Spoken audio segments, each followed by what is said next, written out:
Warning! Do not watch on an empty stomach and make sure your fridge is well stocked. This is a fantasy cooking manhwa where wizards run restaurants and magic flavors every bite.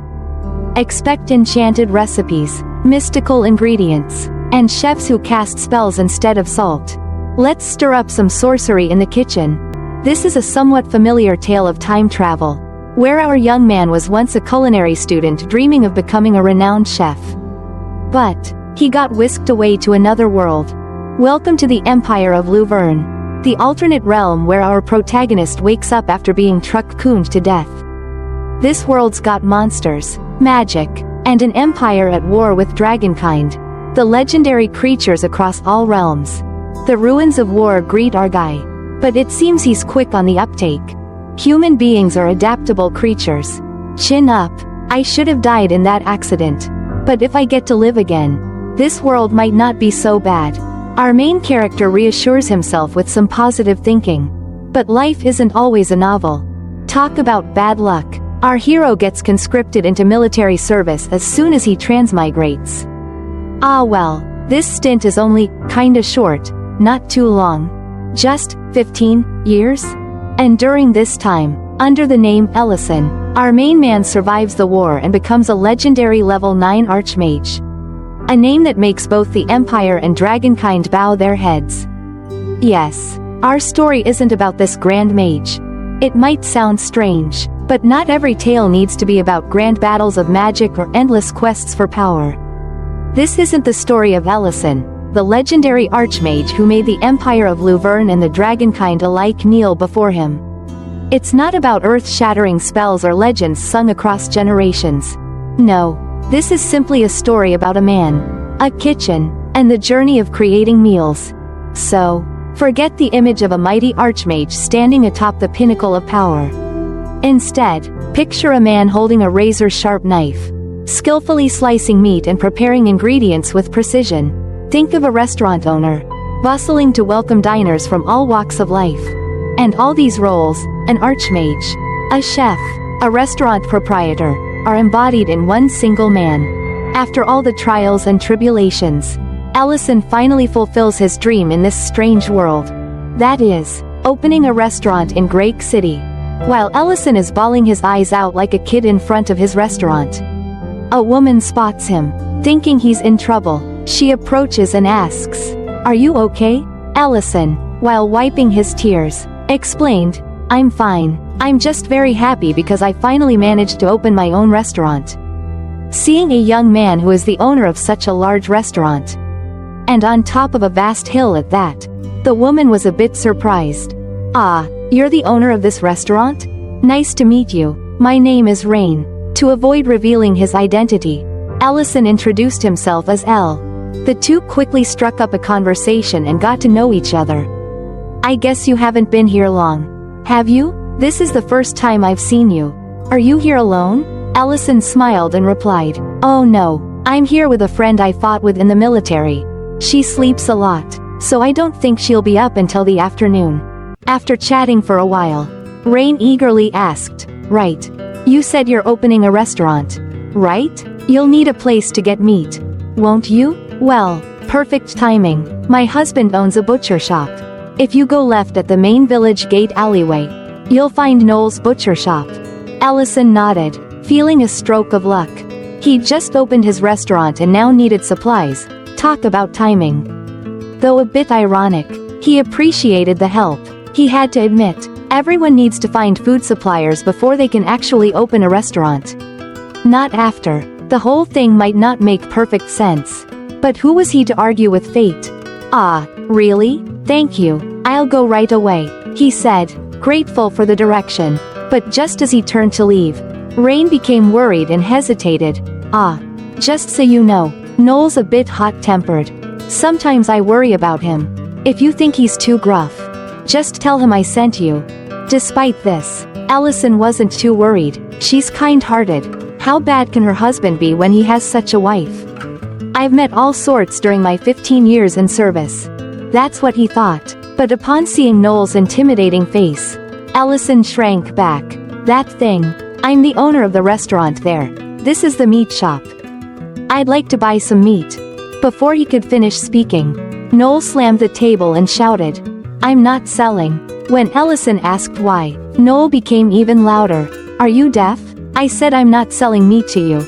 You're a restaurant owner? I've seen many scoundrels like you. You buy meat cheap and sell it double the price just before it goes bad. People like you have been cheating me for 3 years and doing business like that. I don't know where all of you come from, but I'm sure you're just the same. I have no meat to sell to you." At that moment, a giant frying pan descended upon Noel's head. What kind of divine strength was that? A voice rang out, full of anger. "What nonsense are you spouting? I came here because I was worried.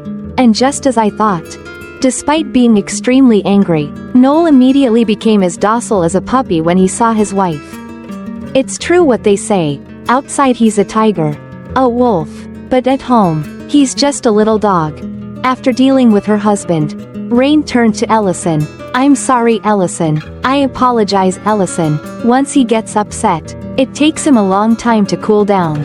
"You were looking to buy Balearan meat, right?" Reluctantly, but ultimately to avoid another frying pan to the face, Noel gave in. He shuffled off to the back and brought out the meat. At this point, Rain apologized to Ellison once more. "Phew, let me apologize again. He used to carefully manage a restaurant because the owner was his comrade from his mercenary days. So I think he was quite shocked when he was betrayed like that." Understanding the reason behind it made Ellison somewhat sympathetic. But he was quite surprised to learn that Noel had been a mercenary in his youth.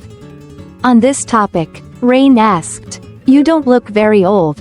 Do you, Elle? Have you done your military service yet?"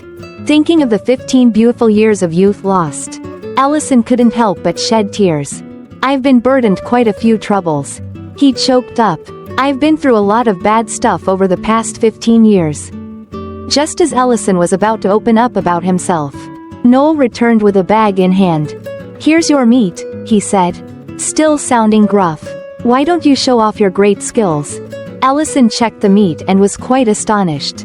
He didn't expect to receive this piece instead of Balearan meat. Seeing his reaction, Noel chuckled with delight. "You think I'd give you the precious Balearan meat? No matter how you cook it, Balearan meat is always delicious. But from now on, I will only supply meat to restaurants that I recognize. Try making a special dish with that piece of meat. From now on, if you don't please me, you won't even get a slice of fat. Let alone meat. I'm very picky, you know, so you better brace yourself from now on." Seeing Ellison dumbfounded, Noel felt even more satisfied. "Hey, are you listening? Scared already, aren't you? Let's see what kind of impressive dish you can cook up." At this moment, the legendary frying pan was used once again. Killer pan skill. Pang. Noel was knocked out cold. Women are truly terrifying. Rain couldn't believe the extent to which she had to deal with her stubborn husband. She had even intended to give Ellison the best cut of Balearan meat. But he had declined. "No worries. I'll cook for both of you. Come by my restaurant this afternoon." "Okay, Rain?" Rain was taken aback by his response. After all, the cut Noel had given them was the fatty part of a wooba, hardly the choice for a fine dish. But before she could even exchange the meat with Ellison, he turned and walked away. "This is enough. I promise I can make something delicious with this," he called over his shoulder. "See you both later." In this world, animals and livestock go by entirely different names compared to Ellison's old world. Cows are called wuka, chickens are palenque, a far cry from ordinary chicken. Palenque is considered a luxury ingredient, a true delicacy in this realm. Wolves are Balearan, and pigs are called wuba. Return to the restaurant. Ellison smiled when take out the pork belly meat. Looking at the pork belly in front of him, Ellison understood why Noel's ego was so big. The easiest meat to buy and use is wuba, also known as pork in the modern world. This pork belly is even the cheapest part of the wuba. People here don't value this part of the meat. Well, Ellison doesn't complain because it's cheap. With the quality of this pork belly, the most natural way to enjoy it is obviously to grill it. Then Ellison used magic to create a flame in his palm and lit the grill. With the abilities of a great mage, he could easily apply magic while cooking. This also made his dishes tastier than usual. As dusk fell, Noel and his wife were on their way to Ellison's restaurant following the invitation from the morning. On their way, Rain kept questioning Noel about his statement of only supplying meat to recognized restaurants. "Didn't you say you'd only supply meat to restaurants you recognize?" Rain asked. "Since when did you come up with that fancy rule? He seems honest and kind." Noel replied. "Can't you be nice to a new resident?" Noel irritably asked his wife. "You just met him today. How can you be so sure?" Rain became even angrier after hearing this. "It's better than being blatantly deceived. Don't you think others' judgment might be more accurate? You didn't even mean it. Testing his cooking skills was just an excuse. What you wanted to see was his sense of responsibility. Right? Living together for so many years. How could Rain not know what her husband was thinking? But neither of them could ever imagine that the person about to cook for them was a great mage. In war, Ellison had won Baronless battles and saved numerous lives with his wonderful magic. And now, that magic was being used to cut meat. Every magic has its own way of being used. This magic made incisions in the meat to help it absorb the seasoning better. Moreover, when grilled, the surface of the meat would lose moisture, making it even crispier. When Ellison finished preparing, it was also when Mr. and Mrs. Noel arrived. As soon as they stepped in, Noel was visibly upset and complained about everything. It wasn't until Rain brought out the legendary frying pan that he finally settled down and waited for the dish. Meanwhile, Ellison was preparing the meal in the kitchen. The first episode of the cooking show is about to begin. Today's chef is none other than our main character, Ellison. When the pan was hot, he poured a little oil in. Since pork belly is quite fatty, just enough to prevent sticking is needed. Place the meat down with the skin side down. Otherwise, the skin will dry out by the time the meat is cooked through, making it less delicious. While grilling, Ellison focused his mind entirely on each movement. For him, the kitchen is a battlefield, and cooking is an art form. Every action must be performed as meticulously as possible. Delicious food can be enhanced by its sound. The sizzling of pork is no exception. Grill the skin until crispy. Then, adjust the temperature to get a nicer color on all sides. After sprinkling some salt, grill the meat to ensure it's cooked from within. Then, cut it into bite-sized pieces. Next, we prepare a salad to accompany the meat dish. Perhaps just eating salty dishes like this isn't quite palatable for the locals here. The variety of vegetables and fragrant dressing will help balance out the richness of the grilled pork belly. Mr. Noel seems so meticulous that it's best to avoid adding unnecessary things. Finally, we decorate beautifully. Grilled pork belly and salad completed. My mouth is watering again. Content about cooking always tortures me. Lately I've been constantly hungry. After completing the dish, Ellison carefully served it to the first two guests of his restaurant. With the first bite, Rain's taste buds suddenly exploded. She felt as if she could envision pigs frolicking in endless fields. "Oh my god, this is so delicious," Rain exclaimed. "Is this wooba belly meat?" "Yes," Ellison smiled. "It's lightly crispy on the outside but juicy inside. The slight tartness of the salad also cuts through the richness of the meat." Rain continued, "I never imagined such a perfect combination." This reaction didn't surprise Ellison much. He had tasted the terrible food of this world in the military, so he could understand why Rain felt that way. "I'm glad you like it," Ellison said. Rain smiled brightly at this moment. "I really like it," she said. "It seems I have to supply the meat to ensure that I can enjoy your cooking again." Ellison was overjoyed to hear this. "Thanks for the compliment," he said. "What about you, Mr. Noel? Does this dish suit your taste?" Ellison turned to Noel, and the sight before him was shocking. His plate was empty, his face grim with drool flowing like a stream. "No way," Ellison exclaimed. "Out of meat already? Bring more meat. I need more meat," Noel roared. Just then, Rain timely intervened with the legendary pan. "Oh, the power of women. If you want more," she said, "ask properly." Noel then laughed loudly. "You've passed," he said. "Honestly, of all the wooba dishes I've tasted, this one is the best." "Deal," Noel said. "Just say what kind of meat you want. I'll supply you with the best meat from the Luverne Empire." Finally, everything went smoothly.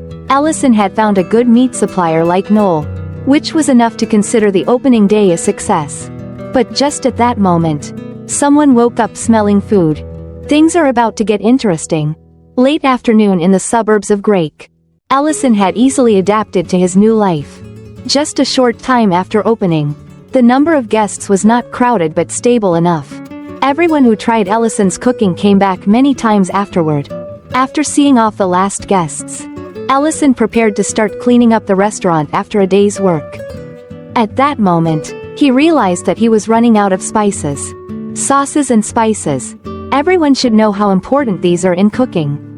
However, in this world, they are both rare and expensive. You can't just use them as you please. Moreover, both their quality and variety are not as good as in the modern world like ours. It's tough living in a world where the cuisine is less diverse. It's boring. You miss out on a lot of life experiences living in places like that. I say this based on my travel experiences to many places. If I have a chance, I will tell you more in other stories. Ellison took out a gold coin and placed it in the magic circle he had drawn beforehand and recited the incantation only he knew. The quickest way to solve the ingredient problem is simply to use this world's summoning spell to summon objects from the modern world here. Actually, Ellison had accidentally created this spell while trying to find a way back to his old world. Magic depends on how you use it. It will have limits on the size and mass of the object. But anyway, it's still useful. This is not a perfect spell because it can't help Ellison return to his old world. He felt guilty about taking things like this, so he also left a gold coin behind. Moreover, unprocessed products like fresh meat, eggs, or vegetables all spoil when summoned here. Prepared products also have an expiration date, but they seem unaffected. Ellison doesn't know why either. And another thing is that it's very energy consuming, using up a lot of mana. Even with the title of Grand Mage, Ellison can only cast the summoning spell once a day. After changing containers for the newly summoned ingredients, Ellison put them in the magic-powered refrigerator. But as soon as he opened the fridge, he was boiling with rage. What the hell? Where's all my beer? Ellison roared. He immediately realized that the culprit was the lowly Rurin and dealt with her right away. Rurin, deep in sleep next to a pile of beer cans, got her head knocked swollen. Why wake me up? What did I do? Rurin sleepily asked while yawning. Ellison held a beer can in his hand and interrogated. Look here, who allowed you to drink all the beer in the fridge? At least clean up after drinking. Rurin was still half asleep but tried to argue back. Who told you not to save delicious food for me last time? Besides, I'm a dragon. Cleaning is for lowly beings only. I won't clean up. Seeing her talk back made Ellison boil with anger. So he gave her another swollen-headed punch and dragged Rurin off to work. Peel that pile of onions. Watching Rurin tear up from chopping onions, which hurt her eyes, she seemed harmless but Ellison was still a bit worried. She is a dragon. After all, even in human form, a dragon is still a dragon. Not to mention this dragon has the bloodline capable of inheriting the Dragon King's throne. So if she goes berserk, it would be quite troublesome. I found her after she lost her mother and home in the war with the Dragon Clan. I couldn't just leave her behind, so I decided to take her in. And we've been living together ever since. Though she's lived for hundreds of years, she's still quite young for a dragon's age. Maybe that's why she's still a bit childish. So this is a legal lowly. Huh? Ah, don't let your thoughts wander off. Those thoughts aren't healthy for you. Unable to bear seeing pitiful Rurin being punished, Ellison relented. I'll make steak for dinner if you finish peeling those onions. So no more crying. This guy knows how to cherish his jewels. As soon as she heard, steak, Rurin's eyes lit up. Steak? You promised. This lowly seems a bit easy to coax. Just then, Noel walked into the shop restlessly. Get me some beer and snacks. Ellison then opened the fridge and prepared the stuff. But since all the beer had been guzzled by Rurin, he had to serve liquor instead. Lucky that you summoned this last time. But to be sure, we need to change to a new bottle. Seeing the clear liquid brought up, Noel was astonished. What's this?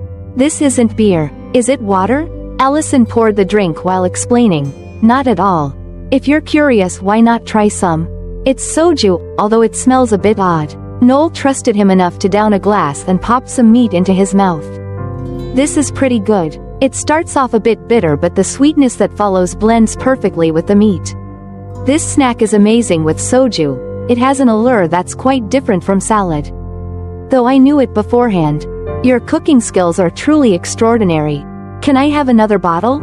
Although he was praising the food, Noel's face was filled with sorrow. And Ellison immediately realized something had happened. After downing 4 bottles of liquor in one go, Noel still wanted more, prompting Ellison to hastily intervene. Mr. Noel, you've had too much already. This liquor is very strong. But Noel didn't want to stop. Bring me another bottle. I'm not going home sober today. Ellison was sure something was not right and asked, "What do you mean? Is something wrong?" That's all it took for Noel to pour out his woes. "I suspect Rain is having an affair. At first, she said she needed to step out for a bit. But it's become frequent. For months now, she's been going out on a specific day regularly. It kept happening, so the other day, I decided to secretly follow her. And I saw her meeting an old colleague of mine from my mercenary days. He used to be my best friend. Surely that's why he suddenly disappeared after I opened the meat shop. He must feel ashamed to face me while sneaking around with Rain. And today, she went out again even though it's not her usual day of the month. She probably doesn't care about me anymore." Noel's mood shifted from anger to helpless sorrow. Ellison didn't know what else to do but advise, "First, calm down. Getting drunk won't solve anything. Right?" Noel couldn't stay calm and shouted, "But I can't face the truth. And you know what's funny? I still love Rain. Despite all this, I can't live without Rain. What should I do? Such a lovesick man." That's also why Noel has been enduring for months now. But he's reached his limit. Their marriage will soon crumble if nothing is done. Unable to ignore this scene, Ellison decided to help. "Leave this to me. I haven't known Ms. Rain that long. But I don't think she's the type to do such a thing. You wait here." Ellison then took on the role of detective to investigate this affair. And of course, he couldn't do without his assistant, the lowly Rurin. Rurin was still sobbing while peeling onions. She grumbled, "This is too much. Elle is such an idiot."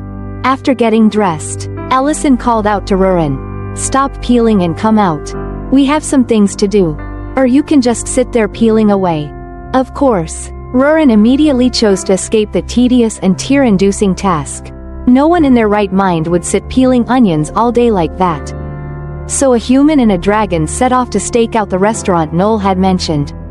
Like a couple of thieves from Assassin's Creed. Whoa, look how busy those restaurants are. Not like other places. The other places. Here is none other than Ellison's own restaurant. Ellison could only dream of such a crowd. But the task at hand was to find Rain, Noel's wife. Noel had said the restaurant was around here somewhere. There it is. Rain, dressed elegantly, and a man sitting opposite her in a fancy restaurant. Could he be the colleague Noel had mentioned? After locating their target, it was time for Rurin to shine. "Rurin, do you see that man and woman over there? Eavesdrop on their conversation for me." Of course, Rurin wouldn't do such a thing without proper compensation. "Okay, if I do it, will I get to eat steak without having to help you prep the ingredients?" After Ellison agreed to 2 steaks, the deal was struck. Rurin focused, using her keen dragon senses to listen in on the conversation and relay it to Ellison. "Don't you think it's time to tell my husband? Mr. Ment, I think my husband is growing suspicious of our relationship. He's also upset that you haven't visited the butcher shop," Rain said. Ment hesitated before replying, "But you know his temperament.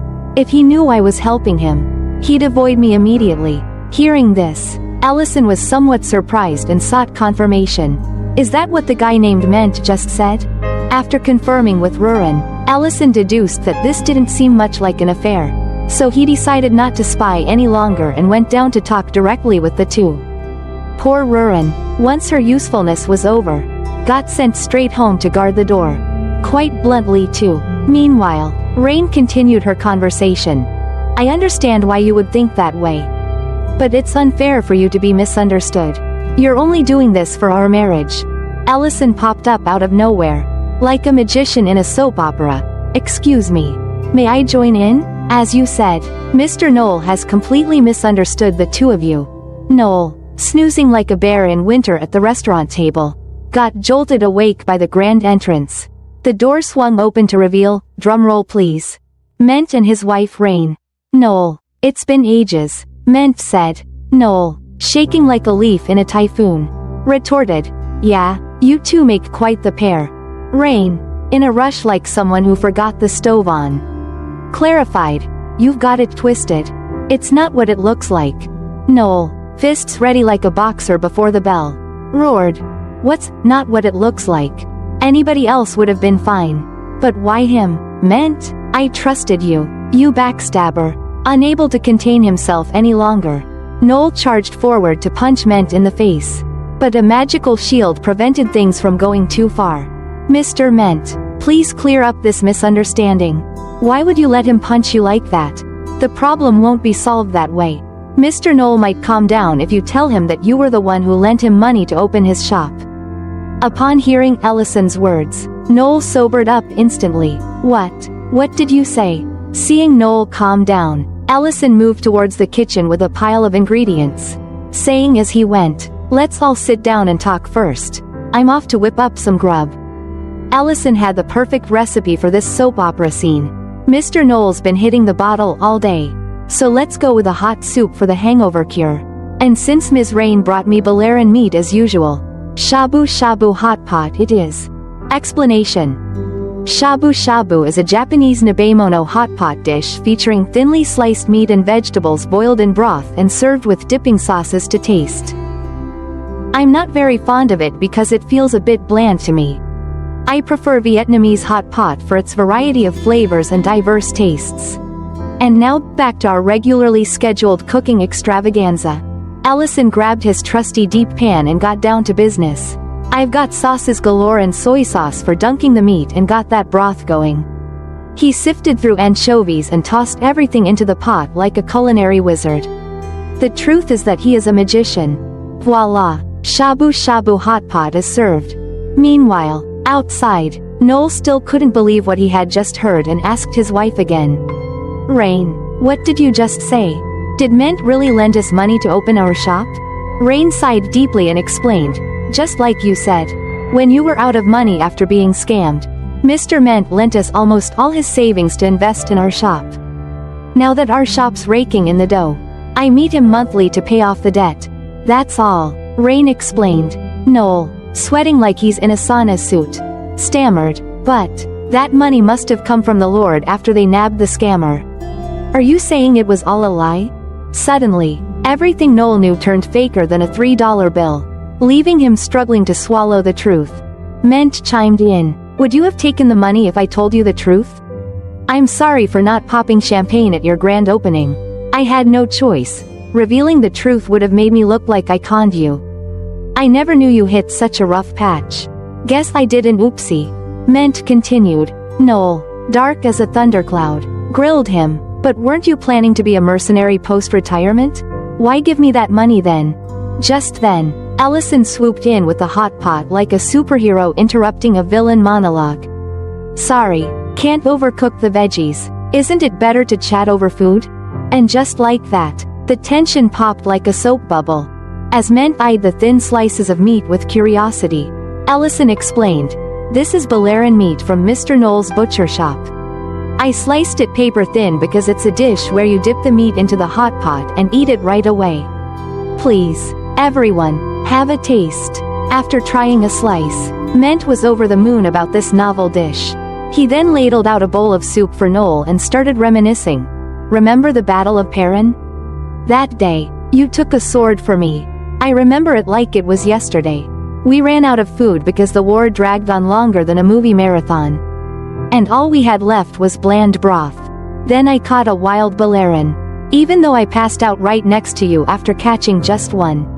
The soup made from that Balearan was bland. The meat tough and smelly. But it tasted better than any gourmet meal. Knoll sipped the soup, memories flooding back, his body shaking like a leaf in a storm. Yes.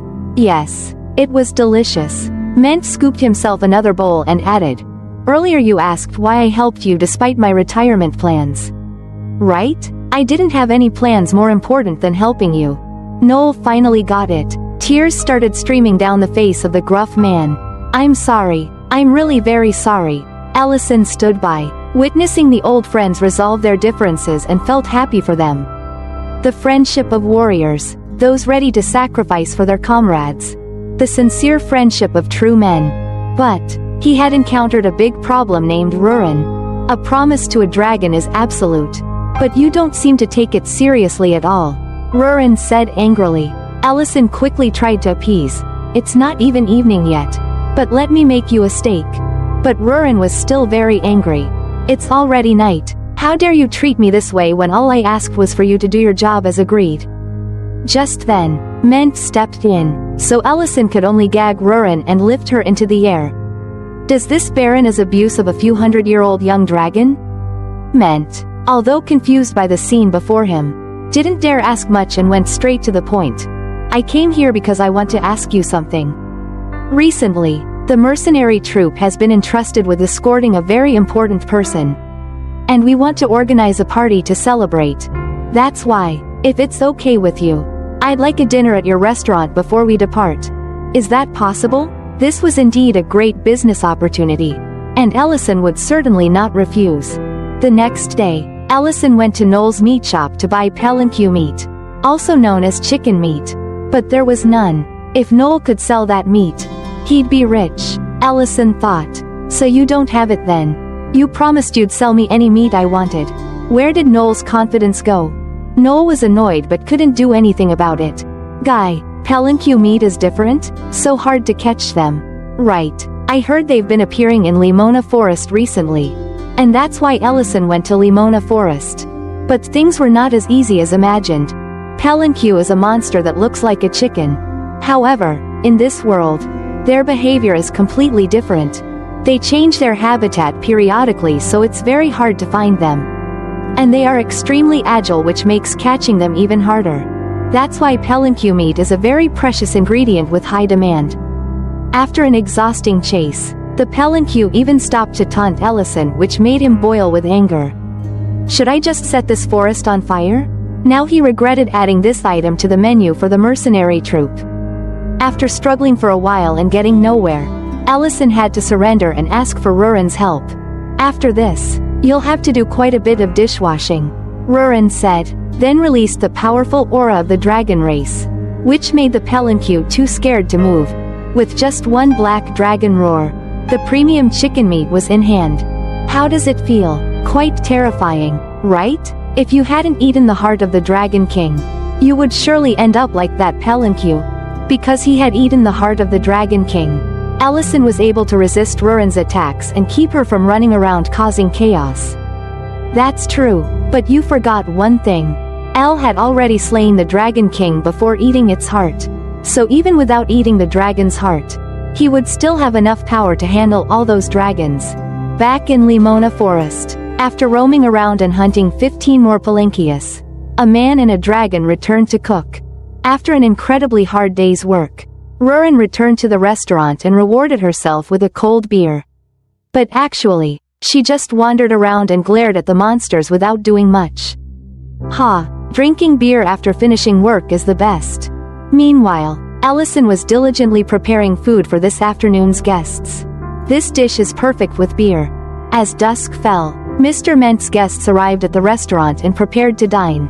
But since this was a new restaurant with no reputation, it was met with skepticism. "Is this the place you talked about? Sir, are you sure the food will be good? I don't trust your taste buds."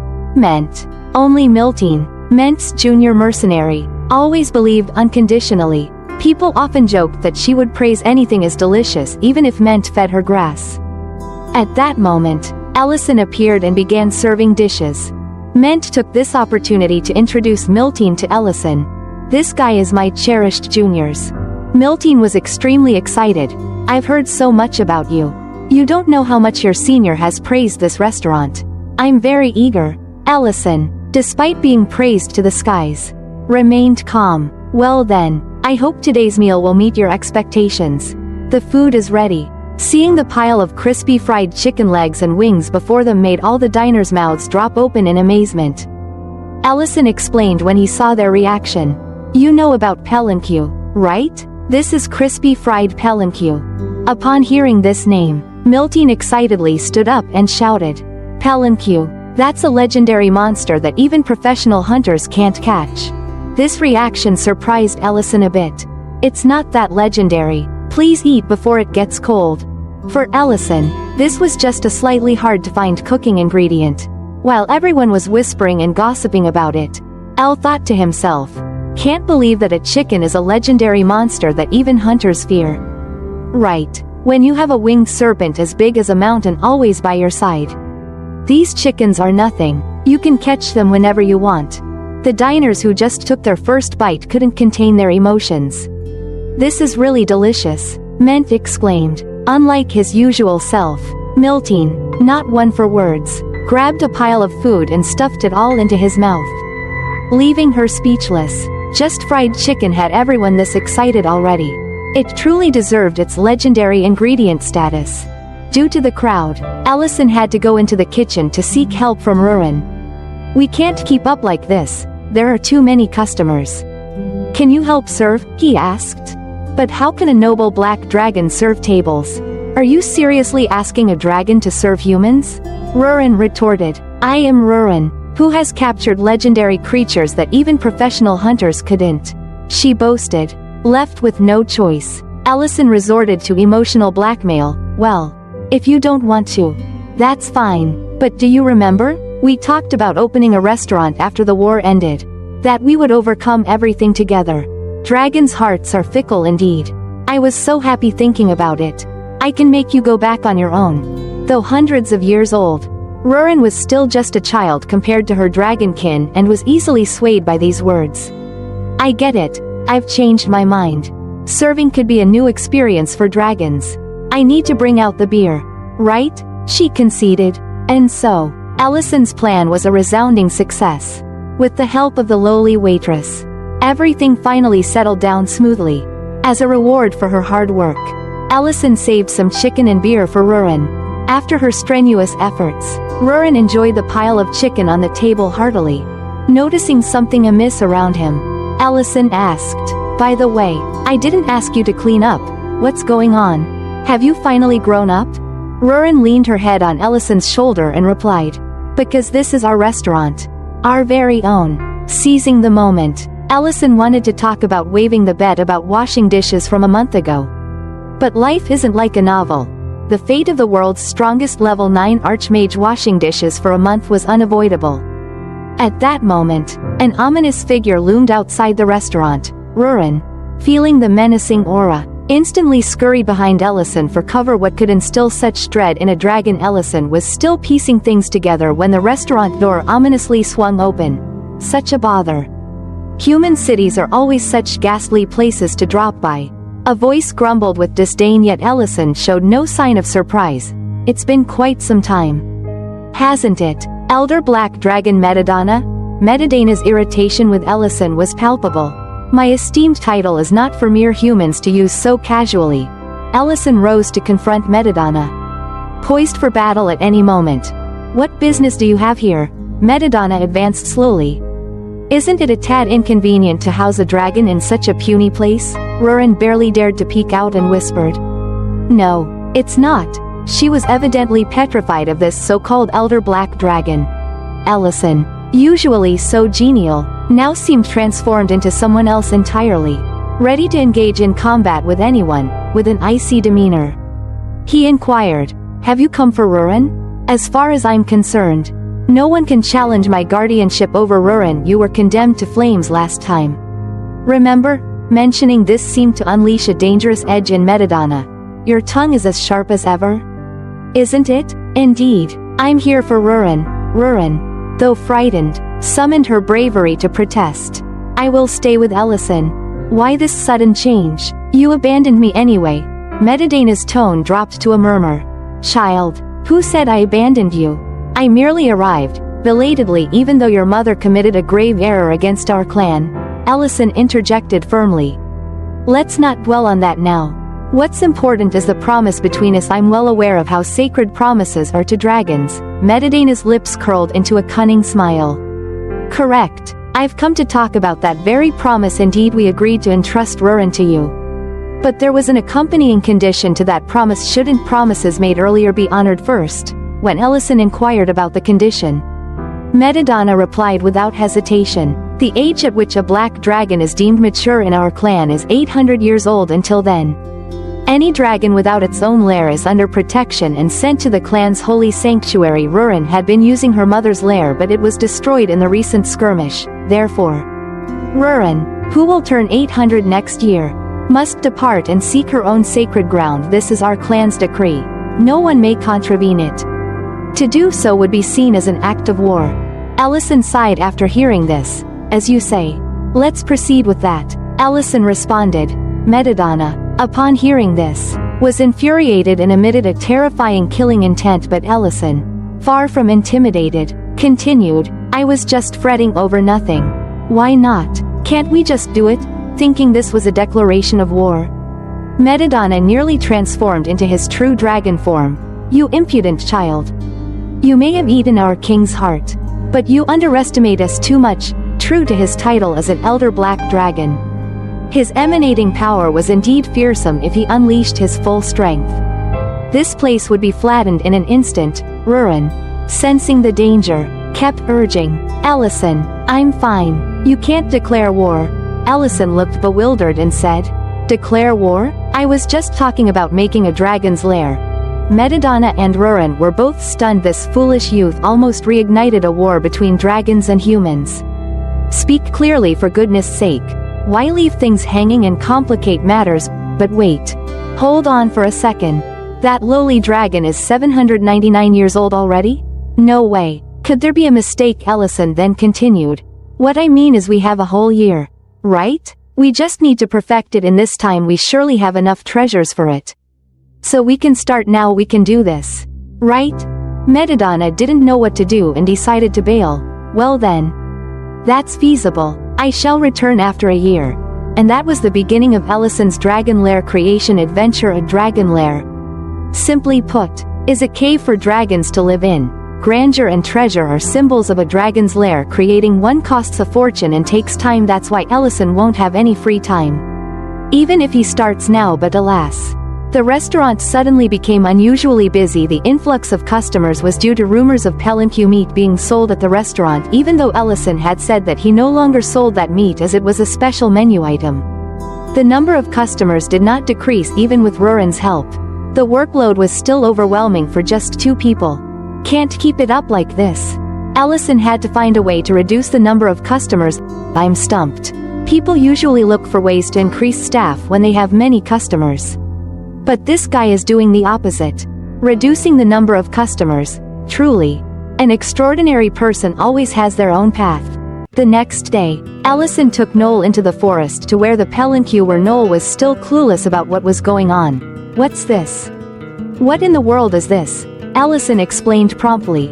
Palanque. What else? I'll supply you with palanque. The only one in the empire. You sell palanque meat and attract more customers. Noel still couldn't believe it was real. What? How will you catch palanque? Even the top hunters of Grake City find it difficult, but it's not hard for me at all. Just bribe Rurin with some meat. He thought to himself, then reassured Noel. You don't have to worry about that. Ment's mercenary troops have already had it once. Plus, we'll split the profits 50-50. I won't give it away for free. So I'll take half of the selling price. Noel immediately objected. What? You're doing too much work. You catch them and deliver them to us. Why only take half the money? But Ellison wasn't much concerned about money. Half is fair enough. I can't supply in large quantities, so I won't take much. Instead, you should use it as bait to sell more of other meats and buy some new clothes for Miss Rain. And treat her better. Despite being furious at Ellison's unreasonable ways, Noel had no choice but to agree. All right. I'll sell it to you. Don't change your mind, of course. Ellison wouldn't change his mind. This was his newly devised plan to reduce the number of customers coming to his restaurant, but there was one problem. The palanque would periodically change their habitat and of course, Allison had already considered that with just a wave of his hand. He created a massive dome barrier enclosing the palanquin in the forest. Noel witnessed this scene with his mouth agape in astonishment. To create such a barrier is not simple at all.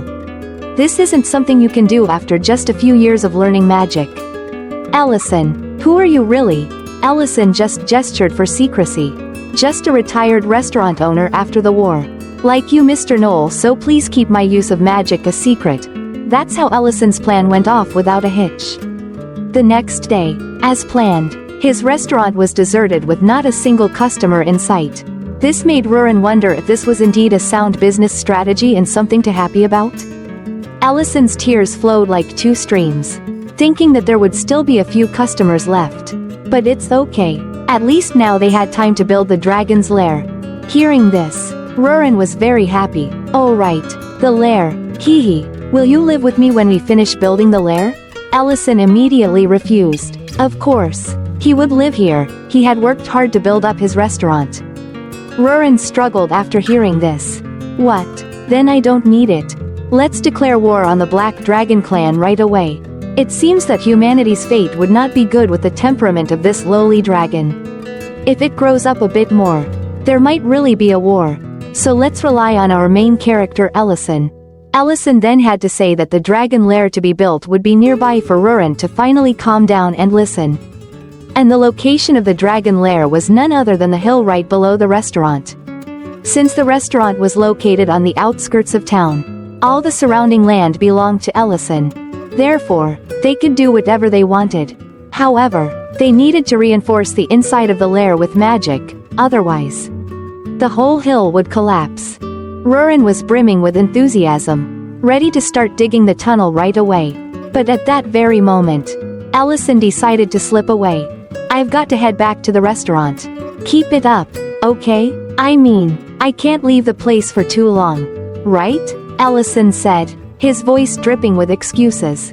Rurin froze in place, stunned, unable to believe her comrade would abandon her just as things were getting started. But Allison lay down on the table, enjoying this rare moment of rest. Just then, someone entered the restaurant. Excuse me, is this the famous restaurant? Allison quickly stood up to greet them. Welcome, famous I don't know, but this is definitely a restaurant. The guest continued, I heard that I could eat legendary palanquin meat here. Allison was immediately discouraged. I'm sorry, but we no longer sell palanquin meat. You should visit Noel's meat shop. But the guest still refused to leave. But can't I have something else? I want to eat anything. Allison asked the guest to wait and went into the kitchen to prepare food. From this person's dress, Allison could guess that he was like a nobleman's son in trouble. And because one should not discriminate against customers, he would serve as usual, then used magic for cooking. The only dish I can make that suits a child's taste is a hamburger because I make it often. For meat, he would use finely chopped wuka steak and shape it with some salt and fry it with butter and bread. Put the meat inside with vegetables and cover it with demi-glace garlic sauce. And finally an egg that I got when catching palanquin. Allison thought about the recipe in his head while cooking. It had become a habit since he started learning to cook until now. Finally, a hamburger that could bribe even dragons was completed. Sparkling beauty, isn't it? Personally, I doesn't fancy American food much, but this hamburger looks truly delicious. I must make one tonight for dinner. Actually, making a hamburger isn't difficult. What matters is frying the meat and making sauce. But luckily in Vietnam we have hundreds of sauces that can be mixed together. It doesn't have to be demi-sauce. Explanation. Demi-sauce is a brown sauce made from bone broth. Espagnole sauce, herbs and dry sherry wine. Editor angrily comment, oh please. Last time you rallied everyone to my house for pho cooking and ended up hugging my PS all day long, leaving me alone to cook for everyone. You know well enough that making delicious pho takes at least 8 hours. Right? Ah, sorry folks. Let's get back to our story. Ignore that editor guy. The young man was amazed when he saw the dish. Amazing. Is this a sandwich? Allison, not wanting to explain, said, they are similar. Just as the young man was about to take a bite, a man suddenly burst through the door. Young master, I've been looking for you everywhere. What are you doing in a place like this? What if you get food poisoning from eating food in such a place? Please come outside with me. Ellison couldn't stand his restaurant being slandered and spoke up. I've been patient, but you've gone too far. The man still refused to stop. Are you the owner of this restaurant? I don't know if you realize who you are preparing food for. But this is the son of the Lord, the Baron of Grake City. This is the heir of Baron Derain Grake. But that didn't concern Ellison at all. I don't care whether it's a baron or a duke. The food I serve is for customers. Is there a problem? The two then argued back and forth, neither willing to give in. Derain, seeing this, hurriedly intervened. Please stop. I'm fine. Feeling guilty, he left a gold coin and then left. But this made Ellison feel even worse.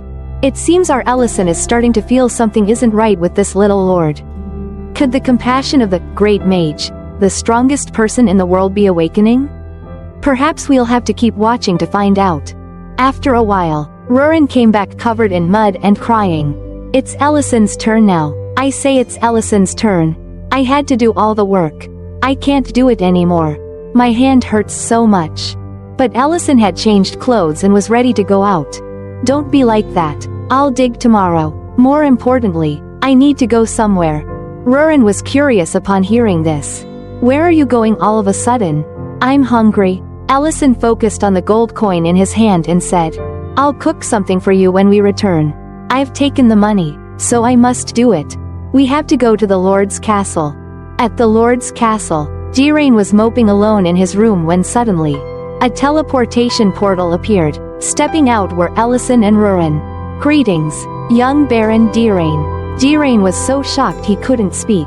But Ellison approached with a paper bag in hand. You forgot something.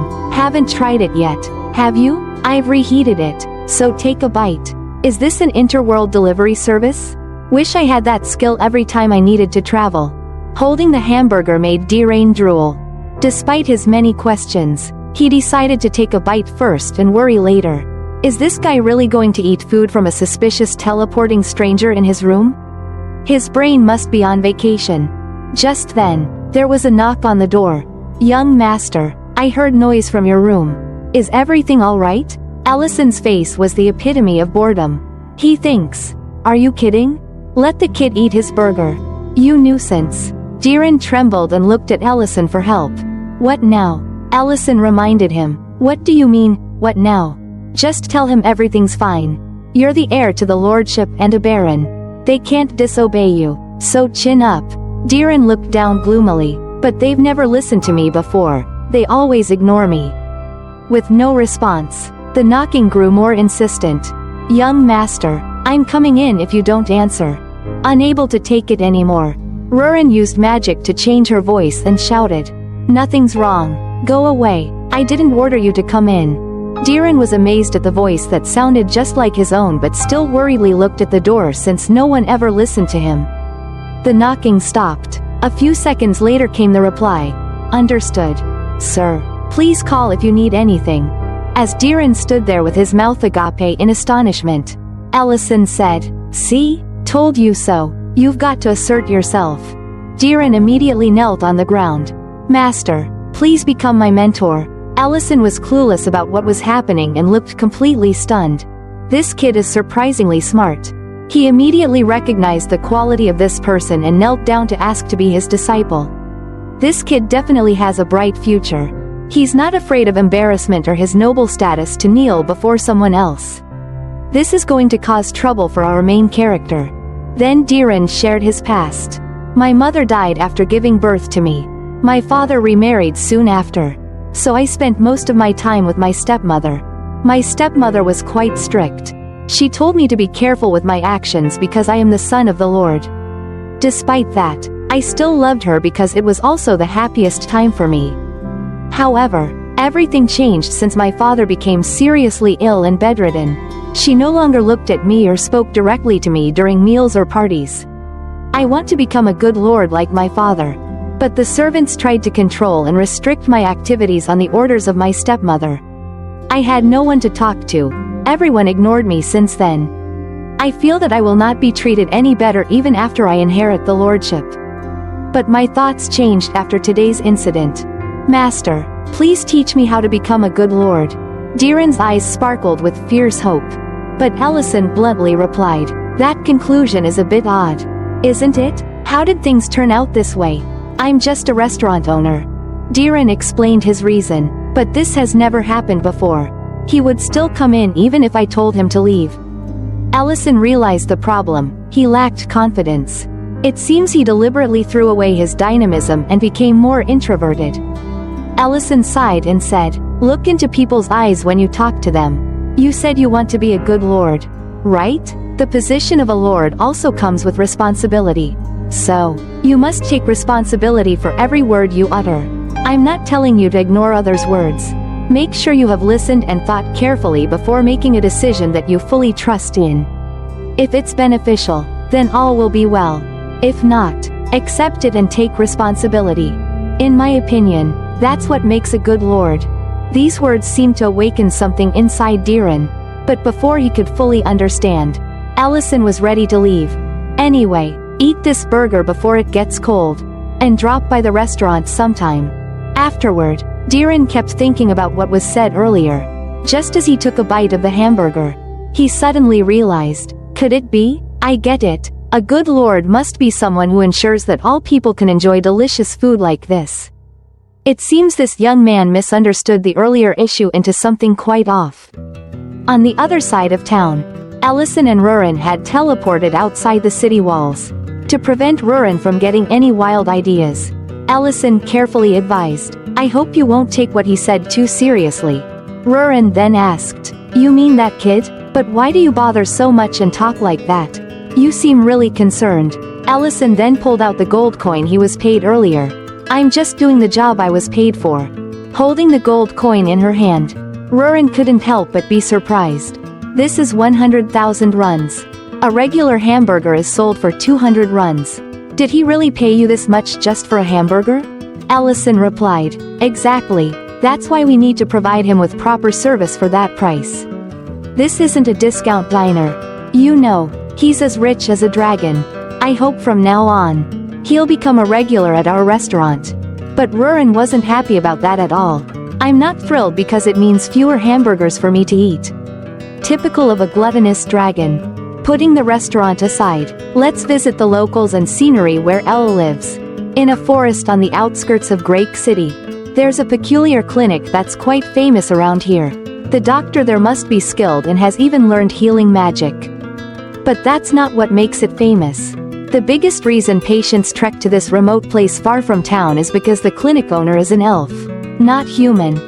And more importantly, she's drop-dead gorgeous. Elena, the clinic owner, is currently confiding in Rain about considering going back to her homeland. I'm thinking about whether I should return to my homeland or not.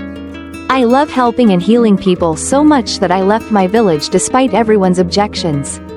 But reality is quite different from what I imagined. No one cares about the healing. They just want to meet an elf female at any cost and don't see me as a doctor. Recently, a woman came here and got angry with me. She said I seduced her husband. I know not all humans are like that, and it's not that I hate healing others. But it's really hard to keep everything inside and continue working. After listening, Rain asked, by the way, you don't like me either? Elena quickly explained, what? No, I like you, Rain. Besides, you've always treated me well. And that's why I accept this without any prejudice. Rain then asked further, so if there were more things here that you liked, would you stay? There are many things I don't like about my husband. His snoring when he sleeps. Plus he's quite clueless. But there are things I like more.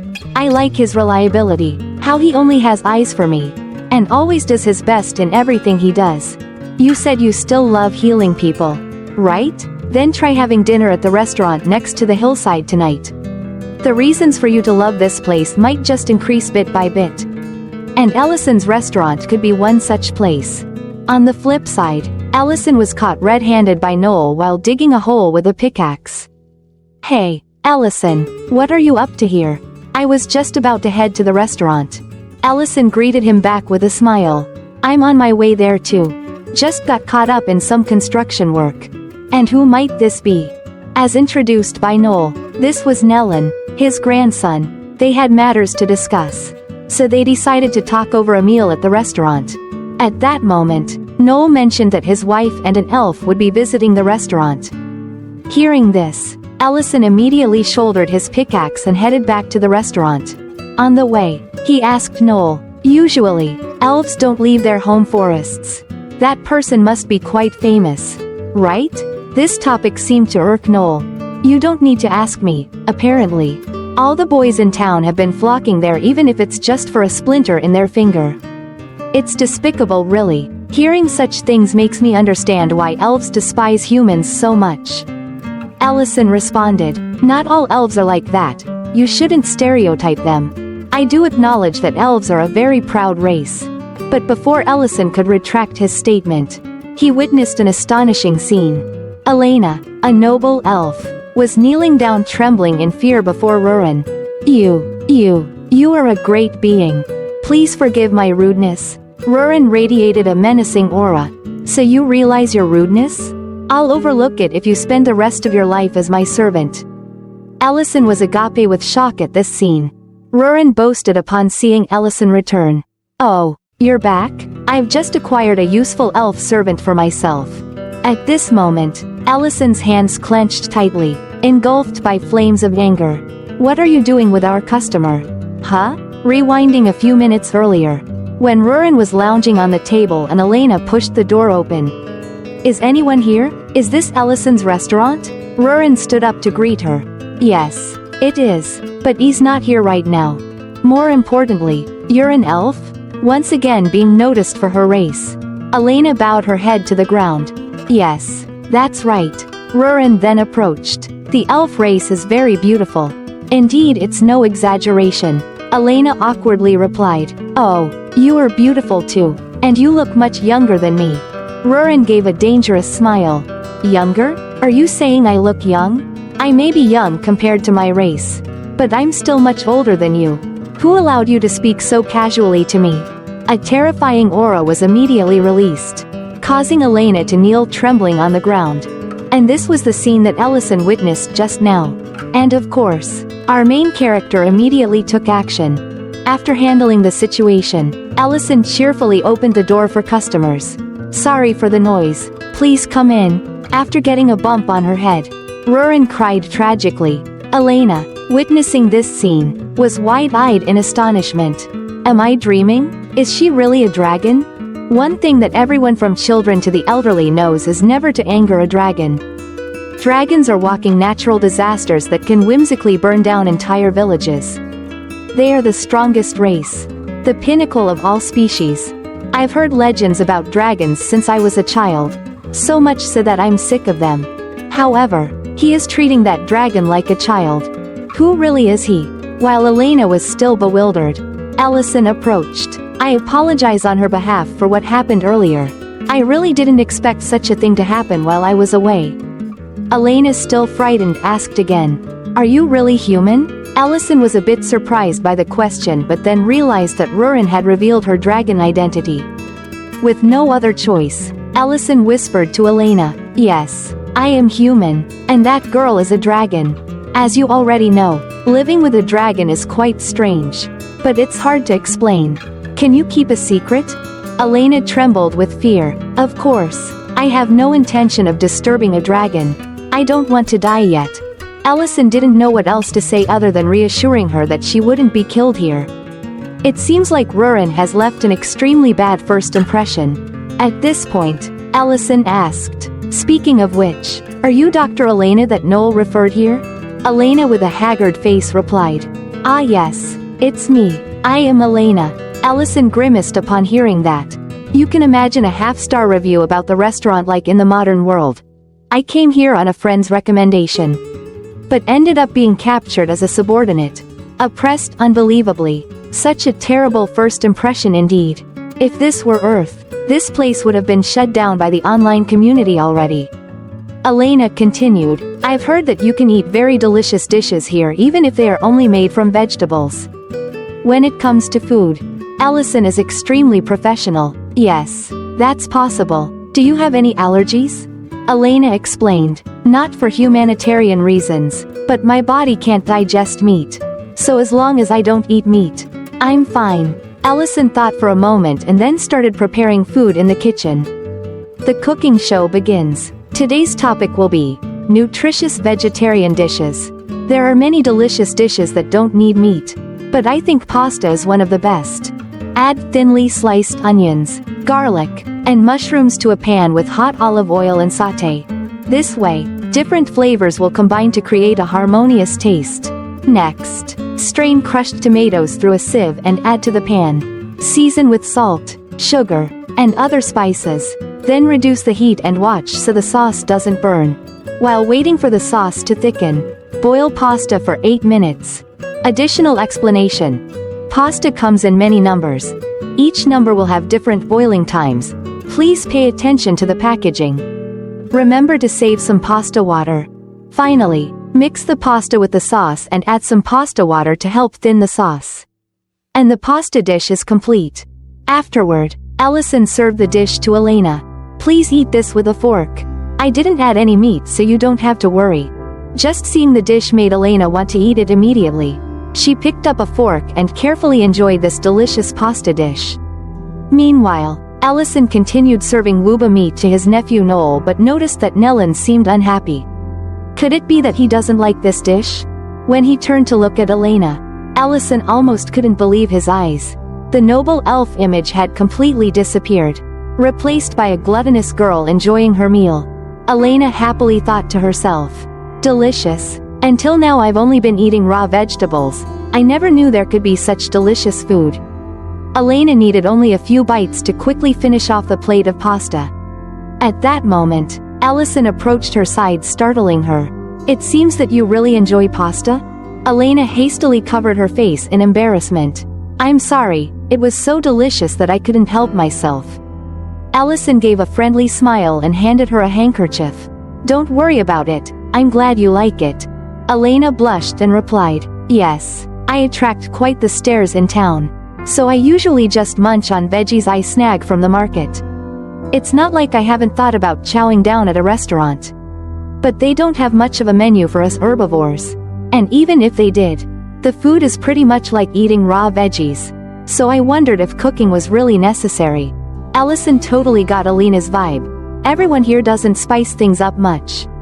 So everything tastes like Blandsville. At this point, Elena got all jazzed up. But my mind did a 180 after coming here. That dish earlier was seriously delish. Big thanks to Miss Rain. Allison finally dared to breathe a sigh of relief. Thrilled to hear that. Just then, Noel suddenly stood up and bellowed. What's that? What did you just say? Nellen piped up again. I just realized that Mom and I don't share any blood ties in. Where'd you hear that? Nellen slammed the table and shouted. That's not important right now. I've been duped. I can't focus on work. That's why I left the mines early. I couldn't just go home. Elena and Allison were all ears to the drama and didn't dare make a peep. It seems that no matter the world, eavesdropping is an essential skill. Don't you know what Miss May went through to raise you? She worked day and night just to take care of you. Even though your dad sacrificed himself as a mercenary. Don't you think it's noble of her to raise a kid that's not her own flesh and blood? Aren't you smart enough to figure that out on your own? Nellen's face turned dark as he stammered.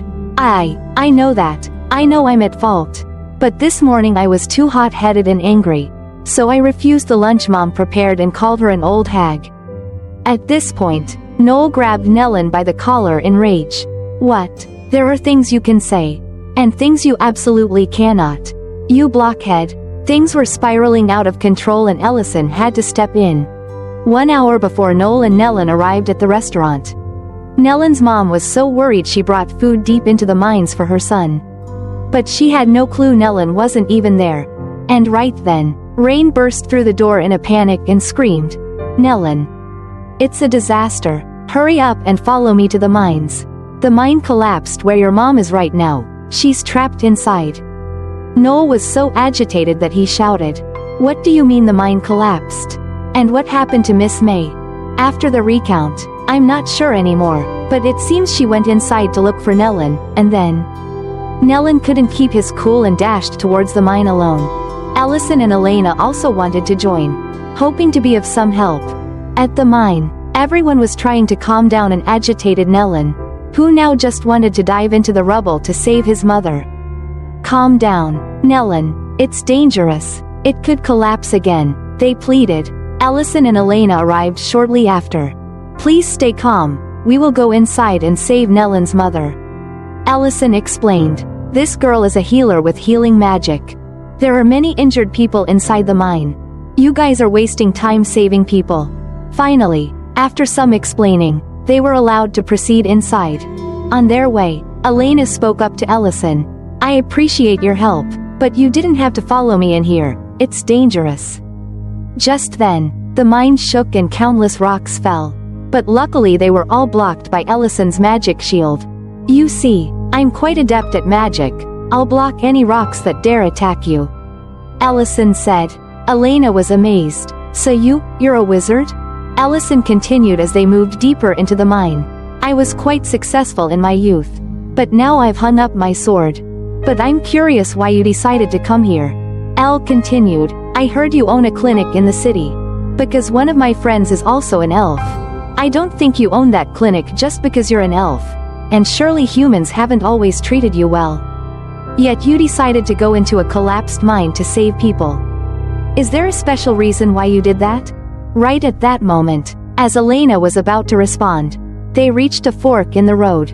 Oh no, the path splits. We don't have time to search both ways. Allison closed his eyes and began chanting a spell. After summoning spirits and illuminating the entire space, they found the injured worker. Seeing the moving lights, the worker exclaimed in panic. What's this? I must be on my way to heaven. I'm starting to hallucinate. Just then, Allison and Elena appeared, and the worker exclaimed with relief. Are you the rescue team? The spirits then split up and went down both paths. And in just a moment, they had found another injured person. And so, the rescue team was operating at full capacity. Allison took on the role of protection and moving rocks with magic, while Elena focused on using healing magic to save the workers. After first aid was administered, Allison also transported the injured out using magic. After a while, all the workers had been rescued, except for Nellen's mother who had not yet been found. The two continued deeper into the mine and discovered Mrs. May lying unconscious on the ground. Elena immediately approached and assessed the situation. She is seriously injured. I will use stronger healing magic on her, but I cannot guarantee the outcome. Elena placed her hand in front of her chest and began to chant. A gentle blue light immediately enveloped everything. Rain, unable to do anything at the moment, cried incessantly. Noel stood by, also only knowing how to comfort her. Elena said that magic will work. So don't worry too much. She will definitely wake up. Nellen then opened up the basket next to his mother. It was the breakfast that his mother had painstakingly prepared, but he had harshly rejected with unpleasant words. Now it was too late for regrets. At that moment, Mrs. May's arms suddenly moved. Nellen, is that you? Mother, Nellen choked up.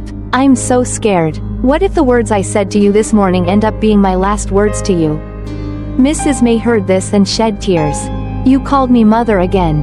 I'm sorry for making you worry. It's also very fortunate that you weren't inside the mine. Witnessing this scene, Elena couldn't help but be moved. She approached Ellison and said, as you said, actually I wanted to close my clinic and return to my homeland already. I was very disappointed in humanity after witnessing the terrible things that happened to me here. But then Miss Rain said this to me. Try to increase what you like here. Perhaps I rushed over here to look for that. The lifespan of humans is shorter than that of elves. But they can freely express their emotions. That's why people are easily disappointed and hurt. I've felt that way before. But ironically, that's also why I opened my clinic. I think there are many things here that I like which make it impossible for me to leave. I like the genuine emotions of humans. And now I know that the food here is very delicious. Today, I've realized many things. Before she could finish speaking, Elena nearly fainted from exhaustion. But fortunately Ellison was there in time to support her. The atmosphere suddenly became awkward. That's right. If that female dragon saw this scene, the elf wouldn't get away with just kneeling. Then, Ellison began to transmit magical power through his hand. Elena felt the magic power flowing into her and was extremely astonished. Isn't this the magic power transmission of the elf tribe? Ellison quickly let go of her hand and explained. The friend I mentioned taught me this magic. His name is Beeden. As soon as she heard this name, Elena exclaimed in shock. Beeden? The hero of the elf tribe. Beeden? How did you? Ellison simply explained that he was once a renowned wizard. Meanwhile, on the hill below the restaurant, Rurin was still digging a hole by herself. That damn Elle. He always leaves me alone. How can he tell me to dig because I'm not allowed to use magic in front of others? It's not fair. I just want to recruit a subordinate to help with the restaurant. Just then, a stream of water suddenly burst forth, soaking Rurin completely. Scene change. At this moment Ellison is questioning. You say that water naturally sprang up from the ground? And you want to know where it came from and dug until you ended up like this? Rurin, covered in mud, defiantly proud. Exactly. Ellison did not get angry but held back. Don't get mad. She didn't mean to drive me crazy. Looking at the battlefield rain made on the ground. It seems that Rurin tried to continue digging but found nothing. Perhaps she hit a water vein. She dug quite deep. But even using magic, seeing it from here is impossible. Do you remember what we talked about before? We need to cover the ceiling of the hole with a barrier. Of course, Rurin remembered that. Otherwise this hole would have collapsed long ago. Ellison then emitted a huge amount of magical power and created a magic circle. Rurin at this moment reminded him on the side. Remember to control your power. Otherwise you'll blow away the whole hill. The magic Ellison used was level 8 magic. In just a blink of an eye, the hole had been dug much deeper. Rurin also did not forget her task. With just one stomp of her foot, she erected a barrier that helped protect the ceiling from collapsing. And so Rurin's dragon cave was completed. Just at that moment, the ground cracked open and a jet of water burst forth from the earth. Edison observed carefully. The magical power hit an underground water vein. So water gushed out. This must be hot mineral water. But Rurin didn't think twice and rushed forward intending to bathe. Ellison immediately shouted a warning that it was hot water. But it was already too late. Rurin was enveloped by the hot stream and let out a loud scream. After which she had to take off her soaking wet clothes and warm up. Listen here, you can't just rush into things like that, Ellison reminded her, while conjuring a spherical magical barrier. By pressing the barrier into the ground, the earth would settle down and form a clean water reservoir. Then, by removing the top part of the barrier, a hot spring is created. Ellison then unceremoniously tossed Rurin into the water. Rurin screamed in terror as she fell in. It's hot. I'm going to be boiled alive. But then she realized the water was just warm. Of course, because Ellison had cooled it down beforehand. Afterward, he took off his outer clothes and joined Rurin in the water. Rurin hesitated for a moment before asking, I saw you disappear somewhere. Where did you go? Ellison replied that there was a mine collapse. So he went there to rescue people. But Rurin was only concerned about weather. Did you go with that elf girl or what? Ellison hurriedly explained. Of course I needed her. You know I'm not very good at healing magic. Right? But Rurin pouted and turned away. No wonder you looked so happy. I had to dig this hole while you know I hate elves. And all other races too. Except for you. The little girl seems jealous seeing our main guy hanging out with another girl. Then, Ellison carefully prepared a hot cocoa and handed it to Rurin, who despite being sulky, couldn't resist and took the cocoa cup and drank it deliciously. Seeing the atmosphere soften, Ellison prepared himself a cup while saying, Cocoa powder is made from cocoa beans. This simple-looking powder actually requires many steps like planting, fermenting, drying, roasting, grinding finely, and many more to make it. Many people have worked hard so we can enjoy it. I have enough power to blow up a mine, but still lack the ability to heal the injured. Even finding simple ingredients for the restaurant without Mr. Knoll's help is impossible. Even if I use magic to create a space here, it can't be done without the help of the dwarf tribe in building the dragon cave. People may differ in race, abilities, and personalities, but that doesn't mean we should shun them. Even if one were a dragon, they couldn't handle everything alone. Rurin understood some of this. I get it now. But I will still treat you differently than them. You are special. And so they enjoy the hot spring together all night long. They just bathed in hot water. Don't get any funny ideas. Meanwhile, at another location, Ment's group of mercenaries encountered trouble on their escort mission. They were surrounded by a group of people and pushed towards a cliff. Despite their best efforts to break through, Ment was sent plummeting down the cliff by a treacherous bandit. The next day at ELL's restaurant. Today, Ellison had put up a closed sign to focus on other tasks. When Rurin asked why, he explained, "We had hot cocoa yesterday. Sadly, we ran out of milk. So I'm going to build a farm so we'll always have a supply. But every castle starts with bricks. And to have a farm, you need livestock to graze. And what Ellison needs now are the Baranuric from downstream of the Varant River." When Ellison told Rurin to teleport downstream of the Varant River, she was confused. "You don't understand. I can't teleport to a place I've never been. The last time, I teleported us to the Lord's castle by following the scent of that kid." But Ellison remained insistent. "I'll tell you the location and distance. So just trust your instincts." Reluctantly, Rurin agreed, and they teleported to the lower Varant River. From there, Ellison could clearly see a herd of Baranuric nearby. But they were both free falling from above. In that moment, they still found time to argue. "You're a dragon. Why are you afraid of falling? Don't you have wings?" Ellison teased. Rurin clung tightly to Ellison's neck and shouted, "I'm not transforming into my dragon form. I'd rather die." For some reason, Rurin refused to transform into her dragon form. And Ellison didn't dare ask why. Fortunately, thanks to Ellison's magic, they landed safely. Upon touching down, Rurin was awestruck by the vastness of the river. When Ellison explained that it was the sea, Rurin blushed a little. "I've never seen the sea before since I was born," she admitted. A little embarrassed. Seeing her reaction, Ellison decided to make a plan for a beach day, which Rurin was ecstatic about. The task for the day was simple. Both of them needed to catch around 10 Baranuric. The one who caught fewer would have to cook for the day. Back at the restaurant, 3 people were hanging around outside the door as if they hadn't eaten in days. It seemed Ellison's loyal fans couldn't survive without his food. While waiting, the 3 got to know each other. Ellison had no idea what was going on and was having too much fun with Rurin to notice until he returned. Thanks to the Dragon Clan's mind control magic, the Baranuric were now obediently staying in the pen. The fragile fence Ellison built should hold, and he planned to construct a proper sleeping area for them soon. But for now, his focus shifted back to reopening the restaurant. Ellison was shocked when he saw the 3 hungry people loitering outside. Thankfully, he had returned just in time to avoid a disaster.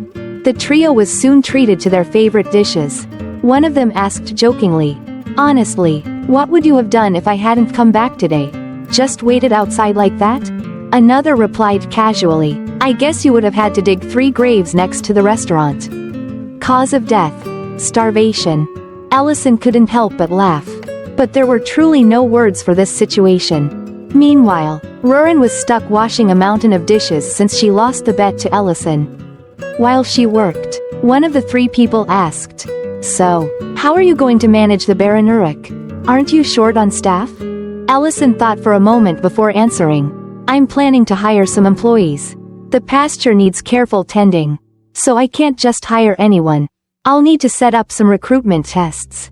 Noel, ever the schemer, had an idea. "Are you planning interviews? Don't worry about it. Don't elves have the ability to see through people's hearts? The boss here needs to know who's good and who's bad. I've met plenty of people when I was a mercenary. We bothered you on your day off. So let us help you out. We'll conduct the interviews and pick the most talented employees for you. Leave it to us." And so, the next day, the interview process for the pasture positions began. Word spread quickly, and many applicants showed up. The judges this time were none other than Noel, Elena, and Diran. The first applicant opened the door, only to be immediately rejected. A young man with no enthusiasm. "How could someone like you manage the Baranuric?" Noel grumbled. The next applicant was a handsome young man who seemed enthusiastic, which pleased Noel, but as Elena peered into his heart, she immediately rejected him. His thoughts were full of indecent ideas about her. The next applicant was a middle-aged man with a pipe in his mouth. "I have 35 years of experience. And I'll make this the best pasture in Grake," he declared confidently. This time, it was Diren's turn to ask the questions. "So, what do you think about the comfort of the Baranuric?" The man was completely baffled by the question. But before he could respond, Diren unfurled a scroll filled with detailed writing. "What plans have you made for the Baranuric's sleeping arrangements and activities? If someone has ill intentions toward them, how will you handle it? What about the milk supply? Have you prepared a plan to compete with others? I'm also curious about how you'll manage any sick or injured animals. Will you write health reports for the Baranuric to ensure they're healthy? This is more than just a pasture. I'm a baron who cares about both the Baranuric and my people. Don't underestimate them." The man couldn't take it anymore and stood up, muttering, "What a crazy guy," before storming out. Diren, undeterred, shouted after him, "Where are you going? You have to protect the people. People like you don't care if the Baranuric are sad or not." Allison watched the scene in stunned silence, feeling a sense of unease. The interviews continued, but the further they went, the more ridiculous and unreasonable the trio's rejection criteria became. Some applicants were dismissed without even having a chance to speak. At this point, Allison was near tears, helplessly watching the chaos unfold. Enthusiasm mixed with ignorance had turned into total disaster. After a while, there were no more applicants left. Are there really no more applicants? Is the salary too low on the notice? Noel chuckled, still unaware that the trio's antics were the reason everyone had fled. With no other option, Allison stepped in. "Sorry, I really appreciate what you've done. But let me handle the next interview." At that moment, the door opened, and Miltine walked in. "I saw the recruitment notice. Can I work here?" Noel was shocked. "Miltine? What are you doing here? Aren't you on an escort mission?" Miltine explained. "We were attacked by bandits. And the senior fell off a cliff while trying to help me." Noel's face turned pale. That idiot, meant. Why didn't he tell me about this? How's he doing? Miltine's expression darkened. "He's injured all over, but he can only move one leg.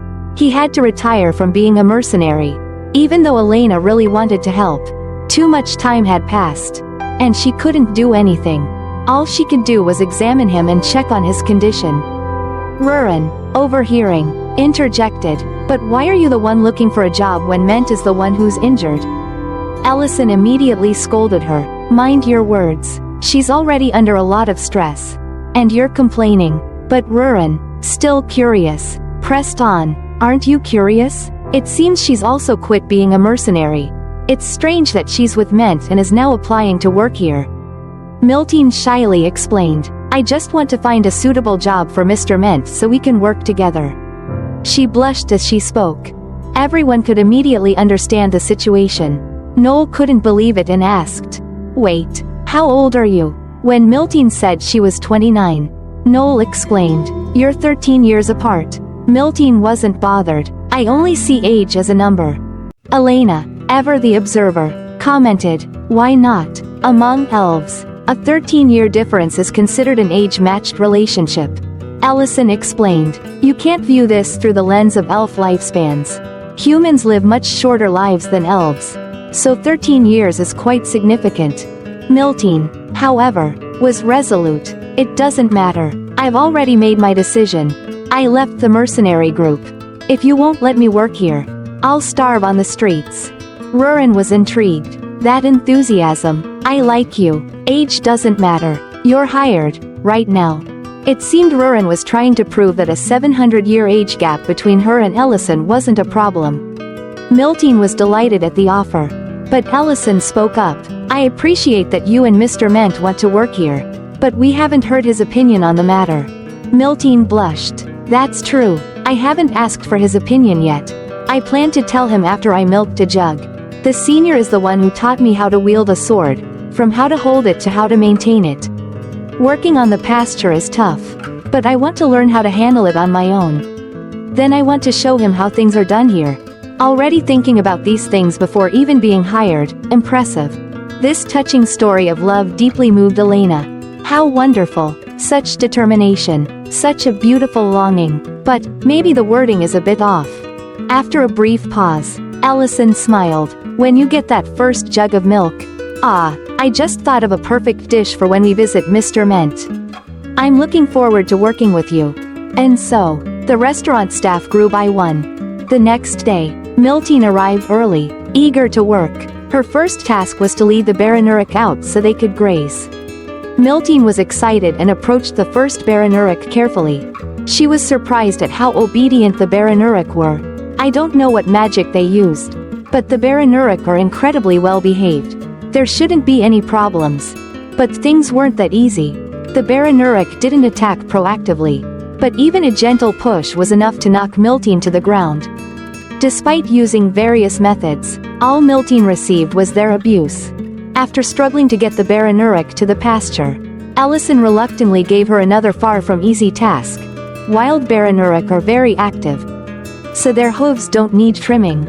But since these are domesticated, you need to check their hooves regularly. And of course, Miltine was repeatedly kicked away. The next day, while Miltine was preparing the hay for the end of the day, the Baranuric swarmed around her. Move out of the way. The fresh grass is over there. And so Miltine was kicked away once again. A few days later, Miltine, dirty and exhausted, sat on the ground lamenting. I'm completely worn out. Nothing has gone well. Herding cows, trimming hooves. I haven't even milked yet. At first, I was so confident, but what am I doing now? What if I get fired before I can work with my mentor?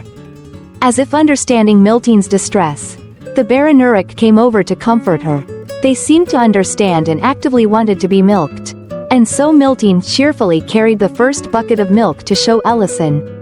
Boss, I did it, I milked the cows. This exceeded Ellison's expectations, as he thought it would take about a week to get any milk. Receiving the milk bucket, Ellison gave a bright smile. Good job, let's get ready. There's a clean set of clothes over there. Go change. Miltine didn't understand and asked. What are we preparing for? Ellison replied. Of course, it's a special dish for Mr. Ment. A super cheesy pizza. First, pasteurize the milk at a low temperature for 30 minutes. Next, reduce the heat and add vinegar to curdle the milk. Once the milk curdles, scoop out the curds and leave the whey behind. After putting it in brine, knead the curd right after soaking it in warm water. Throughout this process, any remaining air and whey will be removed. And once you mold it, we have mozzarella cheese. Seeing this strange item, Miltine couldn't help but wonder. Is this cheese? It looks different from the cheese I know.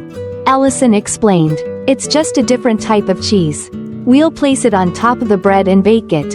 You need a special gift when confessing. Right? Mr. Ment really loves food. So this will be a fitting gift. Don't you think? Mentioning a confession, Miltine blushed shyly. Confess? I haven't even thought about that. No, this could be my chance.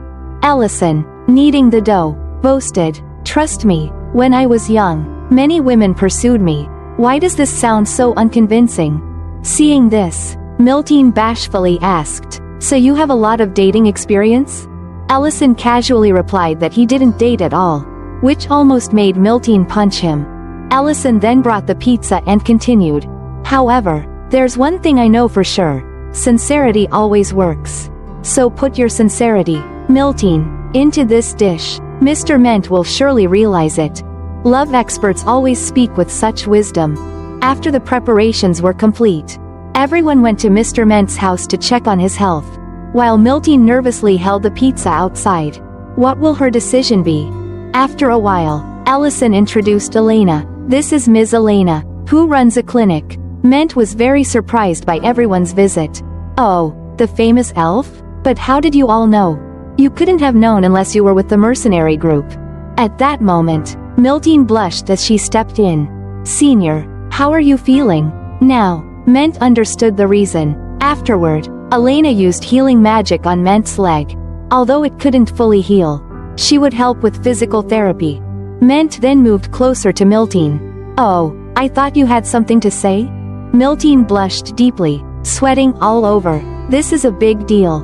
It's more embarrassing than I thought. The others were expecting a romantic confession. But Miltine changed the subject. "You're very hungry, right? Let's eat first and then talk." Miltine was shaking. "Calm down. As I was told, sincerity always works. And I will express my sincerity through the food." It turned out Miltine had arranged the sausages on the pizza in the shape of a heart. But Ment still didn't understand. Seeing this, Miltine explained, "This dish is called pizza. I made it myself. Allison also helped a lot. It looks nice, doesn't it? It looks like, right." At the crucial moment, Ment couldn't resist reaching out. "Let's give it a try. Shall we?" Poor Miltine was left crying silently. But upon discovering that the gooey substance on the pizza was cheese, Ment was amazed. He had thought cheese was the smelly stuff sold at the market corner. But that's simply curdled milk. After taking a bite, Ment was immediately captivated by the taste. This chewy flavor and texture are delicious. Everyone should try it too. So the plan to confess through food was a complete failure. Miltine could only eat in tears. After finishing the pizza, Ment happily said, "Miltine, I never thought you could cook so well. How did you manage that?" Miltine then seriously asked, "Senior, have you decided what you'll do in the future?" Ment didn't understand what was happening and the atmosphere became tense. "Why, I'll think about it slowly. Why don't you come and work with me at ELL's pasture?" Ment was quite surprised at this news. "ELL's pasture? You have a pasture?" Allison replied with a smile. "Just recently, and I would be honored to have you work with me. Miltine is also working for me." Ment was amazed. "She's working there already? What about the mercenary group?" Miltine turned away, too embarrassed to look Ment in the eye. She summoned all her courage and shouted, "I left right after you. In the future, I want to be by your side." Ment seemed to understand something and accepted the job at the pasture. Everyone was thrilled, especially Miltine, but it turned out that Ment didn't understand anything. "I'm glad you've come to work at the pasture. At least now you can freely fall in love.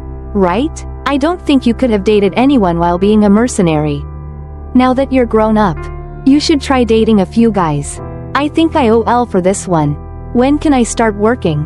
"Words fail me," Allison responded. "Right after you recover. Take some time to rest." He felt very sorry. "Miltine, I'm sorry. I thought it would work." In the end, sincerity didn't work. Miltine thought, "I shouldn't have listened to relationship advice from people who've never had a partner." On the way back, Allison comforted her. "Miltine, please don't be too heartbroken. You two will work together at the pasture." Miltine forced a smile. "I'm not heartbroken. There will be many opportunities in the future. As I said, I'm happy to work with everyone. I'm off now. See you later, boss." Even though Miltine said that, she couldn't help but cry as she walked. She was determined not to give up. No matter what happened, the power of love is truly strong. The three gossipers could only shake their heads in dismay, unable to offer any help. Meanwhile, Ment sat by the dim light, sighing deeply. What should I do? It seemed Ment had realized everything from the beginning. He just didn't want to face this truth. The next day, Crown Prince Leon of the Luvan Empire visited the place. Although he smiled, he showed contempt. "So peaceful. This place is so ugly." When he saw two beautiful girls standing by the roadside, he didn't hesitate to approach them and invite them both to his room tonight. What a scumbag! Duke Porgo Tamurin saw this and asked the great mage Medran what the Crown Prince was doing. He wants those two girls to come to the castle tonight. Porgo's face suddenly became extremely dangerous. This is a royal meeting. So rude. Well, let them handle it themselves. I'm tired of looking after the Crown Prince. Meanwhile, Diren was preparing to meet the Crown Prince. Since his mother wasn't well, he had to go alone. Seeing him worried, the butler encouraged him. "After all that has happened lately, you have become a true lord. And every word you say will represent Grake. Please don't forget that." Entering the room, with the Crown Prince and Porgo present, made Diren a little nervous. "Father, please grant me your wisdom." Sitting down at the table, Porgo inquired, "Count Grake's health condition hasn't improved, has it?" Mentioning this, Diren felt a little sad. "Yes, my father is still bedridden." Leon spoke up. "That's unfortunate. If I recall correctly, Count Grake is under Duke Saren. Diren responded. That's true, but it's been a long time since they last spoke. I haven't met him either. He was trying not to say anything wrong that could give them leverage. Leon continued. I suppose so. I've heard Duke Saren isn't doing well either. Porgo immediately chimed in. Then isn't it time for you to change your allegiance? I mean, you should side with me. That way, this territory will receive solid protection. And your position won't be shaken anymore. Don't you think so? Diren thought carefully before replying. That's a very difficult issue to answer immediately. He understood clearly that he shouldn't make any hasty decisions in this sensitive period. Porgo didn't stop there, adding, then let's talk about something else first.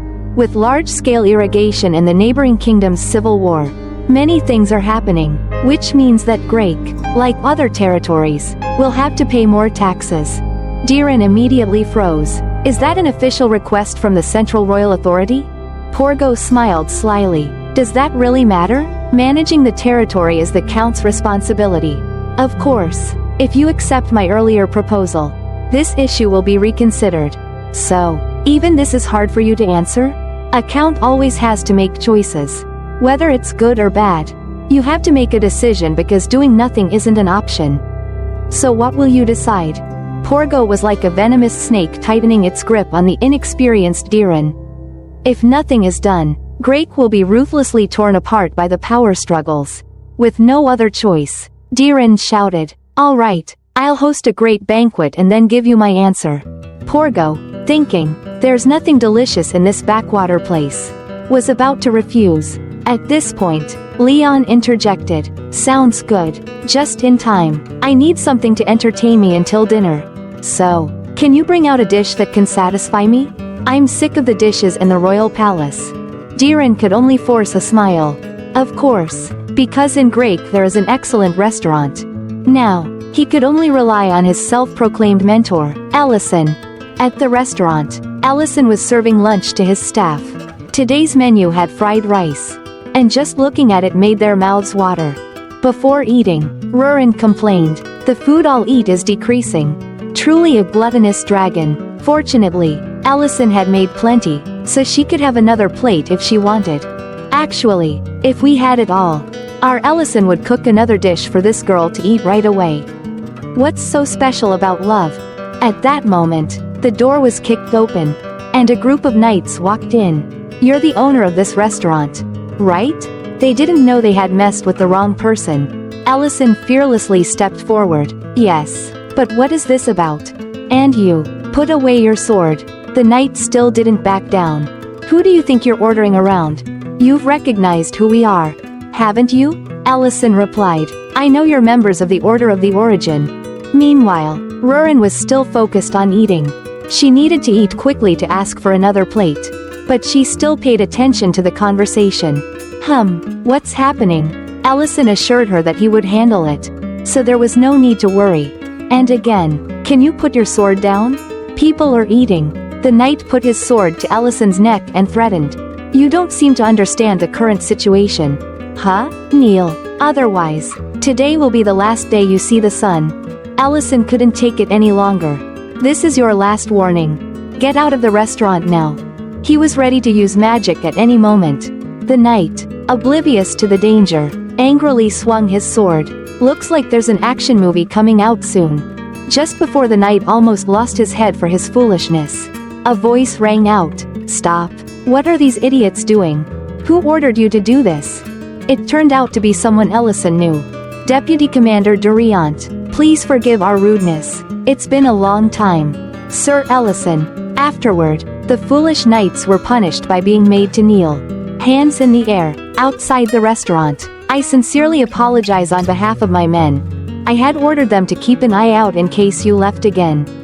But I didn't expect them to act like this. Ellison, not one to hold grudges, said, all right, it's okay. Your men are very loyal. How long has it been? Duriant replied that it had been 5 years. Being called a Grand Mage made Ellison a little uncomfortable since he had left the army long ago. Duriant recalled the past. I haven't forgotten that day. Not even for a moment. when the 3rd Regiment was surrounded and nearly wiped out due to my poor command. Grand Mage Ellison broke through the encirclement alone and turned the tide. Ellison smiled. That's because the regiment held its formation to the end. You did that because you fought with everything you had, even risking your life. Drenched. And since then, you kept refusing the reward and wanted to accept punishment. Please, don't do that anymore. Recalling this, Drenched felt a bit embarrassed. Of course, a knight must live and die with honor. At that time, I couldn't believe that a criminal could receive a reward, not knowing that my wife was suffering in extreme poverty because of the war. When I heard, it felt like being slapped in the face. I only thought about my own honor. A knight who couldn't even protect the one he loved. The tense atmosphere was suddenly broken by Drenched.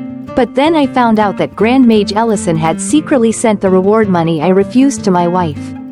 I can't express how grateful I was to you. I struggled to think of a way to repay you. Here, what can I do to help Grand Mage Ellison? You have already left the army. Then, when I heard you were opening a restaurant, I suddenly had an idea. Let's get rid of all the restaurants in Grake except for this one. Then Grand Mage Ellison's restaurant will become the greatest in Grake. It's a perfect plan. Ellison was stunned after hearing this. Are you out of your mind? And with that, Drenched drew his sword and rushed off to carry out his foolish idea. Truly beyond saving. Elsewhere, Porgo was very worried about Crown Prince Leon's decision to dine at a strange restaurant. Currently, they didn't have an escort with them, and it would be dangerous if anything happened. But Leon didn't care at all. At this moment, countless arrows were shot straight at Leon, but all were blocked by magic. This is precisely why Leon was so confident. The presence of Grand Mage Medrin could overwhelm almost anything. Then the assassins revealed themselves. Hand over the prince. If you do, we'll let the others go. But they would pay dearly with their lives for facing Grand Mage Medrin. Amid screams and cries, the assassins were completely buried under the rubble. Crown Prince Leon, without a scratch, remarked, "Such overwhelming power." Seeing the heavily eroded mountain range ahead, Leon praised, "So this is the Empire's strongest mage. With you here, even dragons are not a concern."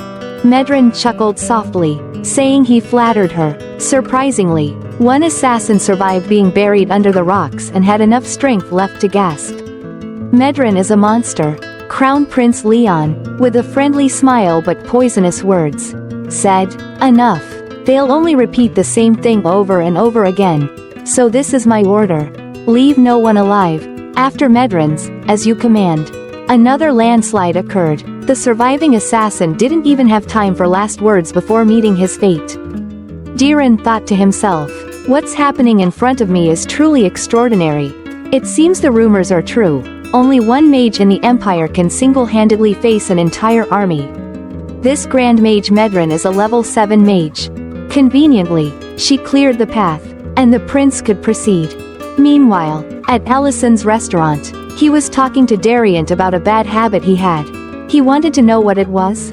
Whenever I get excited, I rush forward without looking around. Drenched admitted honestly. I wonder why a knowledgeable person like you would do that? It reminds me of the old days. Doesn't it? Ellison smiled, but he used magic to tie up Drenched, leaving him stuck with his head in the ground and his rear end in the air. Blood rushing to Drenchd's head made him realize many things. Ellison was reconsidering his friendship with this guy. After Drenched shouted, I'll handle that, Ellison finally allowed him to return to his original position. His head was back in the fresh air above, no longer breathing dirt. Oh God, I'm alive, Ellison loudly criticized Drenched while the soldiers asked, who was that brash guy just now? Who did he point his sword at? How could I know that when I was not alert? We accidentally poked the dragon's den? Over here, Drenched was honestly confessing. He had intended to repay Ellison by going to each restaurant and spreading rumors that their food contained bugs. Wow, this guy is quite creative. But his creativity is used in the wrong place. Drenched was embarrassed and apologized, promising to find another way to repay the favor. At that moment, Drenched saw something that startled him and immediately ordered the knights to stand at attention. The Crown Prince approached. Seeing Drenched, The Crown Prince immediately recognized an acquaintance and assessed that this was no ordinary restaurant.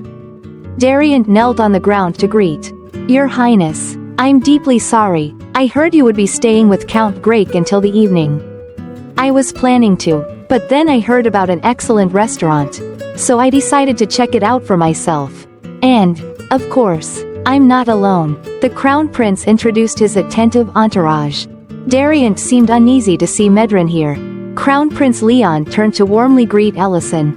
Ellison greeted him back, but thought to himself, "The Empire's Crown Prince is coming here? So that's why the Order of the Origin Knights is in Grake. And the woman behind the Crown Prince is a familiar face that I don't like. Wait, this uniform is an old royal mage uniform, isn't it?" Prince Leon's sharp eyes quickly noticed Ellison's attire. "So, you served in the mage corps, right? I see you still wear the uniform," he observed. "I wore this because it's comfortable, even though I retired from service a while ago," Ellison replied. Leon was delighted to discover Ellison was a mage. "In that case, you must have heard of Medren over there, a grand mage of the 7th rank. If you've served before, you must have heard of her, right?" Leon enthusiastically introduced his favorite subordinate. Before Ellison could respond, Leon called out loudly, "Medren, come over here for a moment. Your subordinate is here." "Oh, come on, why did he have to call her over?" Ellison thought. Duke Porgo, annoyed, remarked, "This is such a waste of time. In this tiny restaurant, Medren, the prince is calling you." Medren had already heard but was too scared to respond. Her fearful expression gave away her terror as she stared at Ellison standing in front of her. She got even more nervous when her comrades urged her forward. It wasn't until Porgo called her name a second time that Medren reacted. But she was still speechless. "Are you too tired from before? Go see and meet him," the Duke reminded her. Medren apologized and dismounted from her horse. Removing her helmet and approaching the prince, Leon enthusiastically introduced her. "This person here was also a mage. Do you know him?" Medren, sweating nervously, stammered. She recalled the incident when she first met Ellison and had to compose herself.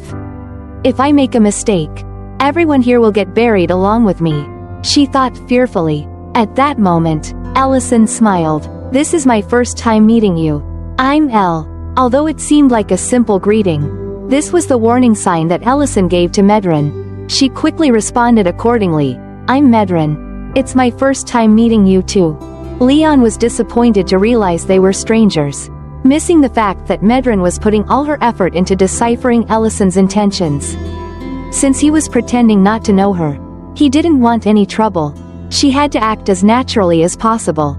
Even if it meant being slightly rude, she would surely be forgiven. Thinking that, she pulled out all her acting skills. "We will be hosting a banquet for the prince in this restaurant.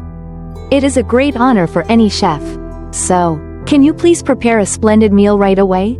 Ellison gave her a dark look but agreed to her request. Miltine, working in the meadow, was also interested. Now that the royal family was involved, she couldn't help but wonder who Ellison really was. Leon was praising the restaurant's interior, finding it cleaner than expected. Ellison replied with a smile. "I didn't expect such esteemed guests to visit, so the reception might not be perfect. I hope you can forgive me." Leon laughed heartily, telling Ellison not to worry. The most important thing in a restaurant is the taste of the food. But since the situation had arisen so suddenly, Leon asked, "Can I confirm once more? The restaurant serves dishes that can surprise even the crown prince?" He was enthusiastic. The heir to Count Grake was very confident in his choice. "So, my expectations are high." Ellison looked down at the spotless yellow-headed leopard sitting there gingerly. "So this guy brought me trouble here?" Ellison seemed to understand this damn situation. He deeply felt that his peaceful life after demobilization was in danger. If the royal family came, Ellison would have to return to politics and the battlefield to quell the rebellion. For him, this is very troublesome and time-consuming. With Count Grake gravely ill and bedridden, the situation in Grake was unstable. He must have come to me for help because he couldn't withstand the pressure of the power struggle. Especially from this old man, Duke Porgo, known as one of the trio of power in the royal court. eyed Diren while holding a dinner knife. I hope this isn't a way for you to delay your answer. Crown Prince Leon were on the same side as Duke Porgo. Half-jokingly, the prince said, "Look at the man over there. Prepare a feast for him. We have a lot to do tonight." Ellison knew he couldn't let this go on any longer. Just then, the Crown Prince came up with an idea. "Little Grake, we trusted you and traveled to this distant restaurant. So, shouldn't you trust us in return?" Diren didn't immediately understand what the Crown Prince meant. "Let's make a bet," Leon said, smiling but emanating a dark aura. "Can this restaurant serve a dish that will satisfy me? If you lose, you'll have to walk naked around Grake." My god, does this guy have a twisted fetish? He must, Diren thought. Young Grake was pale, startled by the prince's condition. Still, Leon laughed and said, "If you truly trust this restaurant, you have nothing to fear." Ellison smiled dangerously and said he would prepare a dish that would satisfy the prince. He thought both the Crown Prince and Duke Tamura needed to understand who could lay hands on Grake. The Crown Prince eagerly proposed the bet, a dish to satisfy the prince. Does it exist? The guests must have tasted countless delicacies from the Empire. Ellison brought out the starter. "This is mushroom soup, light and flavorful to stimulate your palate." The Crown Prince seemed quite enthusiastic upon seeing the mushroom soup. Ellison knew it would be difficult to please a guest with food. Leon praised, "It smells nice, and the flavor is rich. Controlling the temperature perfectly enhances the mushroom flavor. But this isn't enough to satisfy me. I've had plenty of mushroom soup like this before." Duke Porgo, while wiping his mouth, agreed with the Crown Prince. Ellison smiled kindly. "I'd also like to hear feedback from other guests. From someone who can't refuse your request." Medren nervously opened the mushroom soup pot, finding a message on the surface. "Give a fiery review." Seeing this, Medren began to sweat. She took a spoonful and then burst into exaggerated acting. Oh, this flavor." Medren banged on the table. "What a wonderful soup. The flavor and texture are the ultimate taste experience. It feels like mushrooms are growing in my stomach. This is like a level 7 culinary magic." "No, level 9. It's level 9. Medren's exaggerated display left Duke Porgo and Crown Prince Leon stunned. Diren was also surprised, but only Ellison knew the whole story, so he was trying to contain his laughter. Blushing, Medren continued, "So, would you please try this dish again? It's truly delicious." She felt so embarrassed that she'd rather meet Hades or Satan than stay in this situation. Leon was startled and reluctantly said, "Since she praised it so much, I'll taste it again." "Medren, your expressions are more lively than I expected." Diren also confirmed that the soup was delicious. "If it weren't for this occasion, I'd have asked for another bowl." However, Medren's reaction seemed to be about more than just the flavor of the soup. As a high-ranking mage in the royal court, she must have had this kind of soup before. Why would she suddenly praise it now? The prince and duke finished eating and shared their thoughts. "I see. What else is there? Who would dare make a level 7 archmage do this? Could it be the restaurant owner?" Their reaction seemed plausible. Ellison covered his mouth and smiled. "I'll prepare the next dish." Then, Leon still said, "I've tried it again, but I don't see much difference from the soup in the palace." Duke Porgo agreed. "I didn't expect you to like mushroom soup so much. I'll definitely add it to the diet menu when we return to the palace." Medren, startled, quickly said, "The food here is special," and showed how to finish the soup in one go for everyone. Once the bowl was empty, another message appeared at the bottom. "Go to the back of the restaurant when you're done." She immediately spit out the soup she had just put in her mouth, choking and coughing loudly. "If I had known, I wouldn't have finished this bowl of soup," Medren thought. Leon saw that the situation was wrong and asked Porgo in a low voice, "It seems like she's not normally like that?"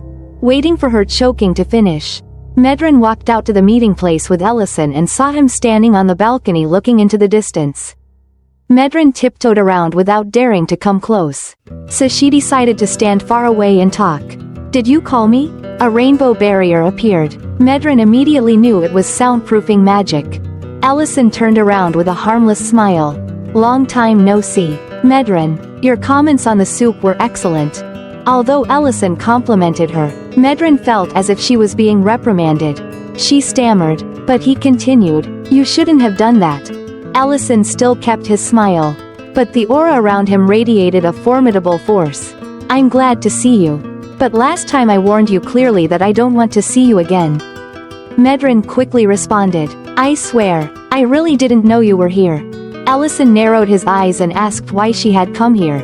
Medrin explained that she was just following the orders of Duke Tamora, who was traveling through the territories to expand his influence in the royal court. "It's not about Duke Tamora. I'm talking about the Crown Prince." Hearing this, Medrin broke out in a cold sweat. Ellison, even in a remote place, knew Crown Prince Leon's reputation was truly bad.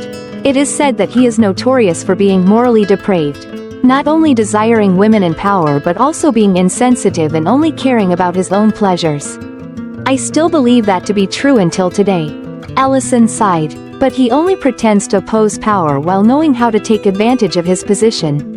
He is threatening the son of Count Grake as if it were a game, while using his reputation as a cover. To me, Duke Tamora's desire to take over the city of Grake is only a small step in a larger plan. Medrin bit her lip to the point of almost tearing it. But Ellison continued, "What is the Crown Prince's ultimate goal?" "That's what I'm asking. I can't say. Please don't make me reveal it. Even if my mouth were torn open, I still can't divulge it." "Oh, so you still won't talk even if your mouth is slit? Let's see if that's true." Rurin exuded a dark aura. Advancing towards her, Medrin knelt down on the ground, thinking in pain, "I want to go home. There are only cannibalistic demons here." Of course, she couldn't go home. Medrin returned to the dining table with a pale face, making the Crown Prince and the Duke worried. She tried to calm herself by patting her chest and made up a random excuse that she was just savoring the taste of the soup. Hearing this, the Crown Prince sighed. "The soup, huh? It's quite surprising to find it in a restaurant in a place like this." Maybe even Grake is silently optimistic about this bet. Of course, the Crown Prince wouldn't let it go that easily. He snapped his fingers, turned to ask Duke Tamora, "What are the conditions for this bet again?" "It's to serve a dish that could satisfy the prince, right?" Leon smiled wickedly. "You what should I do now? Today, I'm not in the mood for surprises. Normally, this soup alone would be enough to satisfy me." His intention to cause trouble was as clear as day, making Diren furious. Yet the Crown Prince continued to smile. "But today, we have an important bet, don't we?" After laughing, he felt light-headed, so he held his head to rest for 2 seconds before pressing Diren again. "You're not a fool, so you must understand what this means, right?" Leon coldly said. "Even if your seriously ill father stands up and invites me to a grand feast, I still won't be satisfied. But if I hear the answer that you've been delaying in Grake, my mood might change. So, what do you say? Can you answer now?" Diren clenched his fists and said, "A count must be responsible for his people. I can bear personal humiliation, but I can't put the lives of the people in danger just to avoid some temporary shame. And above all, I believe in this restaurant. Let's continue the bet, and if I lose, I will walk around Grake naked." Determined, "Huh, kid? But this is definitely not the answer that the Crown Prince wanted to hear. I hope you won't regret your faith." In the sunset, Ellison brought the main course. Seeing the smile on his lips, the Crown Prince Leon could see absolute confidence. Ellison also said, "This dish is significant, so you definitely have to be confident." He lifted the lid, revealing a smoking block of earth. Duke Porgo asked, "What is that?" Ellison calmly replied that it was a grilled mud slab. Porgo clearly showed his disdain. "Mud? Are you really serving us mud now? Are you sure you want us to eat this?" Ellison picked up a hammer and nonchalantly responded, "Of course not." He decisively struck the hammer down, causing the mud block to shatter, revealing the leaves inside, leaving the prince astonished. Unwrapping the leaves, the whole palanque chicken was golden brown. This dish was learned from a guild. In Earth terms, it's called clay-baked chicken. Leon wondered how Ellison got this meat, and Ellison cheerfully replied, "Usually, we don't serve this kind of meat, but we save it for our most esteemed guests." "Explain." Clay grilled chicken, also known as clay baked chicken, is a delicious dish with a meticulous cooking process in East Asia. Popular in Vietnam, South Korea, Japan, and Singapore, after being cleaned, the chicken is seasoned with local spices inside its cavity, then wrapped with lotus leaves or other local leaves. Finally, it's coated in clay and baked. This cooking method gives the chicken a unique flavor, rarely found elsewhere. Just thinking about it is enough to make one's mouth water. Being hungry and having to edit all the food is like torture. Ellison helped them carve the chicken, all the while saying, "At first glance, this dish just looks like a worthless block of mud." Those who don't know might point and ask, "What is this?" It can hide its true self once, twice, even 3 times. While speaking, Ellison cut the meat and placed it on Leon's plate.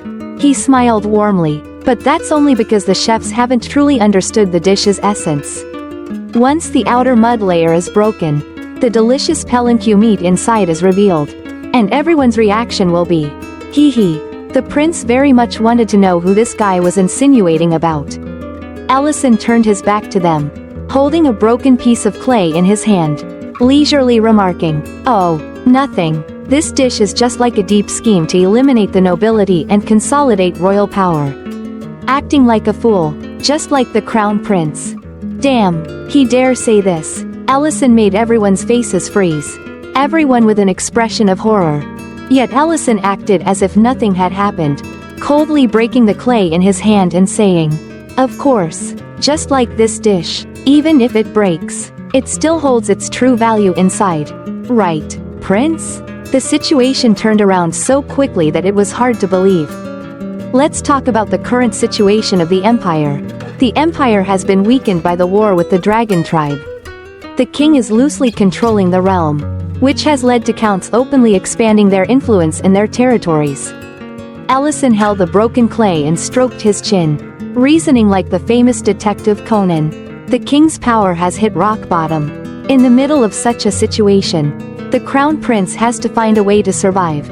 Ellison, despite being in hiding, knows everything, as if he's living under someone's bed. He placed the broken piece of clay on the table and said, "So the most reasonable way is to give up power." The crown prince, struck in his guilty conscience, froze, breaking out in a cold sweat, imagining his future predicament. "Look at me, I don't crave power or anything. I'm completely harmless. Just leave me alone with wine and women." This was the crown prince's intention.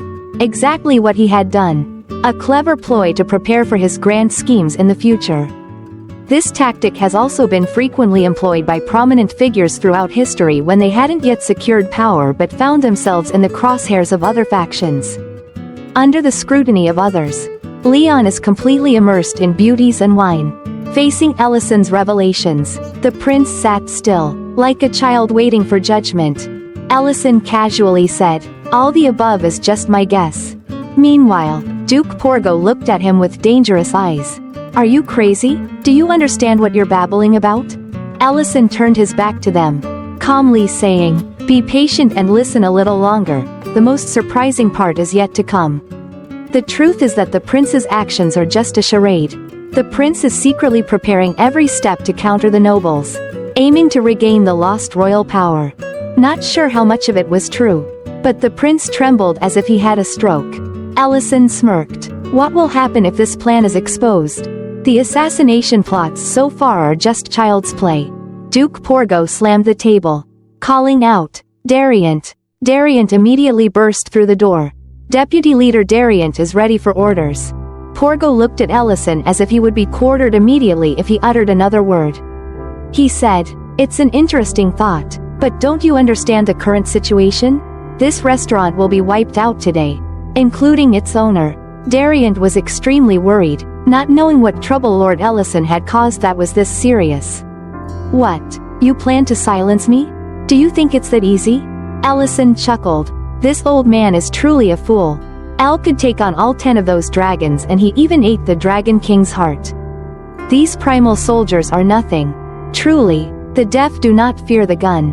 Porgo saw Ellison's constant mocking and was furious. He said, "You have a sharp tongue." Porgo, enraged, continued to mobilize the available resources. Medrin, make him kneel now.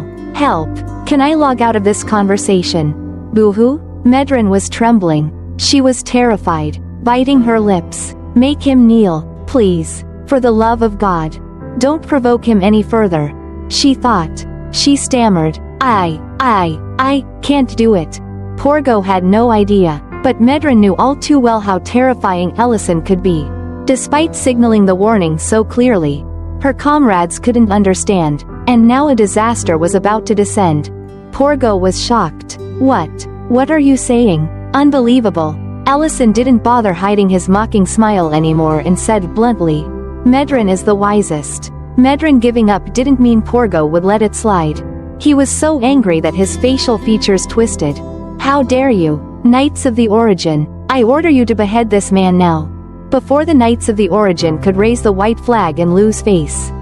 At the critical moment, the prince pierced a piece of chicken and put it in his mouth. He bit into it and used his hand to tear the chicken drumstick apart, causing such a commotion that the other three could only stare. Leon laughed so hard he couldn't see the sun. This dish is super delicious. What are you all still doing? Hurry and try it. He is watching you. Porgo stammered. Prince, I'm sorry, but in the current situation. The prince pounded the table, shouting, sit down and eat. It seems all those years of Leon playing dumb weren't in vain. He actually understands reason quite well. Looks like this crown prince's vision isn't so ordinary after all. Porgo gulped nervously and sat down to cut the chicken and eat it. How is it? Leon asked. It's delicious, Porgo replied. Are you satisfied? Porgo was stunned for a moment before reluctantly nodding. Yes. Finally, the old man managed to get on the same wavelength as his comrade. Seeing that everything had calmed down, Prince Leon decisively declared, it seems that the result has been decided. I have lost, and it would be a lie to say that I'm not satisfied with such a wonderful dish. He spoke while wiping his mouth. Congratulations to the heir of Count Grake. You've won the bet. Diren, suddenly praised, was startled but quickly expressed his gratitude. Prince Leon stood up and spoke to Ellison. Thank you for the wonderful meal. We will leave immediately now. Ellison courteously replied, it was an honor, but didn't you say you wanted to hear the answer from Mr. Grake? The prince donned his cloak. I was planning to stay here for another day because I have an appointment with some ladies. However, I believe I've already heard Mr. Grake's answer. He sighed and assured, there won't be any more trouble. Gather all the Knights of the Origin, we're heading back to the capital. Finally, those troublesome guests left. Ellison immediately relaxed, wiping the sweat from his forehead and said, phew, it seems everything is fine now. Fortunately, we won the bet. What a bunch of lies. You're the main character. They're lucky you didn't rip them to shreds. Diren forced a smile. He felt happy but couldn't fully grasp the situation and how Ellison managed to pull it off. Ellison smiled kindly. You don't need to understand it yet. All I can tell you is that as long as I'm here, you don't have to worry about things like this. Diren wanted to say more, but Ellison cut him off. Now that the troublesome guests have left, you can slowly enjoy the grilled palinque. You mentioned wanting to try it earlier, didn't you? Oh, right. I'll enjoy it for sure. Your earlier statement was impressive. A count must bear responsibility. Diren blushed at the compliment. Ellison handed him a chicken leg. Eat up and grow strong. Outside, the prince's entourage returned in silence. Both Duke Porgo and Medrin kept their heads down without saying a word. The prince suddenly spoke up. Medrin, is that chef the one you mentioned before? Medrin, still anxious despite having dodged a bullet, slowly responded, yes. Duke Porgo was shocked. Impossible. Leon laughed. I may have thought so, but reality shows otherwise. He is the one that even my father and the entire empire don't dare to challenge. Porgo wasn't convinced, stating, is that really the reason? Both the Knights of the First Order and Medrin were present at the time. Speaking of which, he suddenly realized he had misspoken. So he added, but, to just leave him like that would be too dangerous. Of course, that's not the only reason. Leon explained. What did we do to expand our influence? We pressured the nobles using the knights of the First Order and Medrin, tightening the grip to force them into submission. Reflecting on it, Leon continued, "That kid Grake was so determined." I laughed bitterly, wondering, would I have accepted that bet if I were in his position? Porgo couldn't answer that question and remained silent. Listening further, we put all our trust in the kid whom we threatened and controlled. Let's start over, but this time, take it slow to build trust. The path we're currently on is more dangerous than walking naked around the streets. It seems that after this feast, Crown Prince Leon has been enlightened. Who knows, maybe thanks to this incident, the Crown Prince might have gained the strongest ally in history. One who poses no threat to his political power. Come to think of it, he has nothing to lose at all. Back at the restaurant, the morning after the turbulent day of hosting the Crown Prince, everything was calm again. "What's this?" Rurin asked, confused, while Miltine marveled from behind. "It's wonderful." Ellison breathed a sigh of relief, wiping the sweat off his brow, proudly looking at the structure in front of him. "This is a barn where the Baranuric can sleep comfortably." An innocent cow mooed, then casually used its hind leg to kick the door. The barn immediately collapsed into a pile of wood. Ellison's jaw dropped, unable to speak, frozen in shock. If he could have turned to stone from embarrassment, he would have. Rurin taunted, "If they slept in there, they would have all died." Ellison hugged the pile of wood fragments, crying out loud. Building a barn without any architectural knowledge was really foolish. Rurin asked, "How did you manage to build the restaurant then? Did you hammer away all day long or what?" Ellison sighed and admitted, feeling a bit ashamed, "I just hung the sign. The restaurant was built by the builders. There are also a few rare cases. Perhaps I need to visit that place." "Where to?" "Of course, to the place with the best architects in the world. Get ready, we're going to see the dwarves." Mount Maloric, a place deep in the mountain ranges, contains a massive amount of money, gold, and all kinds of rare treasures. It looks just like a treasure trove. I sense a familiar aura. An interesting fellow creature. Just when I was bored. "It's quite fun to meet this," said a striking woman with a toned body and abs that would put any gym enthusiast to shame. With fiery red hair, she seems to be the guardian of this place. A red dragon named Serena. Serena smiled mischievously. "Dare to step into my territory. I'll teach you a lesson." "Finally, I can get out," she exclaimed, standing up. "I've been bored because no ordinary human has come here lately. These guys will be perfect targets for me to punish for daring to trespass on the territory of a red dragon without permission." Lost in her own monologue, she carelessly stepped on a golden crown, causing its tip to hit her shin. She's already stumbled upon herself like this and still talks about punishment. What a clumsy one. Meanwhile, another unfortunate dragon was experiencing a new trial in her life. "I hate climbing mountains," Rurin said with a frown. Ellison told her to bear with it. Rurin wondered why he didn't just hire human architects. No one can compare to the dwarves when it comes to construction.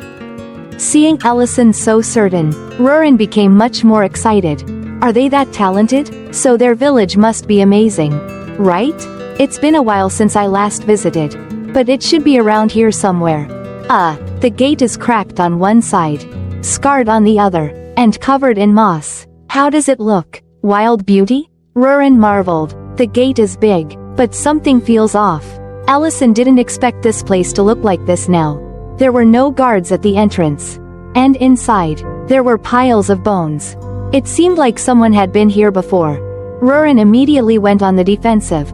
Who could it be? A giant shadow covered the two of them, followed by something rushing toward the entrance, creating an explosion. A massive, spiked tail with fur at the end appeared.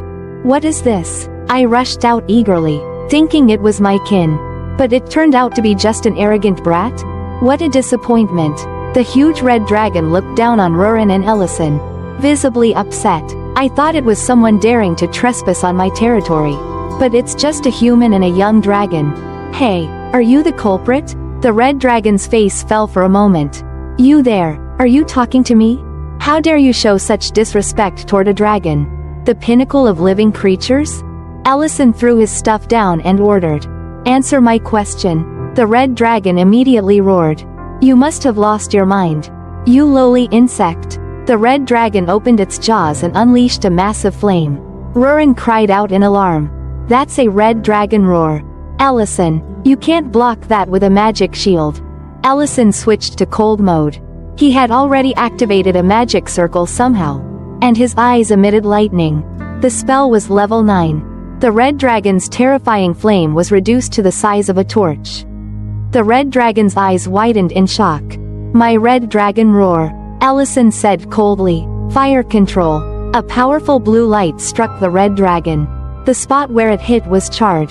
The red dragon finally realized who was in control here. Are you really human? How can you? Seeing Ellison's handsome face, the red dragon recalled something. Serena appeared, clutching her belly in pain. There's a legend about a human who killed many of my fellow in the previous war. But why are you traveling with a black dragon? Rurin wasn't pleased with the red dragon's description of her. I asked first, but you still haven't answered me. Ellison was annoyed, preparing to cast another spell. Serena was so scared by the magic she fell to the ground, stammering and finally crying out in defense. It wasn't me. I didn't do it. When I got here, it was already like this. I'm sorry for being rude. I was wrong. Ellison still frowned, displeased. Serena whispered, I went inside once, but didn't see any dwarves alive. So, I haven't received any tribute. There's a large door blocking the way inside, so I haven't seen anything beyond it. A door? Where is it? Seeing this as an opportunity to reverse the situation, Serena had an idea. She tossed her hair and said, if you need guidance. She approached Ellison flirtatiously. I can lead you there. It will be more fun than traveling with this brat. No dragon understands human men better than I do. Ellison is mine. Rurin rushed over to assert her claim and kicked Serena in the shin.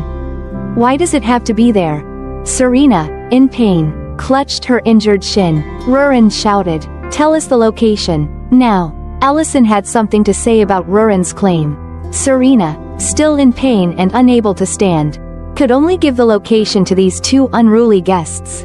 Underground, at the deepest level, Ellison and Rurin eagerly set off, with Rurin moving faster than usual. Meanwhile, at the Count's castle, Diren was recounting everything that had happened at the restaurant to his mother. I heard you're not feeling well. Are you feeling better now? He asked cautiously. Countess Grake, Berna Grake, maintained a cold expression, saying she was fine but didn't touch the delicious pastry on the table.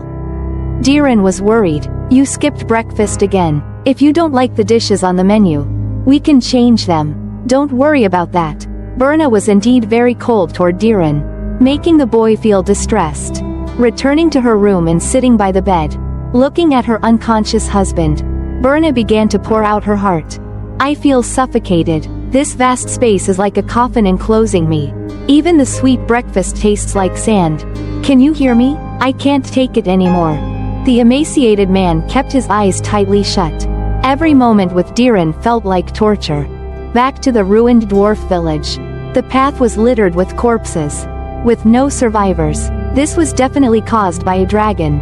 We should go back and deal with that red dragon, said Rurin. She clearly still resented Serena, despite her fondness for Ellison. Ellison hurried to calm the impulsive girl. Take it easy. I don't think the dragon is lying. At that moment, they came across a door. That's probably the door she mentioned. The giant, solid door had a protruding section with intricate designs on it. Ellison could sense many signs of life being blocked behind it. This door doesn't look easy to open, Rurin said, testing its sturdiness by punching and kicking it and thinking they should just break it open. Suddenly, the orb in the center of the door lit up and a voice spoke. Stop. Go away, intruders. You are not welcome here. Ellison, witnessing this miraculous scene for the first time, was amazed, but he still recognized that the voice belonged to a dwarf and asked what had happened here. From within, the response came. The red dragon destroyed this place. Rurin shouted, see, I knew it was her. All right, I'll go deal with her. Seriously, this girl has a hot temper. Keeping her is 100 times more troublesome than keeping other species. Ellison quickly grabbed the girl to stop her from acting rashly. Wait, let's talk more first. A voice came from inside again. A dragon? Allison said. Calm down. But Rurin still jumped up in anger. Why? It's simple. Just go and break their heads. Then these people will open the door. That's easier said than done. Allison told her. It's not that simple. There are signs of a few dragons on that door.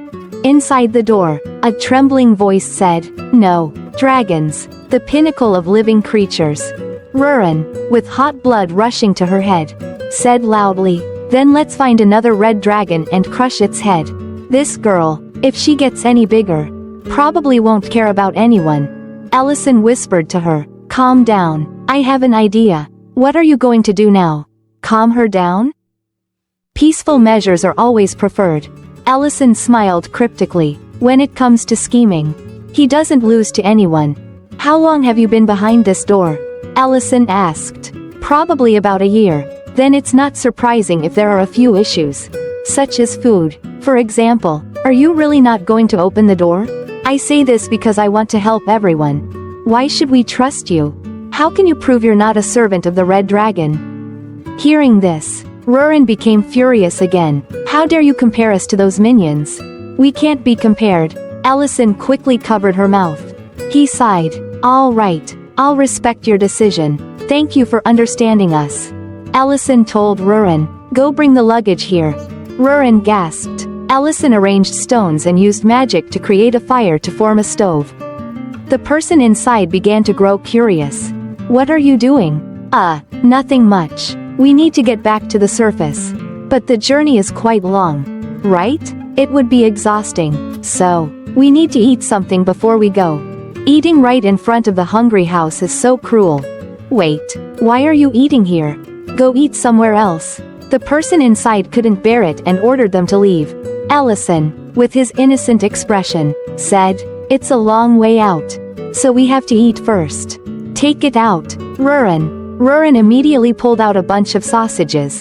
The person inside grew curious again. What's that? This is called sausage. It's made from minced meat, seasoned with various spices, and then stuffed into the intestines for shaping. Allison put the sausages in the pan to fry. The fragrance immediately wafted out, intoxicating to anyone who smelled it. The group that had been fasting for a year began to murmur. Enough. We're underground, so the smell can't reach us here. Allison replied quickly. All right then, we can enjoy the fragrance even longer. The person inside jumped in shock. Do you have no empathy? Why do we need empathy?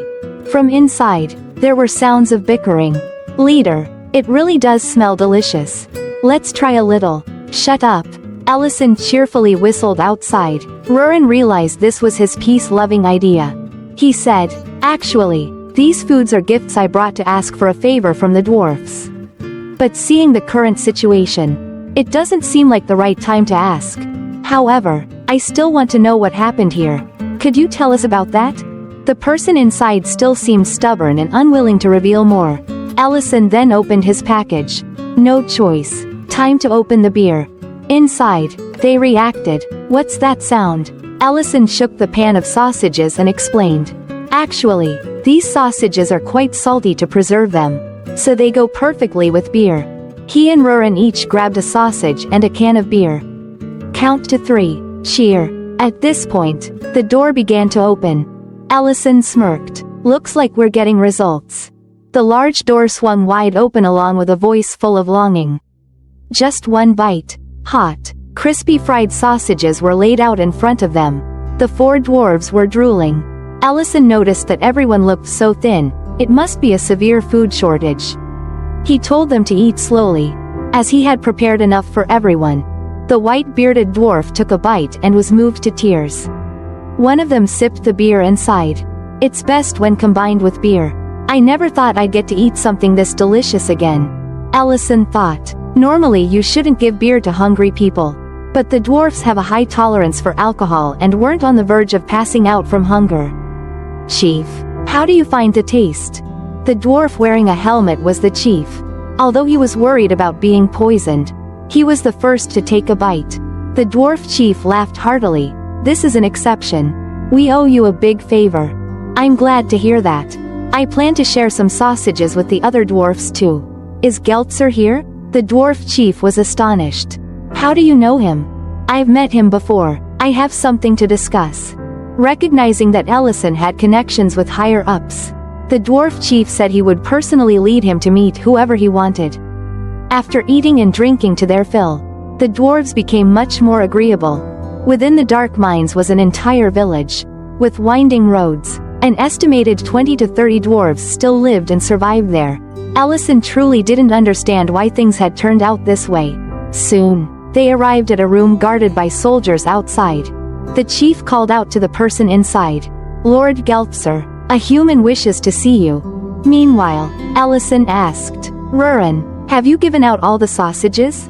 She confidently confirmed, as if I'd forget something like that. Come in. Geltzer let them inside. Long time no see. Geltzer, Ellison greeted as he would an old friend. This old dwarf with silver hair and beard was the chief of the dwarf tribe. I'm sorry to meet you again in this condition, Ellison, and the one beside you must be the mighty one. He said, the dragon with the temper like ice cream. Right? Rurin, having received a compliment, graciously acknowledged. Geltzer is old, but his eyesight is still sharp. Hee, I'm already too familiar with this aura. The dwarf chief wondered who these two were. That even Lord Geltzer would speak so humbly. So, what do you want to talk about? Geltzer asked. You must know. What happened here? How did the dwarf tribe's golden treasure mine decline so? Geltzer grimaced, struggling internally before speaking. It was due to the red dragon's attack. We fought desperately, but it was useless. In the end, only a few survivors remained to guard this place. Ellison immediately asked, was that red dragon with red hair and curved horns? No, it wasn't, he replied. Rurin almost charged at the wrong person. Geltzer continued, we were attacked by a group of red dragons. Ellison suspected as much. Indeed, the marks on the door were caused by the coordinated attack of the red dragons.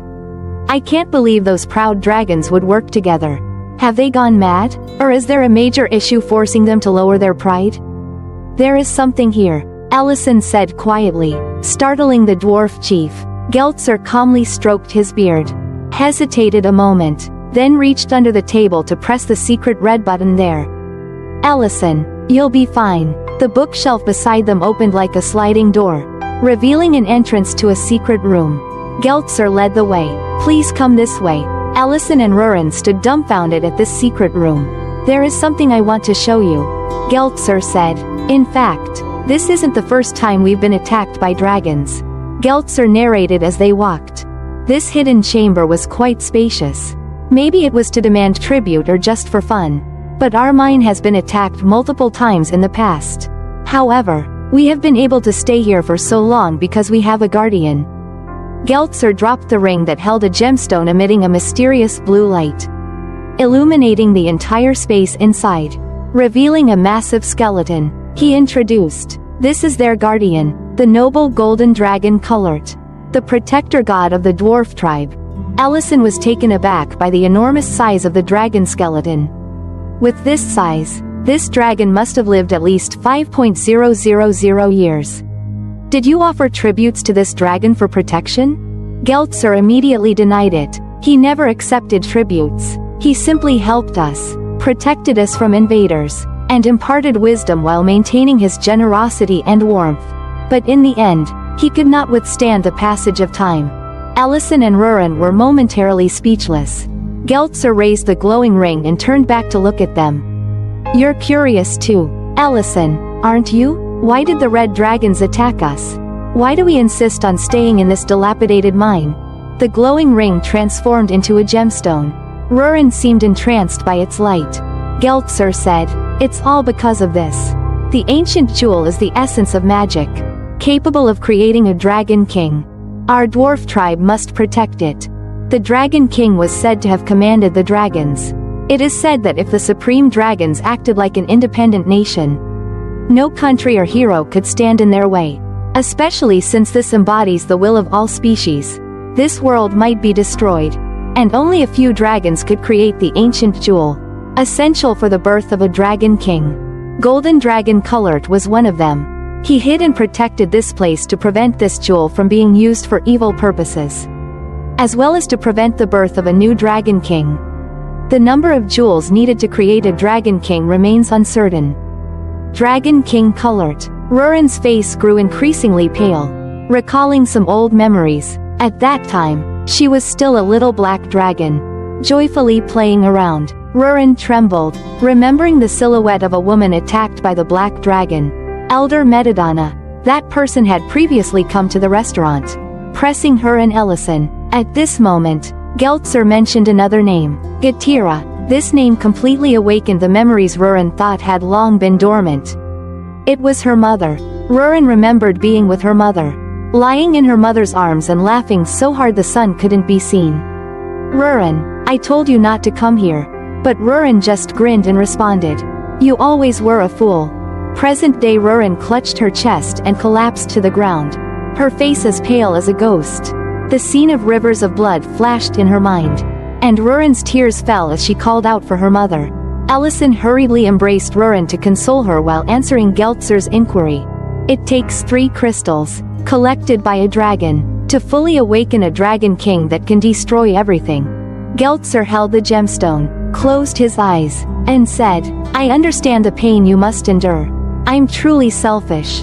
Geltzer hid the gemstone back in the ring and continued, the ancient jewel is always associated with sorrow and grief. Dragon King colored and I tried to find a way to destroy it. But we never succeeded. Ellison told him, we plan to build a dragon cave in Grake City. So come with us. We're planning to build a new village there. Geltzer was stunned. A new village for the dwarf tribe?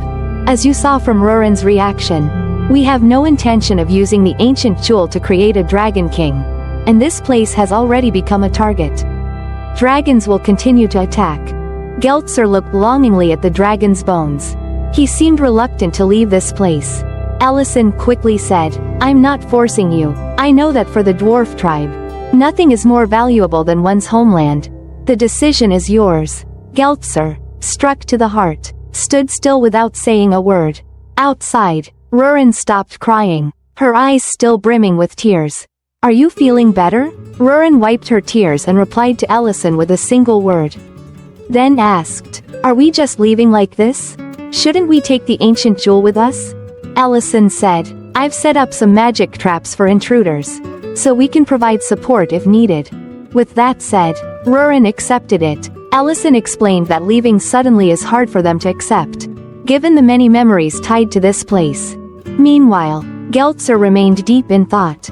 Just then, the chief entered. Chief Geltzer, I have something for you. He brought up a plate of hot sausages. What's this? Geltzer widened his eyes, looking at the sausages as if they were from another planet. This is the food that the human left us. The others have already started enjoying it. I told them to wait a bit, but they couldn't contain their hunger any longer. The chief pulled back the curtain to leave Geltzer outside. The whole dwarf tribe was feasting and celebrating like a party. Geltzer was incredibly amazed and moved to see the smiles on his people's faces. He suddenly realized something and remembered a memory from long ago when he was young. Look, Geltzer, you called for me. Dragon King colored? The frail old dragon said. Isn't living in this cramped and dark place miserable? Geltzer replied firmly, Dragon King colored may see it as cramped, but for us, it's quite spacious. Oh, really? I thought you were here for the ancient jewels. Colored laughed heartily. What are you talking about? We fully understand how important they are. Geltzer was startled by Colored's teasing. Ha ha, now my magic can hide the power of these jewels. But if I do that, the dragons will come searching for them. So, after I'm gone, ensure that the entire dwarf tribe leaves this place.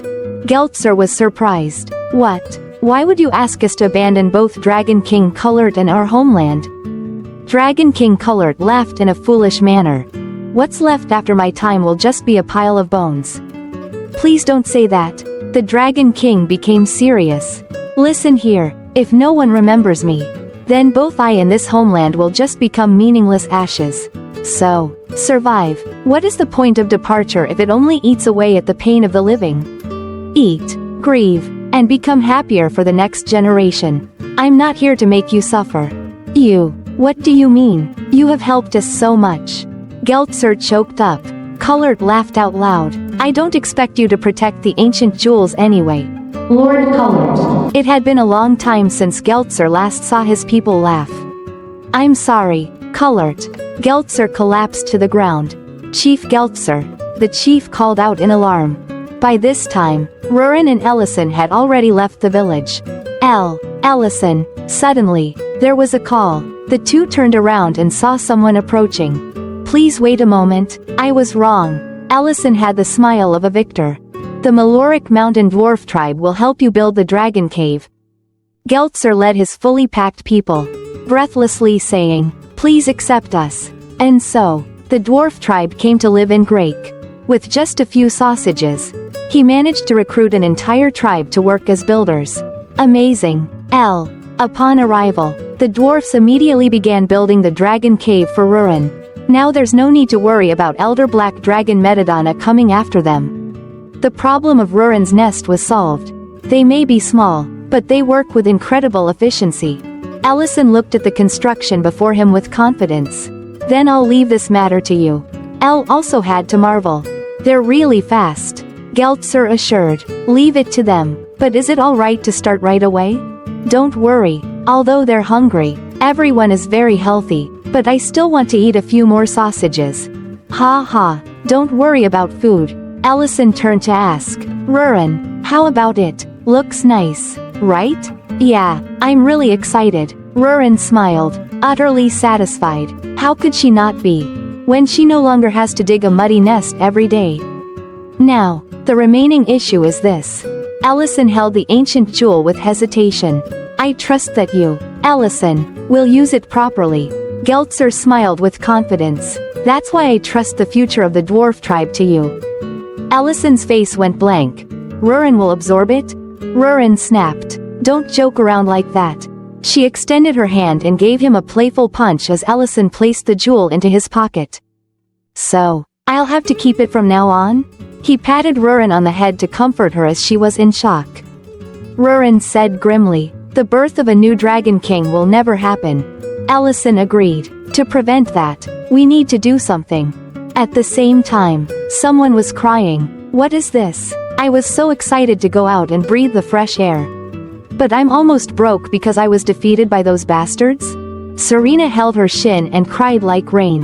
I get it. I'll never go out again.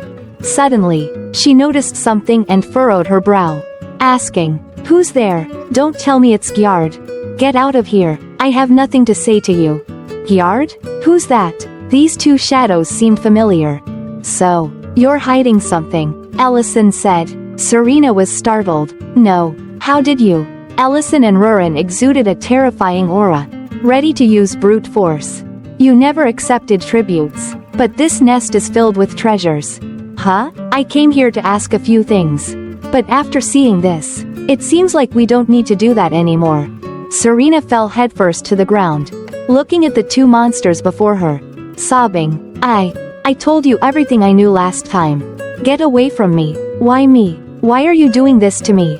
Poor thing. She had the reputation of being the proudest dragon alive. But now she looked terribly pitiful. After all, Serena is the most unfortunate of them all.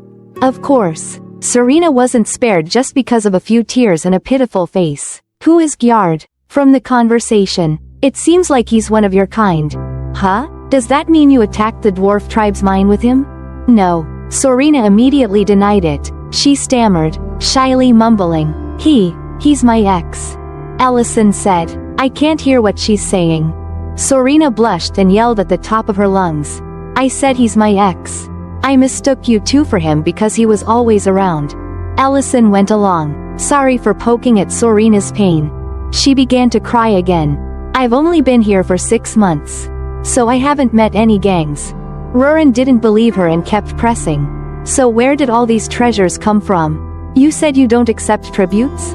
Serena gritted her teeth and snapped her fingers. And the pile of treasures vanished like boiling water. She yelled, they're all fake. Ellison and Rurin were stunned, looking at the empty space around them. Serena seemed to have just exposed herself in front of them, blushing and crying loudly. Are you satisfied now? If you want, take it all. Poor girl, seeing her cry is pitiful. Back at the restaurant, Ellison and Rurin were still discussing. Maybe we went a bit too far. I've never seen a dragon so miserable. We haven't found any information about the group of dragons that attacked the dwarf tribe. There's nothing left for us to investigate, Ellison said, but since we have the jewel, we'll find out eventually. I wonder which gang could have done this. At that moment, Mr. Ment and Elena arrived at the restaurant. Ellison was delighted to see them. Can you walk without crutches? Are you okay? Ellison asked. It was great to see Mr. Ment recover this much. Mr. Ment responded as he moved his leg. Though it's still difficult to move too much. I'm much better, all thanks to Elena. Elena humbly said. I didn't do anything. It's due to his strong will during therapy that led to faster recovery than expected. Ellison laughed and said, everyone has faith in Elena. Anyway, Ellison's attitude made Rurin, standing next to him, turn into a jar of sour vinegar, reeking with jealousy. Have you faced any challenges at the clinic recently? Ellison casually asked, chatting with Elena, unaware of Rurin's attitude. Elena smiled and said, oh, no, it's gotten better, although the problem still remains. Nellin and his mother came to the clinic to express their gratitude. And several minors came too. They also took responsibility for helping me fend off men with bad intentions. I'm not sure, but it seems to have subsided since then. Ellison suspected that Ms. Rain had a hand in this. With a few casual words like, have you heard the rumors about how hard it's been for Elena? Elena was about to talk about the sauce for vegetables that Ellison had taught her last time when the old dwarf Geltzer opened the tunnel hatch from underground and popped up in the middle of the restaurant. Laughing, Ellison, do you have any of that chestnut stew you made last time? Ellison looked dumbfounded. Since when did they dig a tunnel here? Oh, these food lovers. Elena was shocked to realize the newcomers were from the dwarf tribe.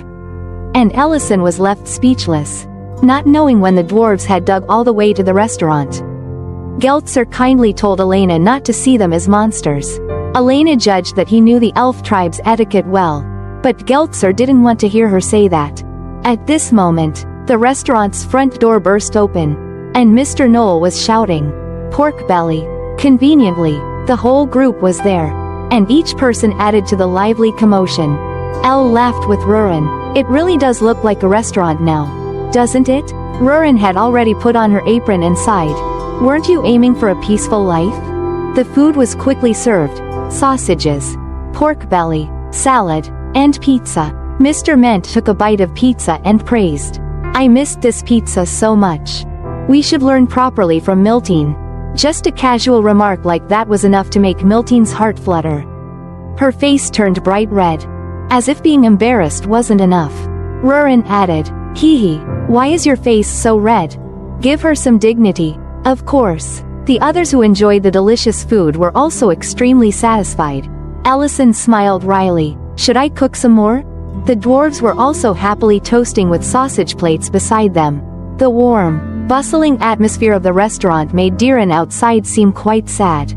He watched as Rurin happily picked up food for Elle, and slumped against the wall, calling softly, Master. Ah, are you calling me? Ellison suddenly opened the door and came out, smiling in response, startling the boy who almost fell to the ground, his heart nearly jumping out of his chest. Why are you sitting outside? What's this kid doing standing outside the door like that? With the magical prowess of a grand mage like Ellison, there's no way he wouldn't sense someone standing outside. The boy seemed startled, stammering, see can you make dessert? Dessert? I know how to make it. But, Diren bit his lip and knelt before Elle, bowing his head and pleading. Then please make a dessert that can make my mother smile. This request surprised Elle quite a bit. He asked back, do you mean Lady Berna? This steak looks good. The head chef was making it while also asking the sous chef if the soup was done. Keep checking it constantly to make sure it doesn't burn. And this is the kitchen of the Count's castle, where most cooking utensils and ingredients are available. But Diren still told Elle to let him know if he needed anything else.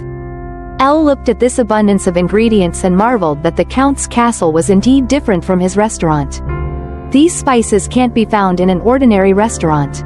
It also seemed that everyone here was quite skilled. Just look at the way the chef or sous chef talks.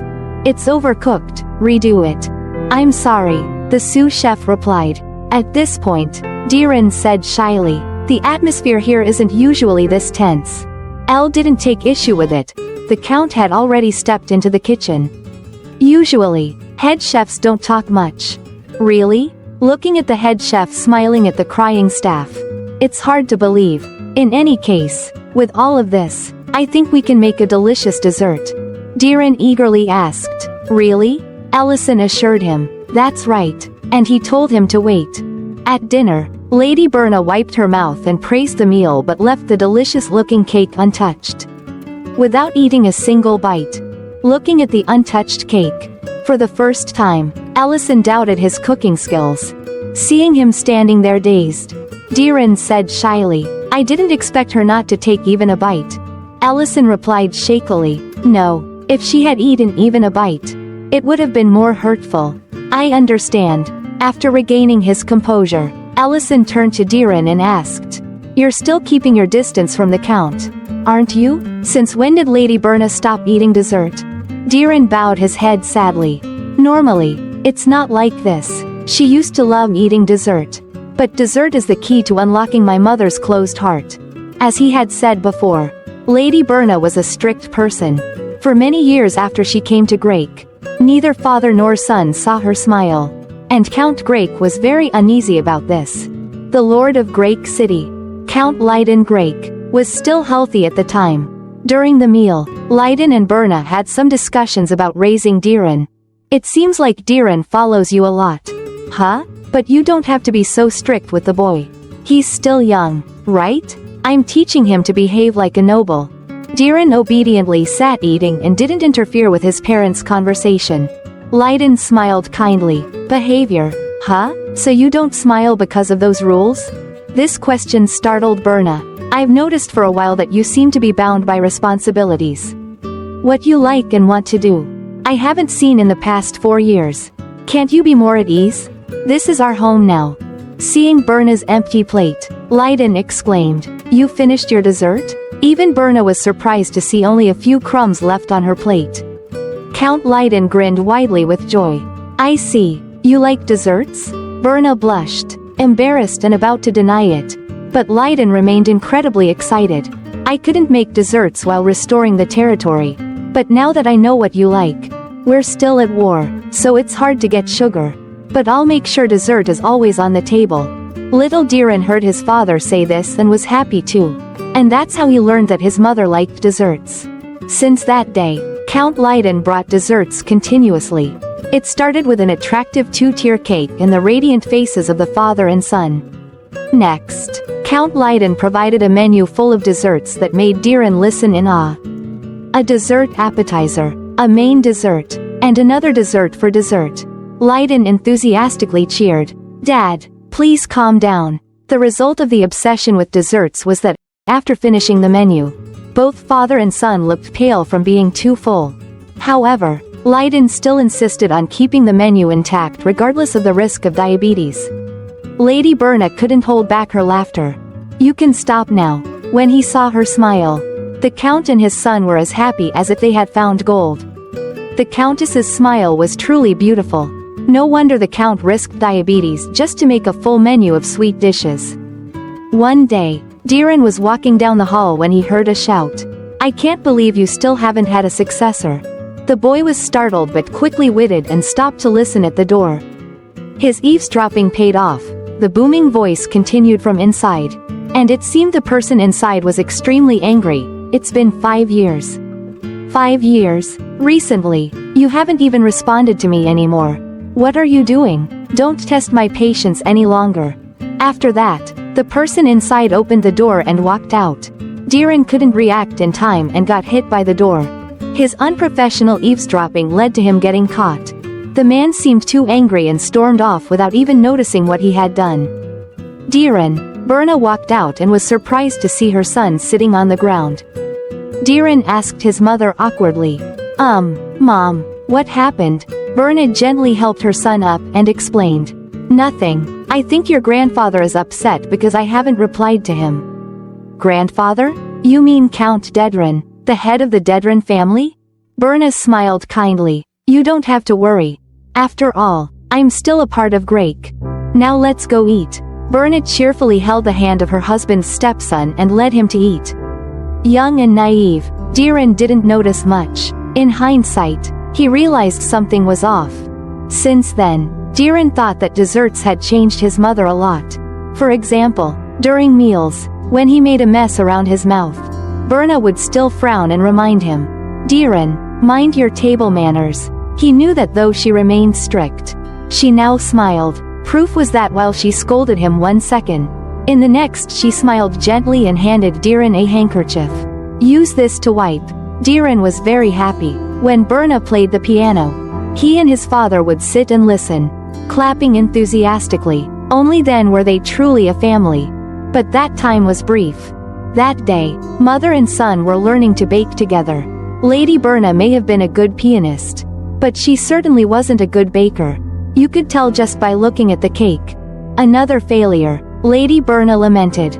If you're more calm when frosting, you'll get better results. The head chef commented. Berna said she'd try again, but the head chef told her she didn't need to anymore. Berna was determined to do it because she wanted to make a dessert herself. At this moment, Diren excitedly exclaimed, Mom, I did it. Diren held the perfect cake in his hand, which made Berna tear up. The boy comforted his mother. It's all right. Didn't you say that effort always pays off? Yes. I never thought my own words would be used to teach myself. Berna then turned to the household staff angrily. Who dares to run around the castle? The butler, seeing Berna, awkwardly replied, Madam, young master, there you are. You need to hurry. The Lord has lost consciousness. The cause is unknown, was the doctor's diagnosis of Lord Leiden's condition, but there's no sign of poisoning, and the symptoms are rare, so it's hard to diagnose. He's unresponsive and isn't even taking normal meals. Diren cried and called out for his father to wake up, but Leiden couldn't respond to the boy. It was as if his soul had been lost. Little Diren turned to his mother in panic and still remembered the look on Berna's face that day. Her soul seemed to have gone with Leiden, full of sorrow and anger, with no will left. Her eyes looked as if she wanted to give up everything. Since then, Berna no longer touched dessert and kept her distance from me. She only expressed her opinions through the servants, no longer speaking or smiling. Since then, my life has always been controlled. That's why I ran to my master's restaurant. Master, I can only remember up to that time. Ellison remained silent as he listened to Diren recount the story. The boy was still choked up. Sitting together, laughing, and eating, that's my happiness, Diren cried. It seems that it's too much to ask. On his way home, Ellison felt that everything was strange. There were many puzzling aspects to the lady's behavior. She became depressed after Count Leiden fell unconscious. But why did she distance herself from Diren and control him? Because he's not her biological child? No, if that was the issue, she wouldn't have opened up before. Lady Berna had a political marriage, but she seemed to love her husband very much. At least at that time. So why did she distance herself from the rest of the family? Loving yet keeping a distance? Ellison suddenly thought it was guilt. She was feeling guilty. That's right. This case seemed plausible. So Ellison immediately returned home and called for Rurin. Rurin was happily sitting on the bed drinking beer and was startled when she heard Ellison. What? I didn't do anything wrong. Ellison put his hands on his hips and said, I wasn't going to scold you. I need you to help with something. Rurin looked at Ellison, puzzled. What is it? Ellison posed a scenario to Rurin. Imagine if I suddenly lost consciousness and couldn't talk. Would you be sad? Rurin didn't need to think and immediately said she would be sad. Hearing this, Ellison told her to quickly follow him. Rurin got mad and said that he had skipped too many details. So Ellison added, and although you like desserts, you don't eat them. Rurin looked confused, wondering if Ellison was drunk. If you don't understand, just come along and you'll get it, Ellison said. At the same time, in Leiden's room at the Count's castle, Berna spoon-fed Leiden soup. Leiden was now just an empty shell, unresponsive to anything external. The soup spooned into his mouth would dribble back out. And Berna also had no reaction. like a robot cleaning up the spilled soup for her husband. At that moment, an unpleasant-looking servant entered the room as if he owned the place. He said, "We should get ready. Count Dedren has arrived." When Berna heard this name, her face became horrified. She stood motionless and then put the bowl of soup down. "I understand," and followed the servant. As they left, Allison's space portal appeared. This time, he brought Rurin straight into Count Leiden's room. Phew, I was wondering when she'd leave. It seems they've been waiting in this space portal for quite a while. Rurin looked at the man on the bed and began to assess. Is this the city lord? From his condition, could he have been cursed? Allison guessed. I don't really understand either. Rurin could only look and couldn't diagnose the illness. Allison walked around, searching for something, and asked Rurin, but she also didn't know the cause. Rurin said, "It's been too long since I've seen a case like this. So I'm at a loss." Rurin curiously asked Allison, "What brought you here?" Allison replied, "I thought there would be a clue here. But I can't figure out Lady Berna's true intentions." While talking, Allison rummaged through the drawers. When he turned back, he noticed Count Leiden looking in a particular direction. Overthinking it, Allison felt something was wrong. Leiden's empty eyes seemed to be looking at something. Where? Rurin didn't know either. Following Leiden's gaze, it seemed to be the piano. Allison wondered why there was a piano here. Meanwhile, Rurin inspected more closely and discovered a roll of confidential documents behind one of the pillars. She pulled it out. Allison saw it and urged, "Open it." Allison and Rurin unrolled the paper and were immediately shocked. The documents revealed that Lady Berna had embezzled taxes from Grake. Furthermore, the document detailed the amount of embezzlement from various sources. A shocking truth, but it didn't stop there. The author of the document was Lady Berna herself. Allison rolled up the paper and handed it to Rurin. "Can you go to the imperial capital for a moment?" Rurin was surprised. "Right now?" Elle answered, "I have to take this to someone in another room." In his room, Diren heard a knock on the door and wondered who was coming at this hour. Allison opened the door and walked in with a bright smile. "Diren, take a look at this." He handed Diren the roll of paper that he and Rurin had just found. After reading its contents, Diren's face gradually turned pale. "What's this? My mother transferred Grake's taxes to Dedren?" He was shocked at what he saw in the documents and had to hold back his voice. Allison reminded him, "Shush, Count Dedren is here." Diren quickly covered his mouth. But his expression was still devastated. He wondered why his mother would do such a thing. Who could gather this information? "Look at the name at the bottom of the page," Allison reminded. Diren looked down and saw Lady Berna's name. Dropping the roll of paper. No one else could have collected this kind of information. This is a confession written by Lady Berna herself. The last lines of the scroll read, "With this document, I, Berna Grake, acknowledge all the tax embezzlement in Grake." Diren trembled, confused. Why would my mother confess? Allison decided to use a special magic and said to Diren, "We need to investigate. As you know, Count Dedren is here." In the tense reunion between father and daughter, Berna asked coldly, "Why are you here?" Dedren responded casually, "Do I need permission to see my own daughter?" Berna maintained her indifferent attitude. "Since when have we been this close?" Dedren stroked his mustache and said, "I recently heard some interesting news. The Crown Prince and Duke Temurin came to Grake, and Diren was the one who welcomed them. The boy behaved very well. He's a bit different from what you said, right?" Berna immediately denied it. "I don't know anything." Dedren tapped his head, appearing like a senile old man. "I thought the boy was useless. Has he regained his confidence? What should I do? Should I make him the next Leiden?" This left Berna stunned. In extreme panic, she trembled and asked, "What are you saying?" He laughed maniacally. "Don't you know? It seems I did it without telling you. But it's not that hard to understand. I was the one who poisoned Leiden." Dedren laughed like a monster. "I intend to do the same with Diren." At this moment, Berna couldn't hold back her anger.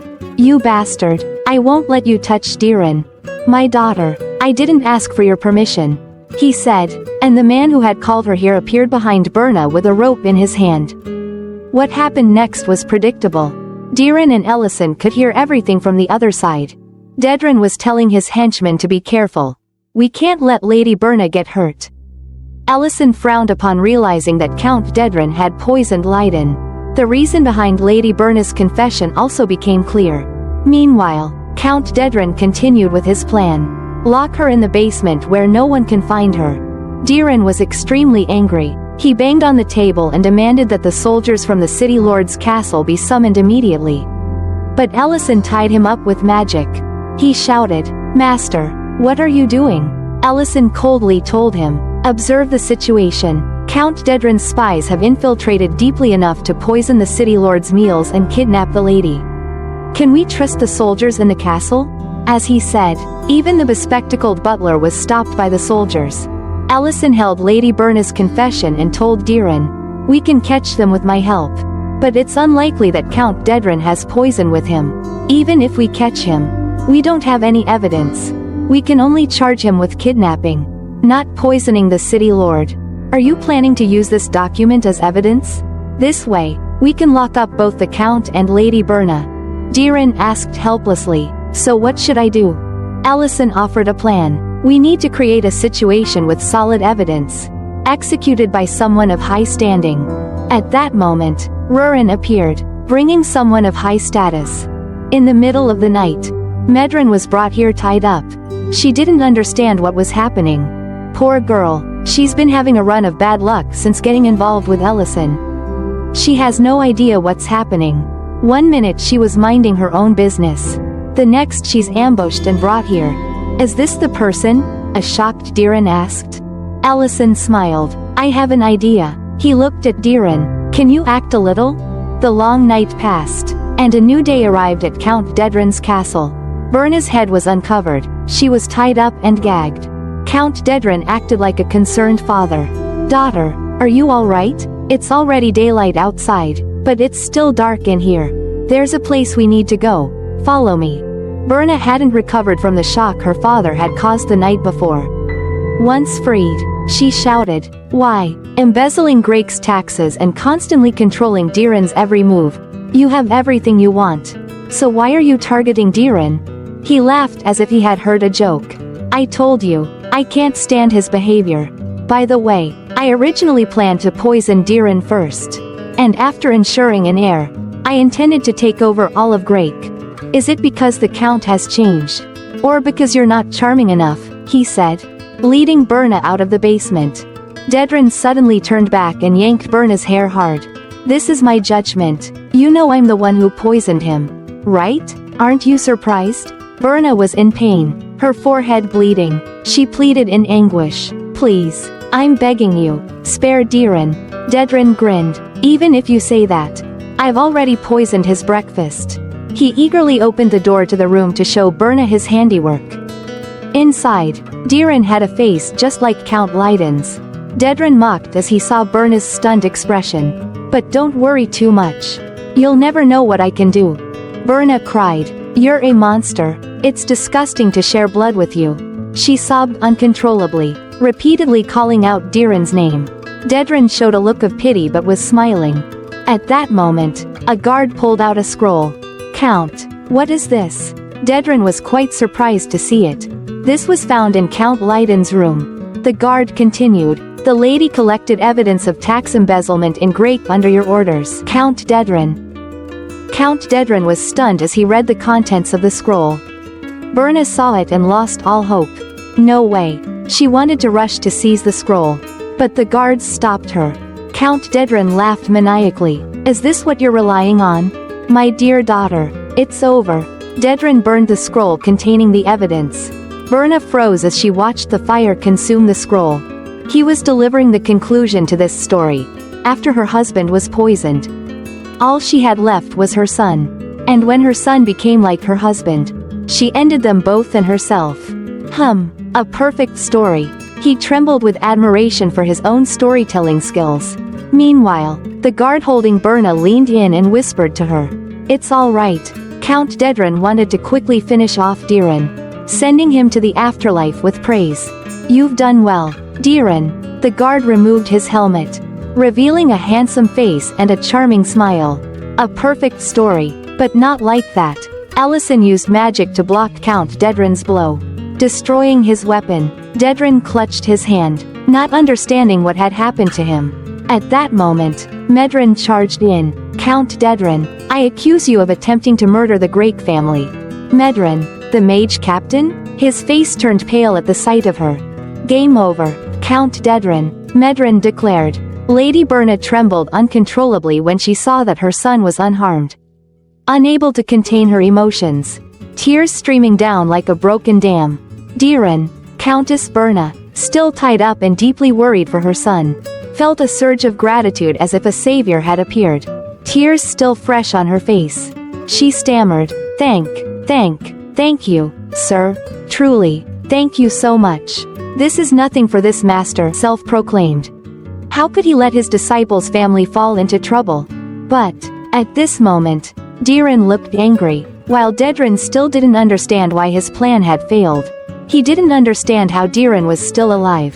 Medren frowned. Don't resist anymore, Count Dedren. Follow the Empire's orders. Dedren gritted his teeth, knelt down, and said, What are you talking about?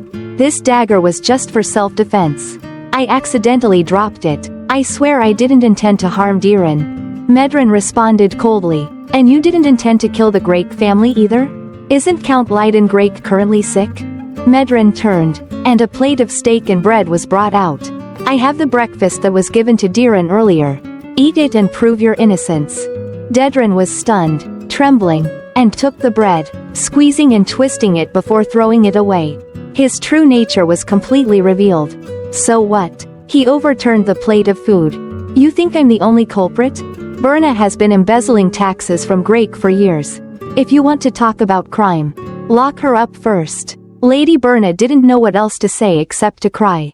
It was hard to believe the evil man in front of her was her biological father. I don't know what you're talking about. Diren picked up the roll of paper that had contained all the evidence that Dedren had burned minutes ago and asked. Where's your evidence? Driven to the edge by his own actions, Dedren cursed Diren. You've been watching this whole time, haven't you? He roared. Guard? The guards heard this and chanted, Obey the Count. They were loyal but couldn't last long against Medren's magic. She angrily summoned earth and stones to punish the guards and Dedren. There are beings in this world you shouldn't provoke. Not even the royal knights, the dukes, or even the emperor of this empire would dare. A lowly noble like you dares to act recklessly? Below, a fluttering cloak and a familiar voice rang out. Knights, heed my order. Quickly remove the traitor who has infiltrated Grake. It was the knight captain, Dariant. The knights quickly advanced into the castle, overpowering the treacherous soldiers and those following Count Dedren's orders. All were tightly bound and terrified. Dedren laughed maniacally, shouting at them for daring to do so, even though he himself was tightly bound by Medren's magic. Watching this scene through the window, Ellison smiled with relief, as everything seemed to have been resolved. He turned back to untie Lady Berna and said with a smile, I should leave now. I'm so glad you're safe. Wait a minute, who are you? Lady Berna was still wondering about Ellison's identity when she heard Diren call out, Mother, emotionally. He approached her with concern. Are you all right, Mother? You're hurt. Berna bowed her head and sobbed. Don't worry about me. I'm so glad you're safe. Diren knelt down in front of his mother, not too happy that everything was over. Why won't you look me in the eye? Because I'm a criminal, Lady Berna admitted. I made Count Grake like this. Not to mention the tax embezzlement from Grake. I've lived in this castle knowing Count Dedren is the culprit, putting you in danger. I just feel guilty for being alive. Diren didn't know what to say after hearing these words. Mother, you've always lived under the burden of guilt. Why would you use the word, forgive? It's all Count Dedren's fault, not yours. Diren covered his face and cried. I and Father too. We'll always be with you. Because that's what family is. So raise your head. Lady Berna reached out and hugged him. I'm sorry. Diren, I'm so sorry. I've been so foolish. I won't do that again. The mother and son hugged each other and cried until the evening. Count Dedren was imprisoned in a cage and transported to the city lord's castle in Dedren. Even now, he hadn't repented, and was even more aggressive. Let me out. Do these fools know who I am? The two soldiers in charge of transporting him ignored him, talking about moving things in the city lord's castle. Dedren gritted his teeth. You made a big mistake. You think I don't have connections in the Empire? When I'm released, I'll finish you off first. Ellison arrived sometime earlier and, hearing Dedren's words, became angry. Who do you think you are to say that? Dedren looked at him, sweating, but still defiant. Who are you? Are you a mage of the Empire? Ellison didn't answer, just glared at Dedren and said, to have such a large land and castle. You meddled with Grake. Watch closely. Ellison coldly used magic, shaking the magnificent castle and the surrounding fertile land as if in an earthquake. Count Dedren trembled with fear. What are you doing? Impossible. Nothing is impossible, Ellison replied. Once I act, no one can stop it. The power of the Archmage Ellison, the living legend, was demonstrated just like that. Diren sat at the dining table, full of excitement, and Lady Berna, with half her head bandaged, looked at him and asked, Diren, what's this? Diren, yearning for a family dinner after a long time, had prepared meticulously. A large table was set outdoors, adorned with exquisite decorations. I've prepared a whole table of desserts for you, Mother, Diren said to Lady Berna. Diren had also invited acquaintances to join the celebration, mostly Ellison's friends. The guests chatted animatedly. Goodness, so many sweets. Are we supposed to eat all of this? I guess so.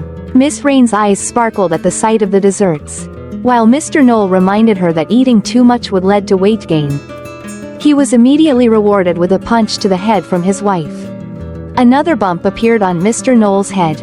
Oh, the woes of this well-meaning but tactless man. Meanwhile, Medren stood by the tree and shouted, Everyone, pay attention. Look toward the city lord Dedren's castle. There will be a special show for tonight's party. Diren eagerly turned Count Leiden's chair in the indicated direction. Berna was startled, not knowing what was happening, while Dedren, who was imprisoned in the cage, was crying and begging for it to stop.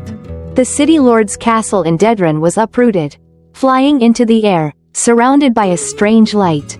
The castle began to explode from the inside, and in the blink of an eye, a tremendous explosion occurred. Count Dedren sat in the cage crying, Stop. It's my castle, but that was impossible.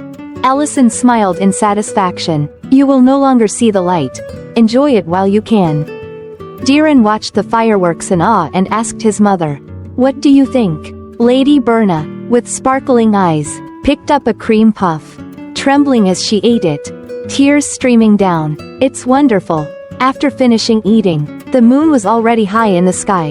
Lady Berna stood by the window, looking at the moon excitedly, then turned to feed Leiden, still chattering. You don't need to worry about Diren. I've realized how foolish I was. No matter what happens in the future, I won't hide from it anymore. Count Leiden seemed to be responding better and took the food. Lady Berna gently wiped her husband's mouth.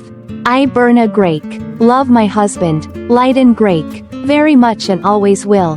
Diren stood outside the door, listening and smiling contentedly. Meanwhile, Count Dedren was brought to the street, where people threw vegetables, rotten eggs, and harsh insults at him.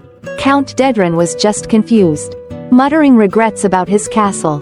Not far from there, Dariant and Ellison stood watching the scene of celebration. We've caught many spies, but we shouldn't let our guard down. You should be careful, Dariant reminded. Ellison put his hands on his hips and praised his friend for doing a good job. What about Duke Temerain? Ellison asked. At first, he was surprised, but then he was silent when he heard that it was your plan. He might want to come here in person if he sees what's down there, Dariant replied. Dariant looked at the sinkhole behind the two of them and sighed. No matter how you look at it, you are strong in an extraordinary way. But never admit that you are strong. Ellison chuckled smugly with Dariant. That's a spectacular show I created. Grake is about to go through beautiful days. Reality proved that Ellison might be a great mage, but he's certainly not an outstanding seer. The next day, it rained cats and dogs, and lightning struck the ground. Ellison stood looking at the rain, thinking of the beautiful days he once talked about. Beside him, Rurin shouted angrily, "I just hung up the clothes." A problem many people can relate to. Meanwhile, Ment and Miltine were struggling to keep the fence up in the terrible wind. Despite their efforts, the fence post still fell on Miltine. Ment was horrified, but it was too late. When they returned to the restaurant, they brought in a large puddle of water. "I said there was no need to go to the farm in this weather. Today, I'm forbidding anyone from working outside." Allison felt both helpless and sympathetic to those who worked hard. He handed them towels to dry off and spoke thoroughly. But Ment and Miltine still regretted the fence more. Rurin was still upset about the clothes. Instead of struggling with the harsh weather, Allison suggested that they help him serve the customers. The restaurant was quite lively today. Allison worriedly put a towel on Rurin's head. "Dry yourself off first, or you'll catch a cold."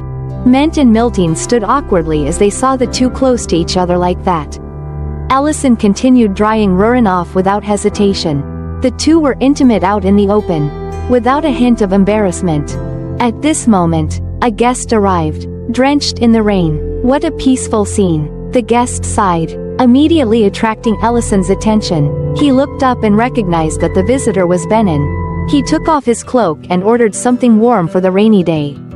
Soon after, Allison brought out a bowl of noodles and introduced, "This is palanque meat noodles," which means chicken noodles. Benin was surprised. "Didn't you say you stopped selling palanque meat?" "There have been many customers going to Noel's butcher shop, so I started using palanque meat for cooking again.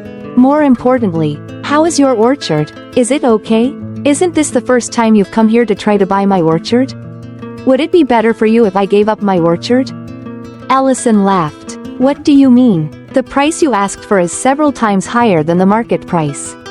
I'd be very disappointed if the orchard had to close due to bad weather like this." Benin laughed, admitting defeat. "I can't compete with your mine."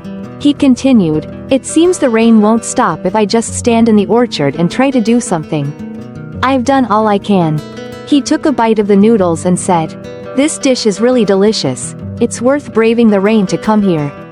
Rurin came over with a towel and pouted. "Why aren't you drying my hair?" "Hold on, there are customers right now."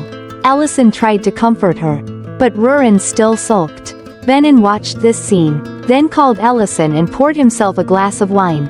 "In your life, have you ever made a decision that you regret?" Allison was taken aback and asked, "What?" Benin tilted his head back to drink and continued, "A decision you'd take back if you could travel back in time. A decision that, whenever you close your eyes, you'll always remember and be heartbroken over. Maybe you've never experienced it because you seem to get along well with your wife."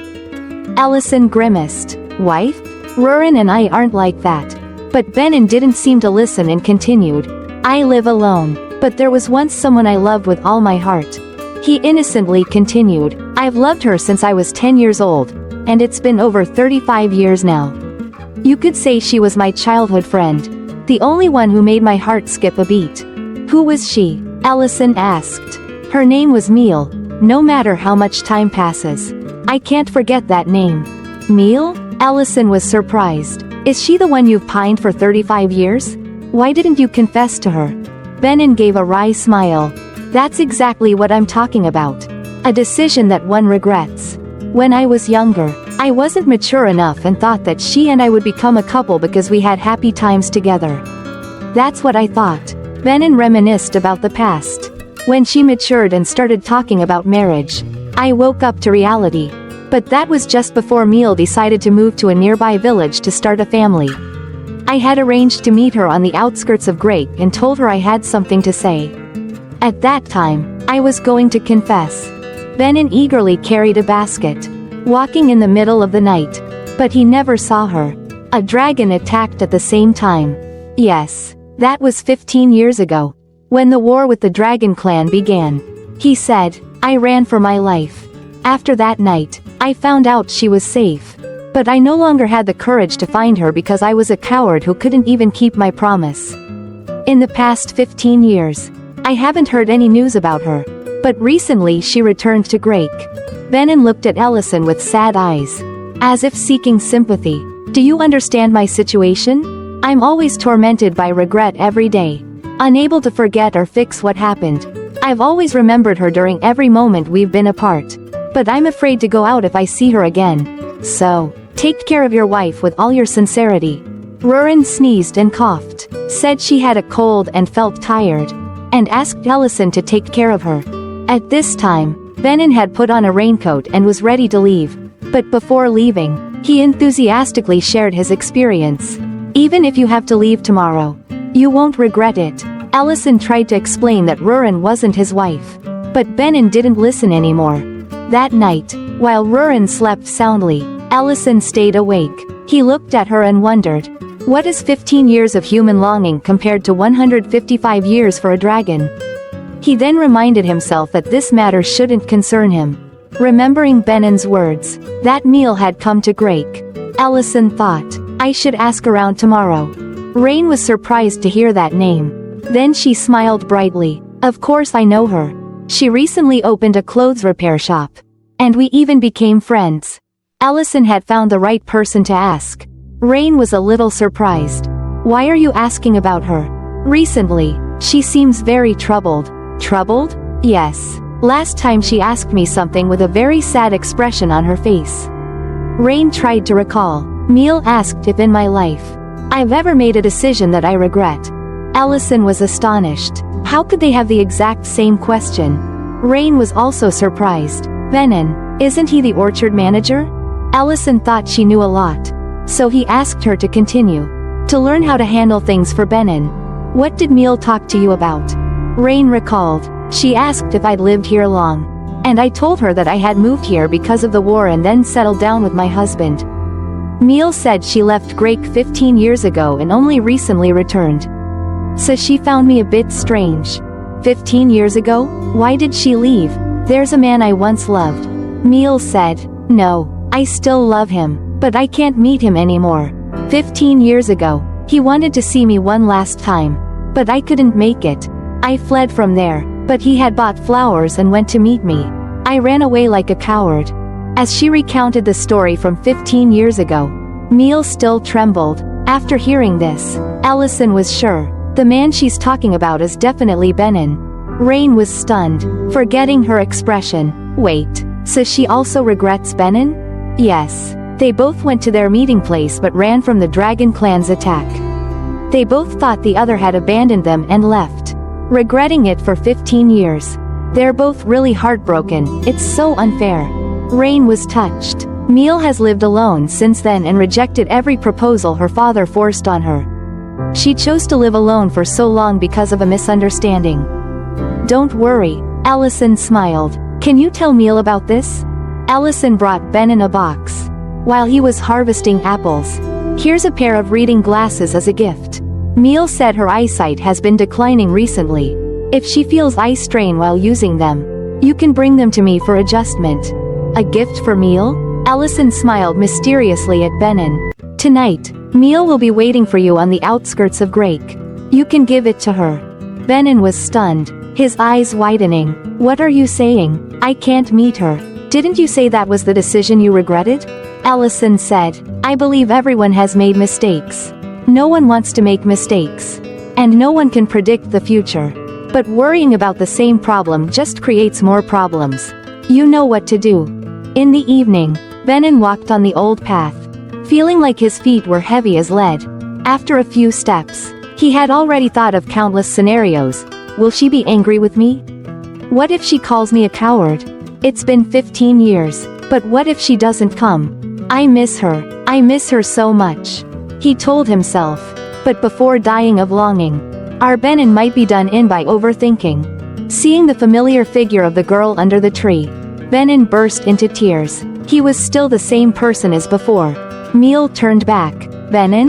Benin was stunned. Is it really you, Meal? He gripped the box tightly, blaming himself for nearly running away. He shouldn't do that. Meal was also emotional. I have something to tell you about that day. Benin bit his lip, startled, his heart finally letting go. And he laughed in agreement. So do I. Benin thought that even if Meal scolded or blamed him, it would be okay because the biggest regret of his life was not apologizing to her about that day. I'm sorry I didn't make it to the meeting place 15 years ago. I'm sorry I didn't make it to the meeting place 15 years ago.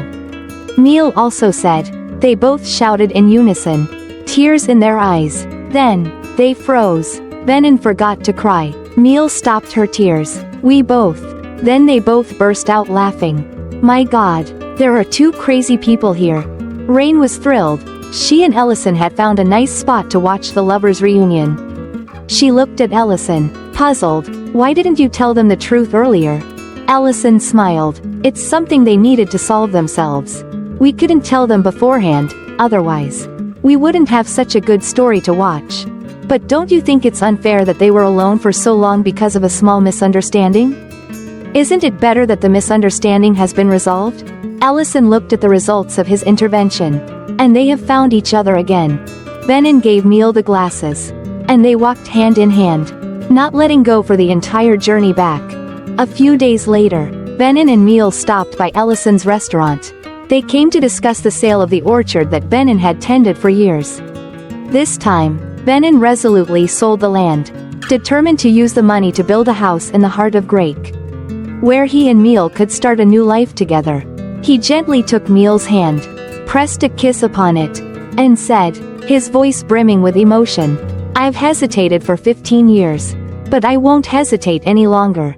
Neil lowered her gaze, her cheeks flushed, a shy smile blooming on her lips. After purchasing Venin's orchard, Ellison became a real estate tycoon. The vast area around the restaurant was all his land. But he still lamented, although the land around the restaurant is mine, there's no room to build Dwarf's village. Fortunately, I found a place to build it.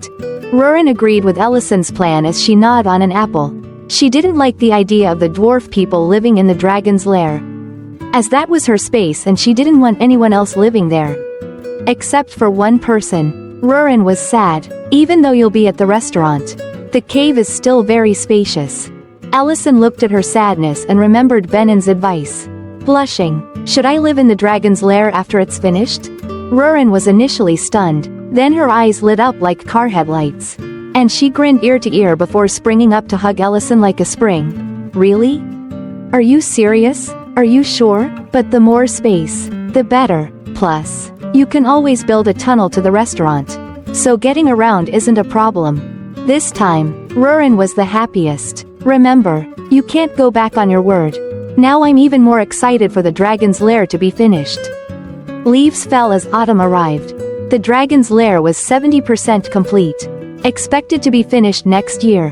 Geltzer reported the construction progress, and Rurin was very pleased, praising their work. At that moment, Ellison brought out hot steaks and praised them too. Geltzer smiled broadly. They haven't finished paying their debt, and Ellison already found land for them to build the village. At the other table, Miltine called over. The number of Baranuric has increased a bit. Really? Yes. It seems we'll have to upgrade the farm. And so, everyone discussed expanding the farm. Outside, Linte and Matt stood some distance away from the restaurant. Despite the distance, the younger sister's sharp nose caught the aroma. And of course, her brother smelled it too. Linte introduced herself. I'm Linte. I heard you were hiring for the farm. Can we apply? And I'm Matt. They handed over a dirty and torn piece of paper. Ellison's eyes widened. We threw that paper away a long time ago. Where did you find it? Linte blushed, stammering. The two stood still. Ellison laughed. We were planning to make a new ad to hire more people. Let's eat first, and then we'll talk. The cooking class began, and Ellison said he'd prepare something hot since it was cold outside. Beef was fried with butter, while in another pan, chopped garlic, onion, and mushrooms were sautéed. Once they started to change color, he added tomato sauce, seasonings, and beer to the meat. Cooking them all together, the aroma rose, and Ellison remarked, "No need for MSG. This is natural MSG." But he still added a little bit. After cooking for a while, the braised beef was ready. Linte took a bite and was amazed. "Here's the meat." Ellison told the siblings that he had made a lot, so they shouldn't worry and should eat their fill. Linte and Matt readily agreed. The tender meat and rich sauce were noticeable, and the warmth spread through the body with each bite, bringing a happy blush to their faces. It feels like this is the best food I've ever eaten. Thank you so much, Linte said. Allison saw they were hungry, so he told them to eat slowly. Also, you said you wanted to work on the farm, right? Is there a special reason you want to work here? He took the opportunity to interview them. Linte's face was full of determination. Yes, we love animals, and besides that, I don't know anything else. But my sister and I are very resilient and don't give up easily. You're spirited but lacking a bit. Allison called Elena over to check. He's telling the truth about their resilience, but they're hiding an important fact. The siblings' faces turned pale. Linte clenched his bandaged wrist tightly. Allison smiled coldly. I'm sorry, can I take a look at your wrist? Linte gritted his teeth and removed the bandage. Both siblings had fresh red marks on their wrists. Ment appeared immediately. Those are handcuff marks. Are you criminals? Allison asked sharply. Matt wanted to explain but was loudly stopped by Linte. He bowed his head. I'm sorry for hiding the truth. But please believe me, we mean no harm, and I understand that we've asked too much of you. After saying this, Linte got up and left immediately. Matt wanted to hold him back, but his brother rushed out of the restaurant. What are you doing? They seem like good people. At least we should explain the misunderstanding. Linte wrapped the cuff marks on his wrist again and told Matt that, regardless of the reason, a criminal is still a criminal, and he didn't want to talk about what happened. Matt was saddened and had tears in his eyes. Linte patted his sister's head. However, I don't regret my actions. Don't you regret not finishing the food? Well, would it be embarrassing if I said yes? But we couldn't finish the food in that atmosphere. In the evening, the whole village dispersed after finishing their meals. Allison was washing dishes, and Rurin stood beside him, asking, so the interview didn't go well? They have their own issues. But if they won't explain, there's nothing I can do. You should also think about how that will make Miltine and Mr. Ment feel. Rurin acknowledged that finding good subordinates was very difficult. Allison thought they needed to make a new ad. Looking up at the kitchen shelf, he noticed that the restaurant had run out of seasonings again, probably because of the recent influx of customers. He still used the old trick of buying supplies from the modern world. After summoning, Allison grimaced with dizziness. Is it exhaustion? Summoning is the only magic that leaves you this exhausted. Rurin said. This spell should have been impossible because I haven't absorbed the Dragon King's heart yet. Suddenly Allison felt strange, and he swayed, making Rurin worried. Allison was panting, his eyes hollowed. This feels different than usual. I can't absorb any more mana. Hey, what's wrong? Rurin asked anxiously.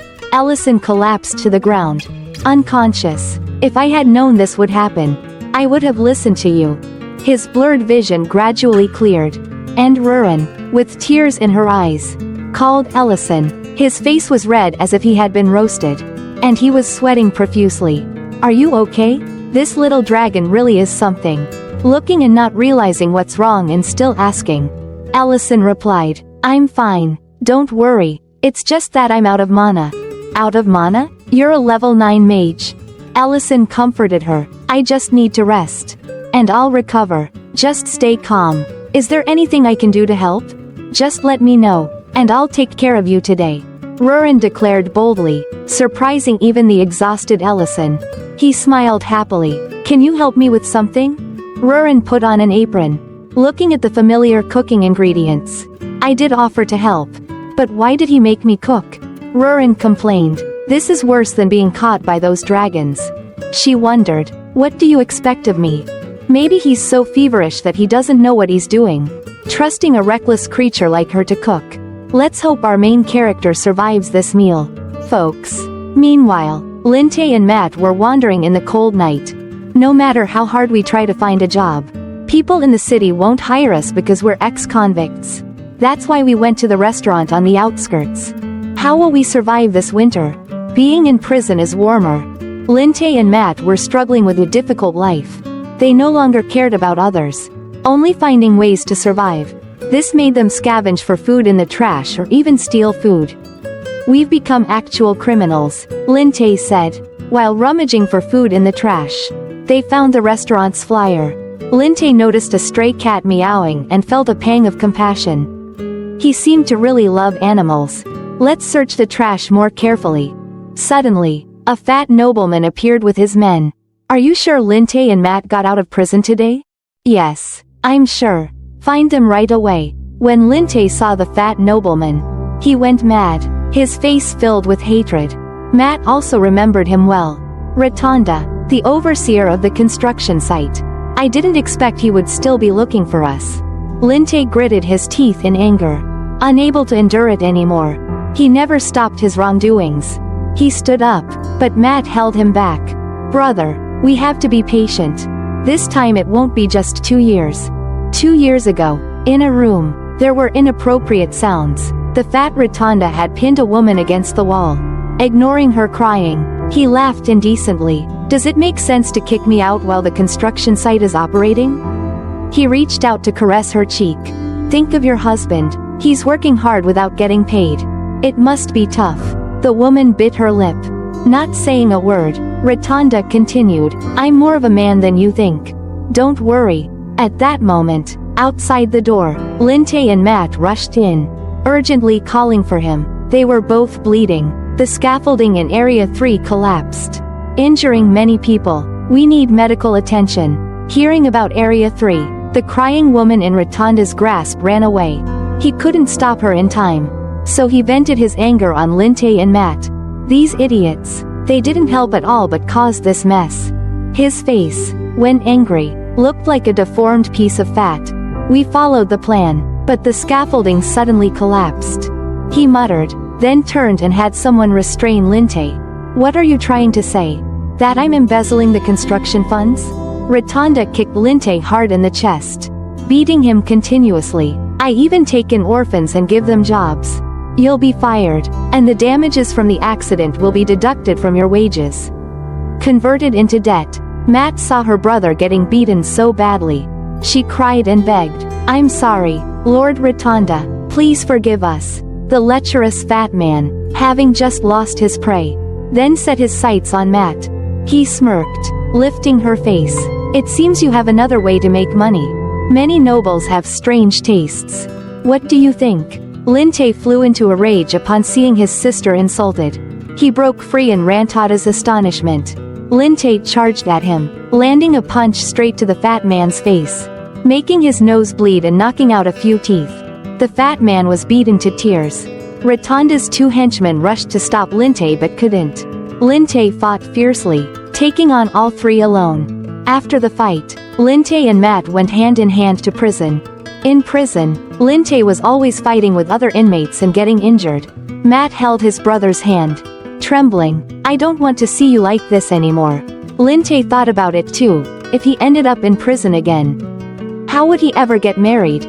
So he admitted that he had been too impulsive and gave up on the idea of dealing with Rotunda. Before they catch us, we should run away. Meanwhile, Rotunda was grinding his teeth. Those bastards think that after 2 years in prison, it's all over? Find them for me now. The henchman with the headscarf hesitated. Lord Rotunda, you know Lord Dedran was transferred to the capital. Making a big fuss won't help. What did you just say? Rotunda swung his arm, slapping the henchman in the face. Do you think I won't do anything without someone backing me up? The henchman, with a scarf on his head, felt the sting of the blow but only dared glare at him. Rotunda continued to grumble. If I don't intervene, then... At that moment, he spotted Elena. Ma'am, what are you doing here at night? He sneered, immediately rushing towards Elena. Ellison took out the gem. He understood why he couldn't accumulate mana. It was due to the side effects of this gem. Sitting on the ground, he tried to absorb energy from the gem. He struggled to crawl back to his bed, thinking that he shouldn't have absorbed the gem. Rurin was busy in the kitchen, preparing food for Ellison. She worried about him, knowing he was exhausted but unsure how to help. Meanwhile, Elena had been captured by the henchmen. She was frightened and begged for mercy. Rotunda stroked his chin, assessing. Elves are always so beautiful. I visited the clinic a few times, do you remember me? He patted Elena on the shoulder and licked his lips. If you answer well, you can go. If not, I'm really looking forward to it. Do you know where Linte and Matt are? Elena froze upon hearing those names. Didn't they just come to Ellison's restaurant to apply for a job? But she couldn't say that. Elena silently chanted a spell and then shouted, "I won't tell you." A blinding light burst out, temporarily blinding those bastards. Elena used that brief opportunity to escape. Rotunda gritted his teeth. "Elena, how dare a lowly creature like you try to escape?" Elena turned back to see his hand very close. How can he be so fast despite being fat? At that moment, Linte intervened again. Just like last time, he aimed a punch right at Rotunda, sending the fat man flying like a sandbag. Linte couldn't hold back any longer, gritting his teeth in anger. Matt didn't blame her brother, instead grabbing a stick to fight back, saying with a smile, "It's okay, brother, I'm glad you did that. Now we can live peacefully through the winter." Elena, still kneeling on the ground, trembling, asked, "Why are you two here? Leave here, this bastard came looking for us." Matt answered, turning around. Linte clenched his fist tightly and said angrily, "This trash is really going after people unrelated to us? Let me remind you of the story from 2 years ago." But Rotunda, still on the ground, calmly took out a whistle, blew it, then sat up calmly and said, "Hee hee, you want to talk about 2 years ago? Huh?" Matt and Linte's faces were filled with fear as they heard the whistle. He continued, "You think I came here unprepared? You're about to die. Damn it, this bastard." As soon as he finished speaking, footsteps could be heard, and a bunch of handsome, scarred young men approached. "Oh God, our client is in trouble. Are these the people you want us to take care of?" asked Roman Horde, the gang leader in Grake. The scene changed, and someone was knocking on Rain and Noel's door in the middle of the night. Rain got up groggily. "I think someone's knocking." Who could it be?" Rain opened the door and asked, "Who is it?" "Who else but our little dragon Rurin." Rurin stammered apologetically, "I'm sorry, this is the closest place where I can smell it. Can you show me where the clinic is?" Back at the unfortunate siblings, Linte was being brutally beaten by Grake's thugs. He was trying his best to resist, but Roman Horde's overwhelming strength was undeniable. Meanwhile, Linte swung a stick from behind Horde, saying, "How dare you?" But Roman easily caught the stick with one hand, looking uninterested. "This is no joke," then tightened his grip around Matt's neck and threw her to his men. Rotunda, his face bruised, said, "Hee hee, don't think of Roman as an ordinary person. He's an experienced mercenary." Roman asked, "Should we continue torturing them?" Rotunda yelled, "Don't touch him, he's still useful. And don't lose track of that elf girl." Roman mumbled, "So that's his preference." At this moment, Linte tried to grab Roman's leg and said, "Let the others go." "This bastard." Roman angrily kicked Linte away. "I think I have to break your wrist." Matt, seeing her brother, shouted through tears, "No," but she was being held tightly by a thug and couldn't escape. On the other side, Elena was threatened with a knife by another thug. "You'd better stay quiet. At least let me treat their injuries," she said fearfully. Linte continued to be tortured, thinking to himself, "Did I do wrong? Should I have just walked away and pretended nothing happened? Plug my ears and cover my eyes? Maybe I should run to another village as if nothing happened. No, I have endured that bastard since 2 years ago. But Linte endured the torture, gritting his teeth and clenching his fists in helplessness. Suddenly, a familiar voice rang out.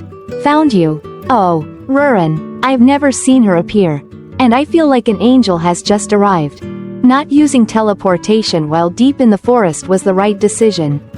"Who would have thought I'd find you myself? Elf girl, we need your abilities." Everyone was still confused as to why a kid had just run up and started babbling. Elena, tears streaming down her face, trembling, said, Rurin, I really want to help. But, Rurin looked around. Based on the current situation, should I take care of all of them? Roman felt immense pressure, and his instinct told him to remain silent and bow his head to survive. Trembling, he told his henchman, "Release her." Matt immediately cried out, "Brother!" Elena quickly used her magic to heal Linte. The fat Rotunda was still confused about what was happening. "What are you guys doing? Why are you just standing there? Get that elf girl over here." Where are they? Of course, they had run away. Staying to fight a dragon was like willingly jumping into its belly. They were smart. I'll catch you myself and sell you. He reached out to grab Rurin, but she used a gravity spell, and Rotonda's arm instantly twisted and shattered. He screamed in pain, echoing through the forest, as those around watched in fear. My arm, my arm. Huh, how can trash like you even speak human language? Rurin said to Elena, are you done? I've taken care of everything. Let's go. It seemed they had a more urgent matter to attend to. Back at the restaurant, Elena used all her energy to heal Ellison. You won't have any issues with daily activities, she said, panting. She thought to herself, how strong is he really? I've used up all my mana. Rurin, tears streaming down her face, threw herself into Ellison's arms. Elle, are you okay? Still tired, Elle said. Thank you for saving my life. Elena. Rurin looked at Elena, stood up, and blushed. Your name is Elena, right? Thank you for helping. Everyone around was shocked. What? Rurin is thanking someone? Rurin yelled. What's with your expressions? She got angry. Forget it, I was just considering it. Ellison and Elena said, it's just surprising. Then, Elle turned to the door. When are you two coming out? Matt and Linte, hiding outside, came in and said, you knew we were here? We just wanted to thank her for saving us. What do you mean? Didn't you two save Elena? That construction supervisor. His name is Rotonda, right? Was it him? No. Rotonda initially came here for us. We caused trouble for unrelated people. Ellison comforted them, saying Rotonda was already notorious, and asked why they didn't tell him the truth when they first arrived. Linte cautiously replied, if it had been 2 years ago, I would have done so. I don't want to lie about my sins. Elle smiled, took out a gold coin, and said, do you two not have a place to sleep tonight? If not, this will be useful. Linte and Matt stared in amazement at the gold coin in Ellison's hand, realizing it could cover their expenses for months. Why did you choose to give this to us? What do you mean? Because from tomorrow, both of you will be working on my farm. The two were stunned. But you know we're criminals. Ellison exhaled lightly and calmly said, we pay our people, and we know who to criticize. I think there will be no problem. Ellison thought differently beside him. I'm about to have new subordinates. Linte and Matt were shocked, and they knelt down and shouted, I will serve you for life.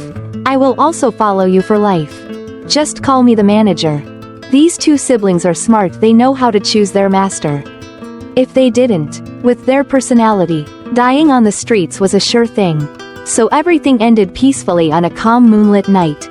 Once again, from today, we will assist with the work at the farm here. Today is the first day Linte and Matt started working at the farm that Ellison, our great mage, built. Linte spoke up. We are delighted to work with the seniors. Seniors, that's right, I'm a senior now. Miltine laughed happily and said, I'm also glad to work with you too. Linte seemed unsure, while Mr. Ment looked at the two with a scrutinizing gaze. It was Manager Ellison's decision, so I have no objections. But I don't fully trust you two yet. Yes. The siblings stood stiffly, responding nervously. Mr. Ment continued, however, if it were me, I would definitely beat that Rotonda guy black and blue. Mr. Ment then guided Linte and Matt in their tasks, starting by showing them how to stack hay for the cows. Hopefully, they will work diligently on the farm. At the same time, the magic orb of the Dragon King was glowing. Ellison was holding the orb and thought, my mana is about to recover. There probably won't be any side effects when using magic anymore. Now I remember, there's only a few days left. I wonder if what I requested has arrived. This time, huh?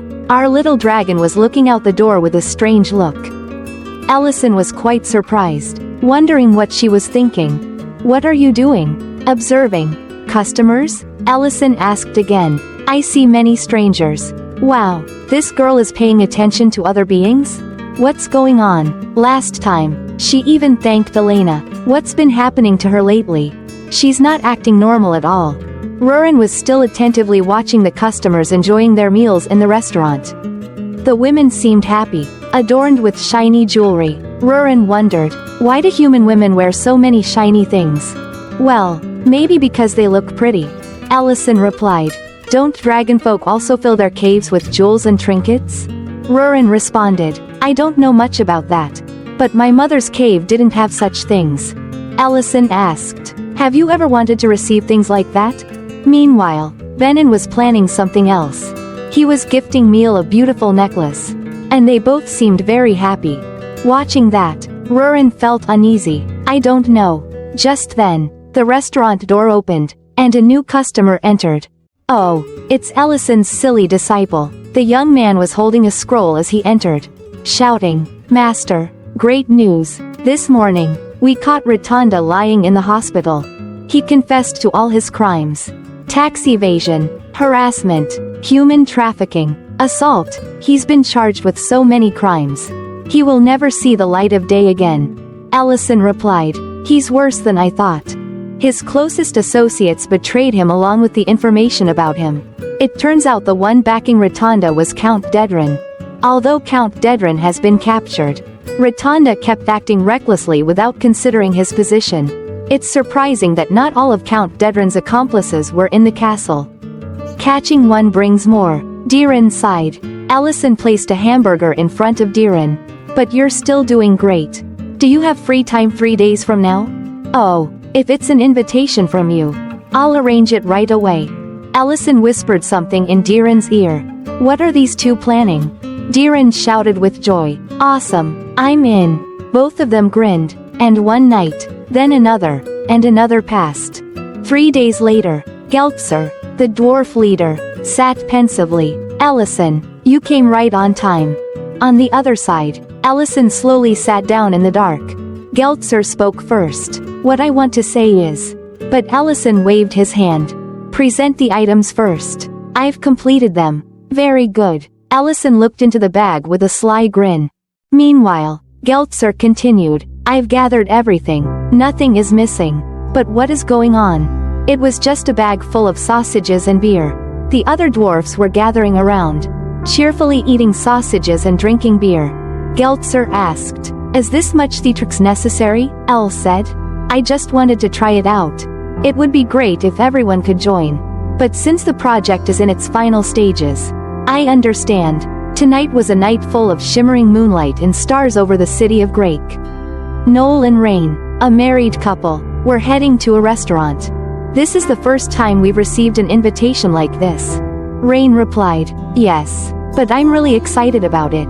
Linte was talking to Miltine. Can we join too?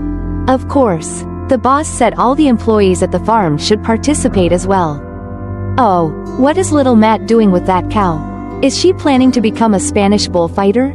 Scene changed to the restaurant. Wow, a very elegant platter was placed on the table.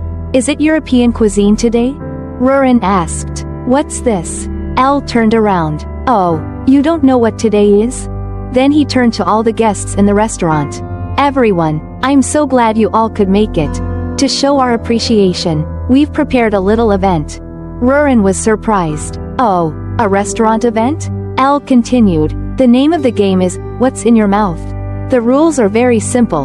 Put on a blindfold. Taste the food, and guess what it is. Anyone who guesses correctly will receive a prize. And the first participant is Miss Miltine. Me first? Miltine put on the blindfold and got ready for the game. Is this even edible? Elle said. Everything here is edible. It just depends on how you perceive it. Here's the food. Miltine, sweating nervously, opened her mouth to receive the unknown food. The atmosphere around her grew darker. This thing is hot and soft. What is it? I've never encountered anything like this. There's something slimy inside. She suddenly felt shocked and immediately spat everything out. Meanwhile, Elle was laughing heartily. Miss Miltine is out. What you just ate is called a marshmallow. It's made of sugar and is something you won't find anywhere around here. Because it comes from a very faraway place. Elle thought to himself. Miltine screamed. How could I guess that? Even after eating it, I couldn't tell what it was. At this moment, Mr. Ment unexpectedly grabbed the food and popped it into his mouth, saying, but it's really delicious. Miltine, crying while eating, said, "The blindfold scared me so much I couldn't taste its sweetness." Next up was Mr. Knoll, who seemed very confident with the encouragement of his wife, Rain. But just a second later, Knoll was spitting fire out of his mouth. Whoa, so spicy. Oh god, our main guy is quite the trickster, making Mr. Knoll eat nothing but chili peppers. And of course, Mr. Knoll was out, while Mrs. Rain angrily shoved piece after piece of chili into her mouth and yelled at her husband. "It's not that spicy, why couldn't you eat it?" But the truth is, Mr. Knoll can't handle spicy food at all, so it's understandable that he couldn't eat it. Elle continued, "This is fun, isn't it? I'm wondering if anyone can guess correctly." Next up is Miss Rurin. Rurin was startled. "Do I have to participate too?" "Of course. Isn't it obvious? And no magic is allowed." Then Elle pushed Rurin into a chair and put the blindfold on her. Rurin panicked. "What? What are you going to make me eat?" Elle replied, "This is a game, just try to guess." Then he fed Rurin a spoonful of food. "What is he giving me? Why is this happening? I'll try to guess correctly using my dragonkin senses. First, it has a softness. This is bread and I can taste the cream I had at a recent party. The bread has many layers and it's sweet. Plus the freshness I'm sensing definitely means it has fruit inside. I know what this is. This is cake. It's cake. How about that? My senses." She joyfully shouted and took off the blindfold, just as fireworks went off. And everyone around her yelled, "Happy birthday." Elle smiled in front of Rurin. "That's right. It's a birthday cake. Happy birthday, Rurin." Oh, our dragon lady was stunned with emotion. All 500 brothers, take out pen and paper. Learn how to flirt with girls. Rurin was still in shock. Everyone around was cheerful and began to celebrate Rurin's birthday with joy and fireworks. Our dragon Loli was still staring at the cake in front of her, her eyes wide like two tennis balls. "Is today really my birthday?" Ellison laughed loudly and said, "I thought you wouldn't remember your birthday. Until I mentioned we had an event today. But you still didn't remember anything." He continued to laugh while Rurin blushed, lowering her head to look at the cake. The once fierce dragon girl now appeared gentle and fragile, tapping her fingers together. Rurin shyly whispered, So you prepared all this for me? Thank you." Ellison turned to Elena, the village elf doctor, and whispered, "Wow, Rurin just said thank you." Everyone seemed very surprised but happy. However, the next situation was not as everyone imagined. Rurin suddenly shouted, "Don't think I'll say thank you. You punks." Everyone around was startled. Perhaps there were too many people here, so she was too embarrassed to say what she really thought. 500 years old, number 800 years old. A nearly 800-year-old dragon in the form of a child is still a child. Ellison laughed loudly, breaking Rurin's awkward mood. "But because you answered the question correctly, I have a special gift for you." He pulled out a small, beautiful box from his pocket, his eyes sparkling, carefully opening the box.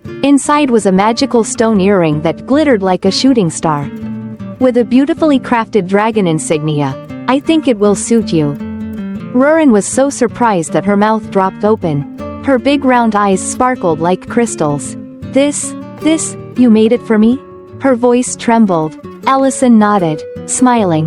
"Actually, I had the talented dwarves make it.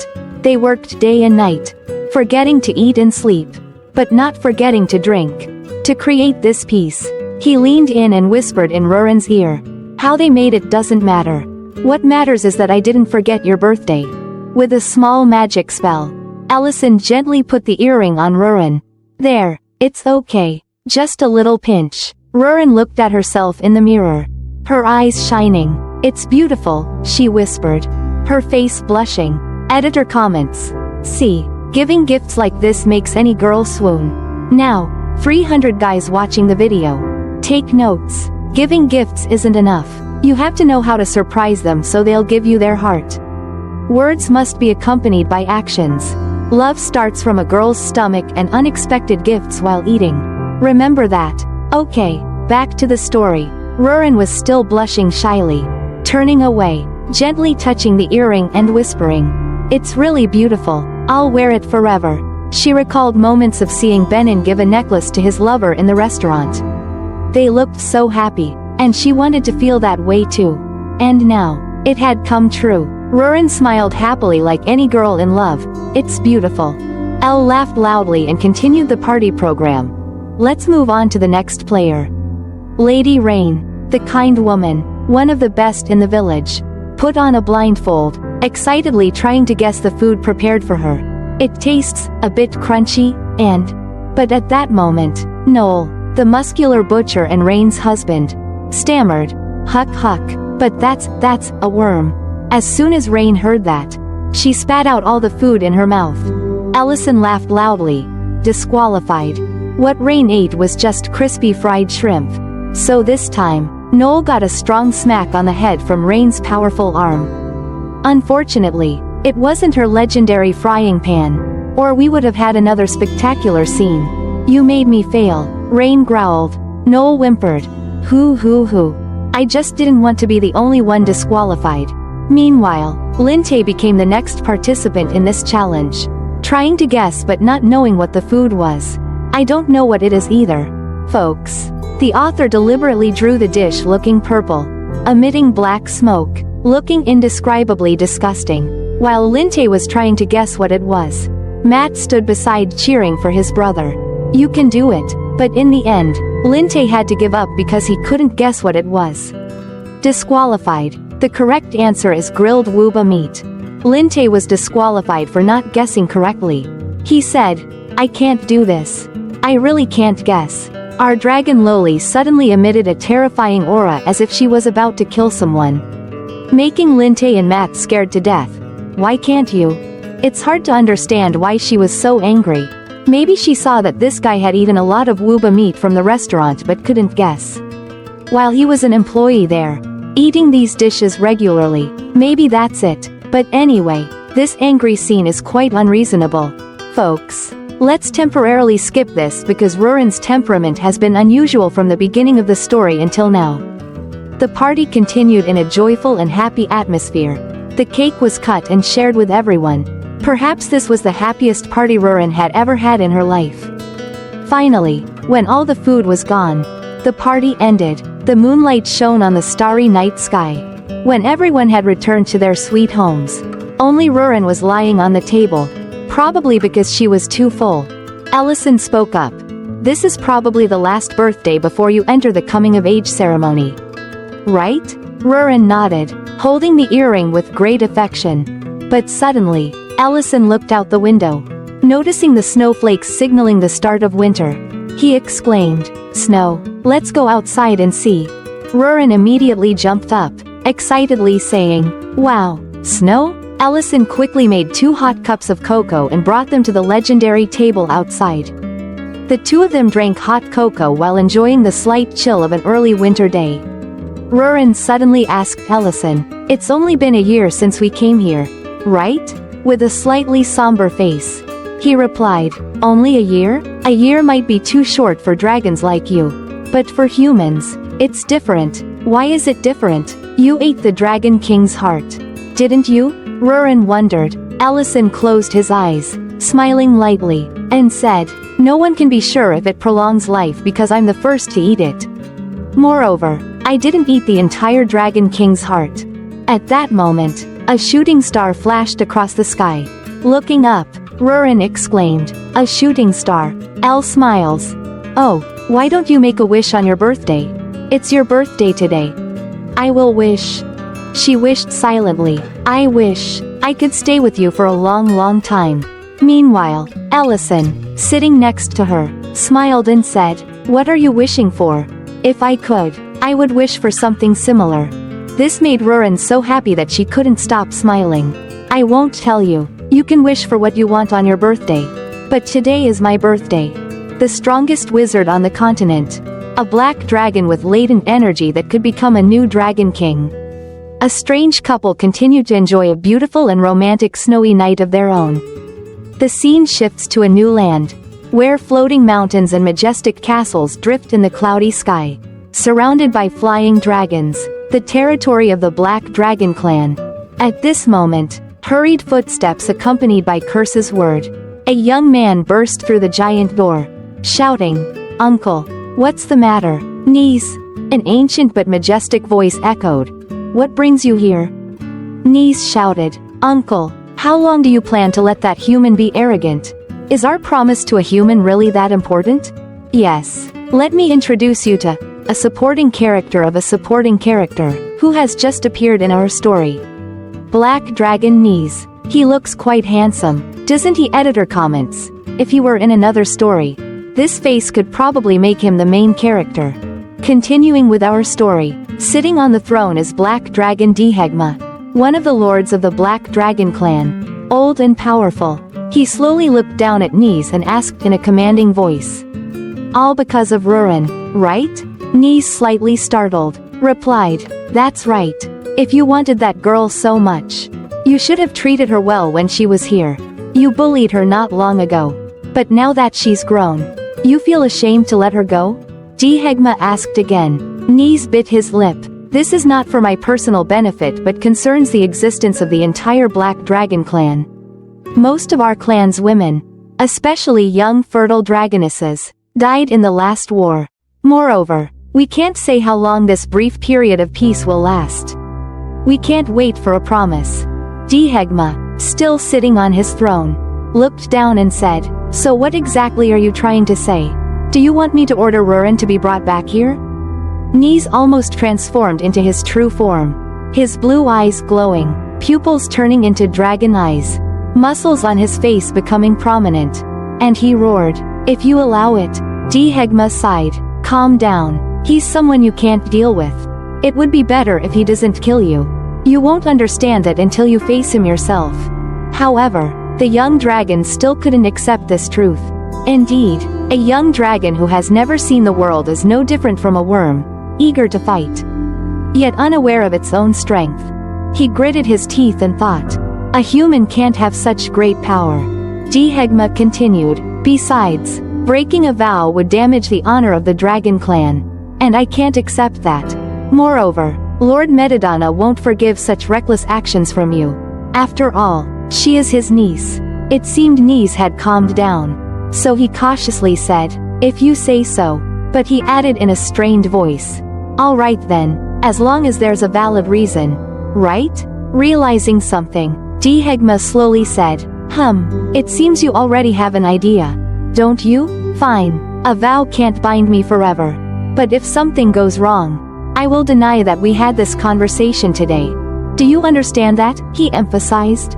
Hearing this, Knees became more confident, placed his hand on his chest, bowed, and smirked as he left, saying, "Of course, uncle, and in the end, we will be the saviors, not the usurpers." The scene shifts to a snowy, windy land, Mount Melioric in the North Pole. At this moment, our two familiar figures appear with snow covering their heads. Rurin asked, "Hey, why did you bring us here to find what?" Ellison excitedly said, "Mushrooms." "Mushrooms? Why did we have to come all the way here just for that?" Rurin was surprised. Ellison explained, "These are not ordinary mushrooms. These are super rare mushrooms. I heard about this at our restaurant when customers were chatting while eating. They said that in the northern land of the pole, someone found a rare mushroom. This mushroom was found by a Wooba pig digging it up from the ground. It had never been seen before. And of course, the owner of the Wooba took the mushroom to another place to have it checked and exchanged it for a mountain of money." The customer continued, "I wouldn't have to worry about anything anymore if I had one of those mushrooms.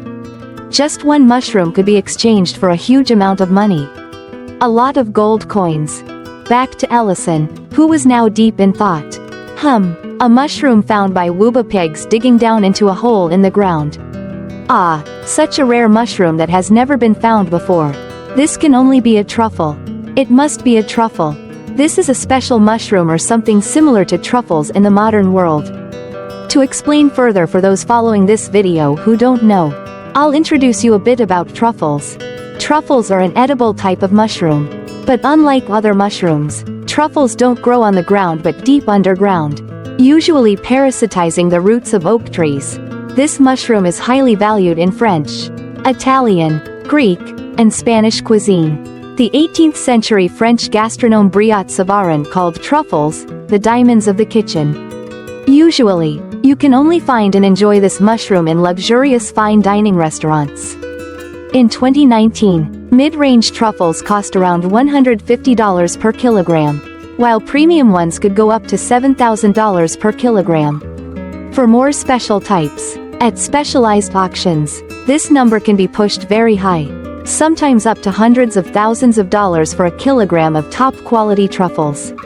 The high value of truffles is determined by two factors: their rarity and the flavor they bring. Back to the story. Our two main characters are standing on a cliff looking down into the valley. Rurin asked, "So how can we find that thing?" Elle confidently said, "This mushroom has a very strong scent, but it's hard to find because it lies deep underground." "But it's okay, Rurin, because you have the particularly strong senses of a dragon. That's enough." While Ellison was excitedly talking, Rurin pointed at herself and asked, "Oh, so you're planning to use me again? But what does that thing smell like?" At this moment, realizing something, Ellison scratched his head and said, "Well, it smells like truffles, I think."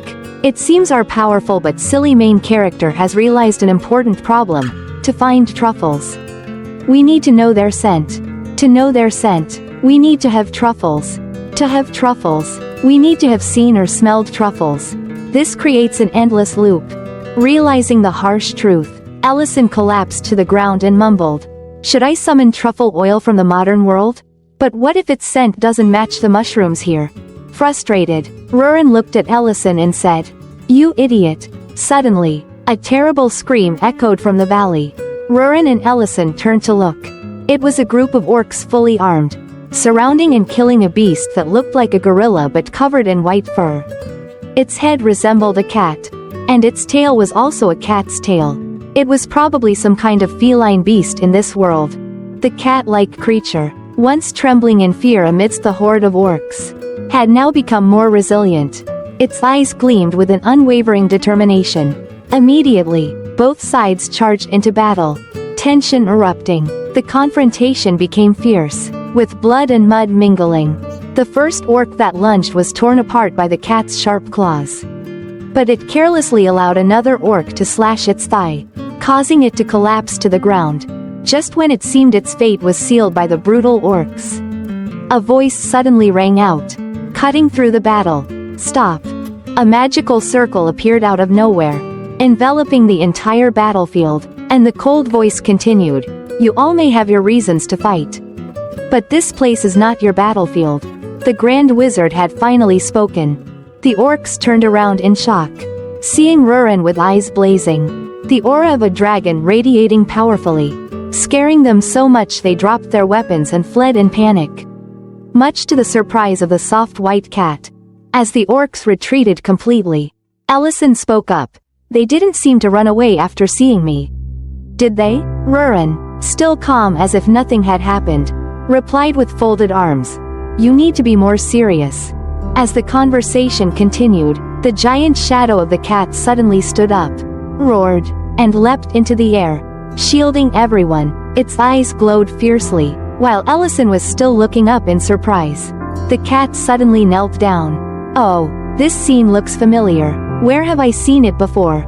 Ah, right. Yes. Just like when the young Baron of Grake wanted to take Elle as his master." Ellison turned to Rurin and asked, "What's it saying?" Rurin replied, "It's thanking you for saving its family. I think it wants to repay our kindness." Hearing this, the cat's eyes lit up again, as if confirming Rurin's words. Ellison sighed, sweat dripping. "What now? Repay me?" And so, the odd couple ventured into the cat's cave, where adorable kittens were playing together. "Oh God, they look unbearably cute. I want to raise one too. Do they eat a lot?" Elle seemed to have figured out why the orcs attacked, but the cat didn't run away. It turned out, it was protecting its kittens. This clearly explained its actions. This was definitely a mother cat. And no mother would abandon her children to flee. Even though Elle understood that, he still wondered and asked Rurin, getting back to the main point, "So, what exactly do you want to get from it?" Rurin simply replied, "Nothing at all. It can help us find what we want." This species has an excellent sense of smell, and there's a rather strange scent here. At that moment, the cat excitedly brought over a pile of pitch-black items, astonishing both Elle and Rurin. Rurin quickly pulled her scarf over her nose and shouted, "That's it. That's the smell. What is this?" "This isn't treasure," Ellison cheerfully responded. "You're wrong. This is exactly the treasure we need to find." The scene shifted to a ruined area, where a voice echoed, "Knees. What's happening on the surface? Why did you call us here?" 3 new dragonkin appeared: Black Dragon Darba, Black Dragon Nekwu, and Black Dragon Hoven. Nisa's eyes were filled with anger, as if he was contemplating something. After a moment, he replied, "I want to bring Rurin back to the sanctuary." Hoven asked in surprise, "What? Rurin?" Darba added, "But..." Meanwhile, Nekwu laughed and asked, "Are you still looking for a mate?" Rurin's appearance is worth considering. But isn't Rurin with that human wizard named Elle? I think they're in the city of Grake. Hearing this, Nis gritted his teeth and shouted, "I don't like that. We're keeping a vow we made to a human." Moreover, Rurin's overly confident attitude back then. Nis's aura flared up in his anger, clearly indicating he had some past issues with Rurin. He continued, "I just received permission from Lord Dehegma. He said we can attack him if we have a justification." Nekwu then seriously asked, "So what's your plan? And how do you intend to handle it?" Darba added, "This is a tough issue. Directly attacking humans is forbidden by the treaty. Isn't it? The only exception allowed is if he kills one of our kind first." Nekwu returned with a smiling face and said, "Does this make sense? Even if he's the strongest Archmage, he's still just a human and can't harm our dragons. This treaty is just to protect him from us. Right?" Nis seriously replied, "No, there's a chance he might do that." Darba asked in surprise, "What? Really?" Finally, Hoven spoke up, "Is the news about the battle true?" Amidst the tension, a sudden voice startled all the black dragons.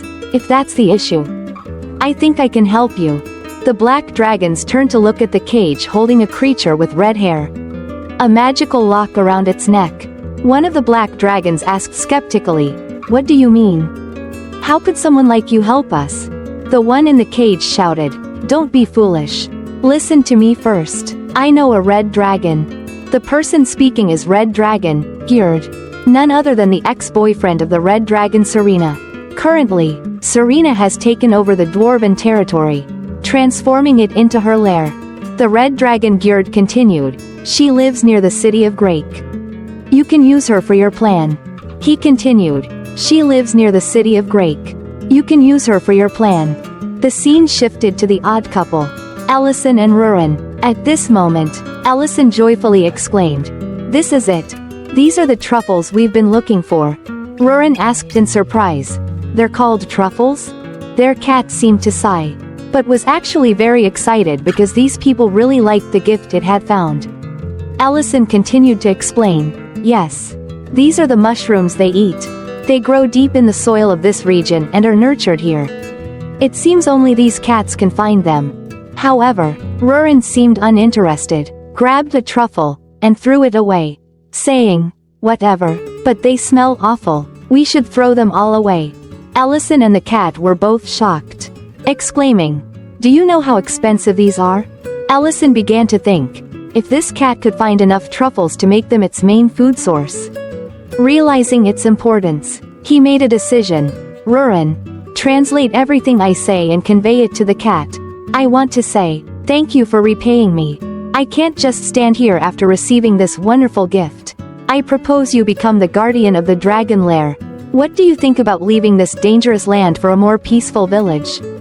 Rurin, while translating for the cat, turned to Ellison in surprise and thought, "What is this silly guy planning now?" Suddenly, she shouted, "Wait, what did you say? You want to recruit it?" Ellison confirmed, "Yes, a guardian is necessary for the dragon lair." The cat, though surprised, couldn't hide its joy. However, its surprise was greater than its joy. Rurin looked at Ellison and reluctantly agreed, despite being baffled by his strange thinking. "Okay. I don't know why you said that, but everything will be fine." Hearing this, The cat happily knelt down to thank the two of them, while the two kittens continued to play innocently. But at that moment, Rurin's shout rang out again. But isn't the lair supposed to be just for you and me? Editor comments. Clearly, Rurin's possessiveness towards Ellison hasn't changed. She always wants to be by Ellison's side. Just Ellison, no one else. The scene shifted to the domain of the red dragon Serena. Serena sat on her tiny throne, her face full of contemplation. She was recalling the conversation with Ellison and Rurin that had happened earlier. It was all just an illusion I created. Are you satisfied now? You scoundrels. If you're not happy, just take everything. It's truly painful for me. Serena felt the pain of her domain, where there were only a few silver coins and the treasure was too meager. Ellison, feeling confused, tried to comfort her. We didn't know about illusion magic. Sorry for the lack of treasures here. But Rurin was different. Oh, a wonderful lair. It looks even better now. Serena couldn't contain her anger. She provocatively asked, "How wonderful is your lair?" Rurin's answer shocked Serena even more. "I don't have one. I'm building it." Serena screamed. You don't have a lair? How dare you look down on me like that?" Rurin ignored her, turned around, hugged Ellison's arm, and pulled him away. With a disdainful look, Rurin said, "I have a restaurant with Ellison. Though it's not as big as your lair. I've never been disappointed with it." Rurin laughed gleefully and turned away, as if teasing Serena's feelings. She happily hugged Ellison's arm and left, while Ellison felt embarrassed by Rurin's actions. Editor comments. Ellison blushing because a girl hugged him on the street. Isn't that a bit unreasonable?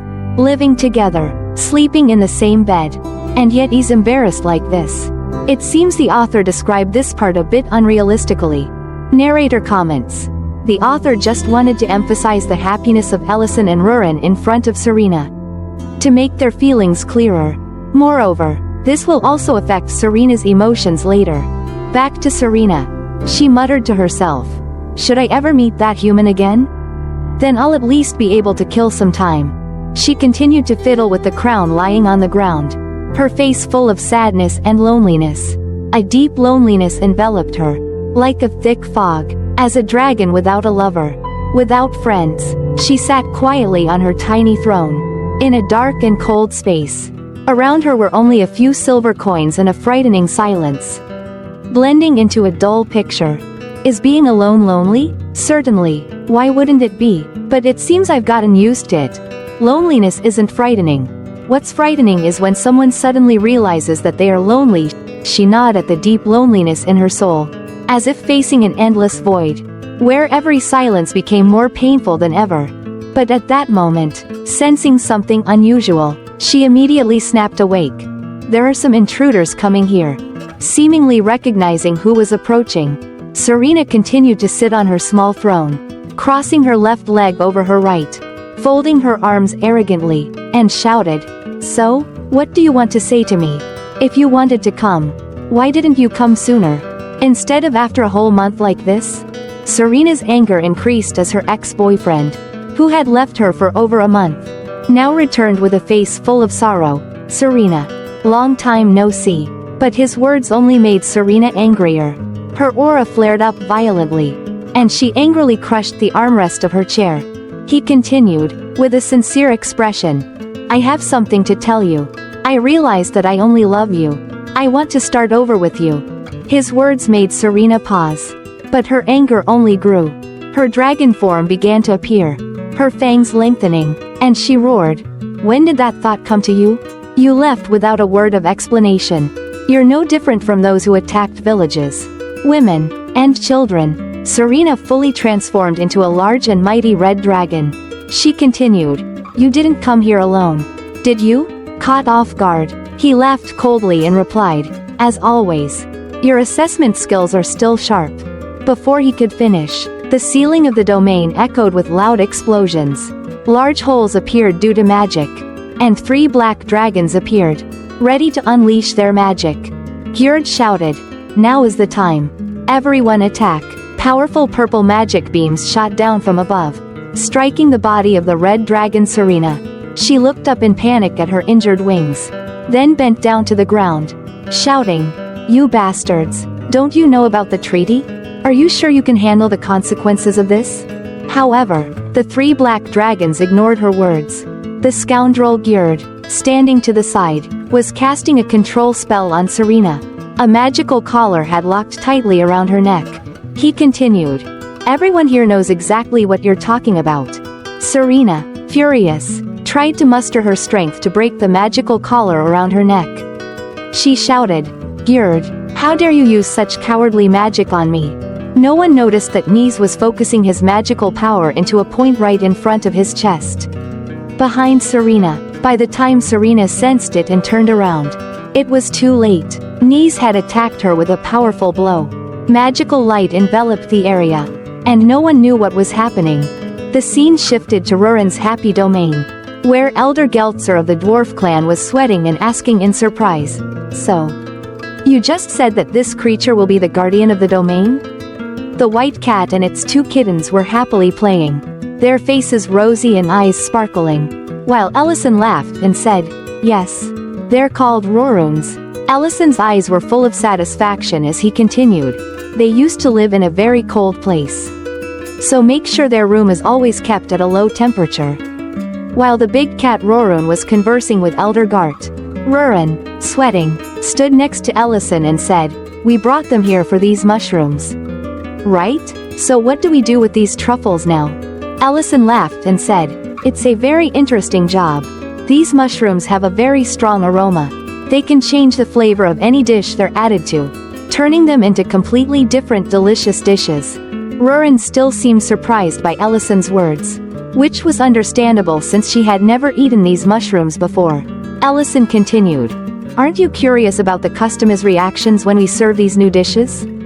The wonderful dishes with new flavors were brought to the diners' tables. And unsurprisingly, everyone enjoyed them in amazement. Wow, this is really delicious. Is this a mushroom? I've never tasted anything like this before. Oh, this flavor? Everyone kept eating, saying, It's really too delicious. Of course, truffles. In real life, truffles are a luxury food, and ordinary people rarely have the chance to know about them, let alone eat them. I bet most of you watching this video have never tried truffles. And not everyone has heard of them either. Oh, maybe some of you already know about them because in the previous episode, I introduced truffles to you. At this moment, the regular customers of the Archmage's restaurant were still in a state of surprise, shock, and amazement. These words perfectly fit the current situation. This dish was truly too different, too attractive, and the flavor was impeccable.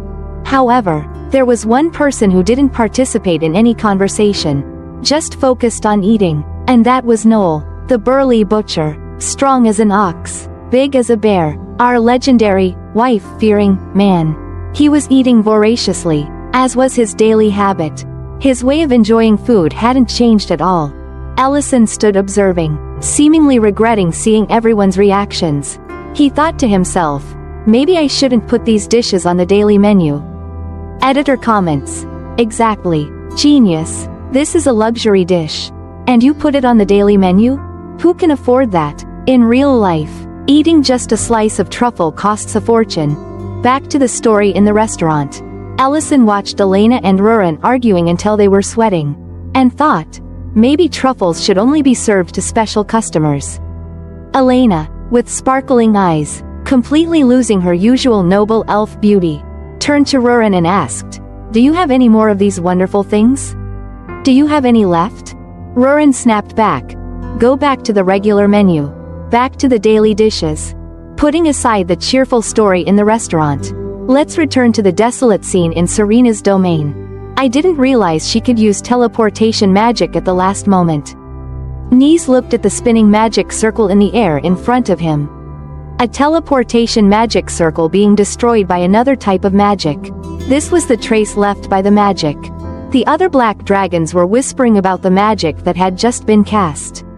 Its rapid speed made them think she had prepared in advance to escape if there was an incident in the domain. At this moment, the scoundrel Gjerd shouted, trying to justify his mistake of letting Serena escape. It wasn't here before, he stammered, but it seemed Nis didn't care about his words. You don't need to worry, Nis said coldly. I've placed a tracking spell around this domain. The tracking magic indicates that she has moved to the city of Grake. Nekwu, one of the black dragons, immediately asked, "So what do we do now?" Nis smirked and replied, "That spell only leads to Grake. But it seems we don't need to go there ourselves." He turned to stare at Gjerd and asked, "Are you sure that dragon has fled and won't find any help?" "Right?" Gjerd, panicking, quickly replied, "I'm sure she can't teleport to the castle. Serena has always been a lone dragon. I only came to see her because I felt the need to apologize to her." Nekwu, with a contemptuous look, was about to speak, but Nis interrupted, "Enough. Nekwu, I don't like standing in one place smelling the stench of a scoundrel like this. We need to make Ellison fail." He turned to Gjerd and continued, "If that happens, I'll turn a blind eye to what you've done. Get lost." Gjerd, seemingly about to flee, was caught and awkwardly said, Okay, I'll be right back." Nis continued, "Even though she escaped, the amount of blood she lost can't be recovered. That red dragon will surely die. And Ellison will be seen as the one who killed the red dragon. A perfect evidence." Back to the peaceful plains of Grake. A serene place in the city. Tonight, the sky was full of brilliant stars. The restaurant was still lit. And a voice echoed, "Why don't you sell the remaining truffles? Everyone loves them." Suddenly realizing something, Rurin turned her head. Both Rurin and Ellison looked towards the restaurant door, where a voice rang out, "Is this the restaurant? You underestimate my domain, but your place seems a bit shabby, doesn't it?" Serena, with her graceful, splendid, and majestic beauty, gently stroked her fiery red hair and stepped into the restaurant. She pulled out a chair and slowly sat down at a table. Ellison, surprised, said, "You're the red dragon from the mountain, right?" Rurin, angry, said, "What the heck are you doing here?" Serena calmly replied, "Oh, this is a restaurant, and of course, I'm here to eat. Hurry up and bring me something to eat. I'm quite busy, can't you see?" Ellison asked again, quickly. Serena confirmed, "Of course." Very quickly. With his skill, Ellison quickly prepared a grilled meat dish, placed it on a plate, and brought it to Serena. "I've prepared a few dishes, and this is the quickest one I can make for you. But of course, I still don't know if it suits your taste." Serena, with the noble demeanor of a high-born dragon, gently picked up the fork and said, "It looks delicious." Meanwhile, Rurin, not as patient as Serena, slammed her beer mug down on the table, the sound echoing throughout the restaurant. She angrily said, "Whatever. But answer why you're here." Serena, not bothered by Rurin's attitude, replied disdainfully, "Your service is really terrible. By the way, you're wearing an earring I've never seen before." This comment immediately made Rurin happy. She proudly lifted her head, gently pushed the earring forward, and said, "As you can see, Ellison gave it to me as a gift." Serena, while eating and thinking, slowly said, "The food here is really delicious. I've never tasted anything like this before. It's truly wonderful."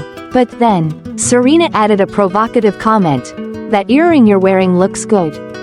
Just like Ellison." Rurin screamed, "You're just jealous of me. Do you want to die?" Ellison had to hold Rurin tightly, pulling her back. "Calm down.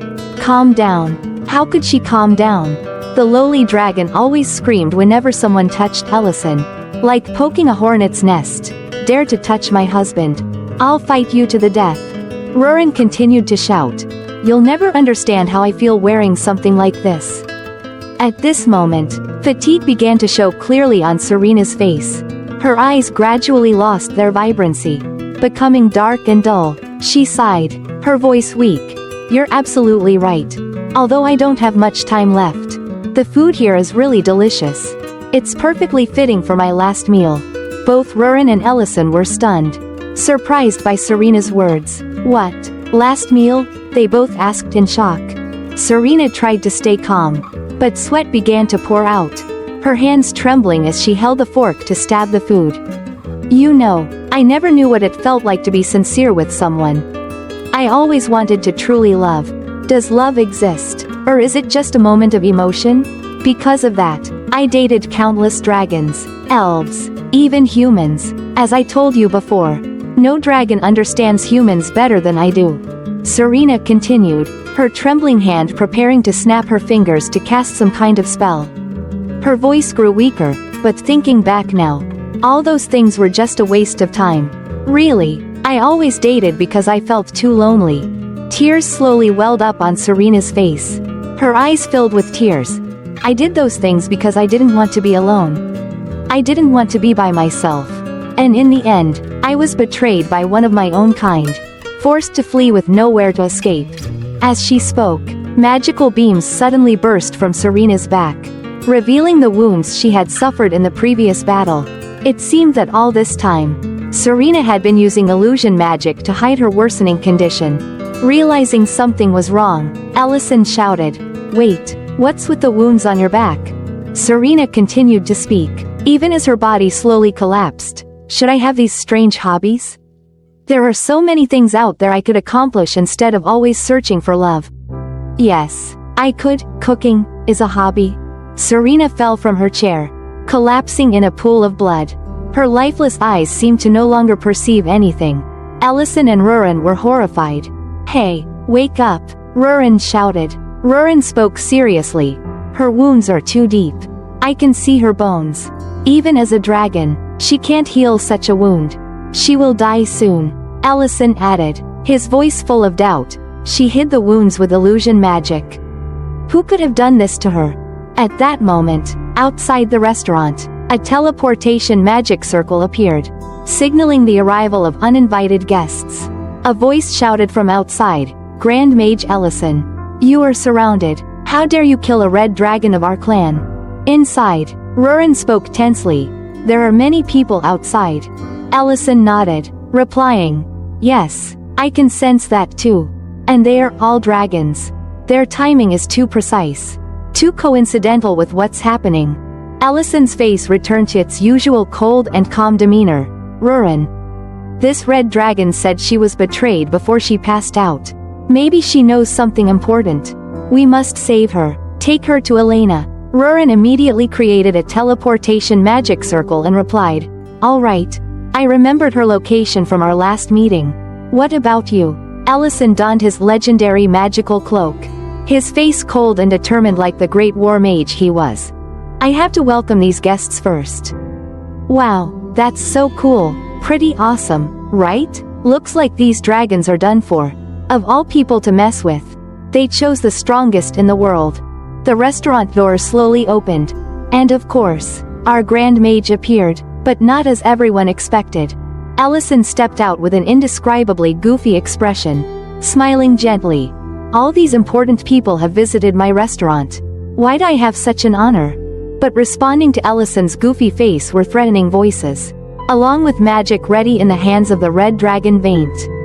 A magic circle was immediately summoned to track the traces of their kin. The light from Vaint's magic spread everywhere, and immediately, a corresponding light emitted from inside Ellison's restaurant. It was the trace of blood. The blood that Serena left when she collapsed. Ellison, still keeping his goofy face, spoke up, "Why don't we discuss this over a few cups of tea?" The red dragons outside could no longer keep their composure.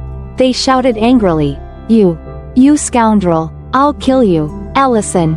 In their rage, all the red dragons reverted to their true forms, revealing their gigantic and powerful bodies. They cast powerful magic, ready to attack, but it seemed that the Grand Mage Ellison didn't care at all. He just sighed and gently kicked the restaurant door, causing it to slowly close, before coldly saying, "It seems this is your choice." Scene shift to a forest near Ellison's restaurant, where 4 black dragons are gathered, chatting. Nis starts the discussion. "From here, I can feel a strong fluctuation of mana. It seems he's better at fighting than I thought."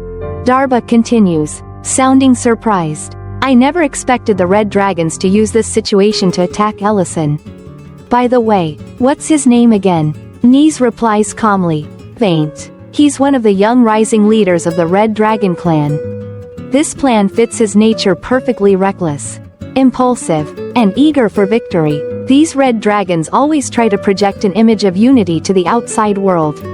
but they lack concern for each individual in the clan. On the other hand, they crave fame and attention from those around them. So, when a member of the clan is attacked, they don't hesitate to retaliate, regardless of the consequences. A bunch of fools. Back at the restaurant where Ellison is facing off against the red dragons, Vaint has fully transformed into a dragon. With a challenging roar, he spits out a blazing red fireball.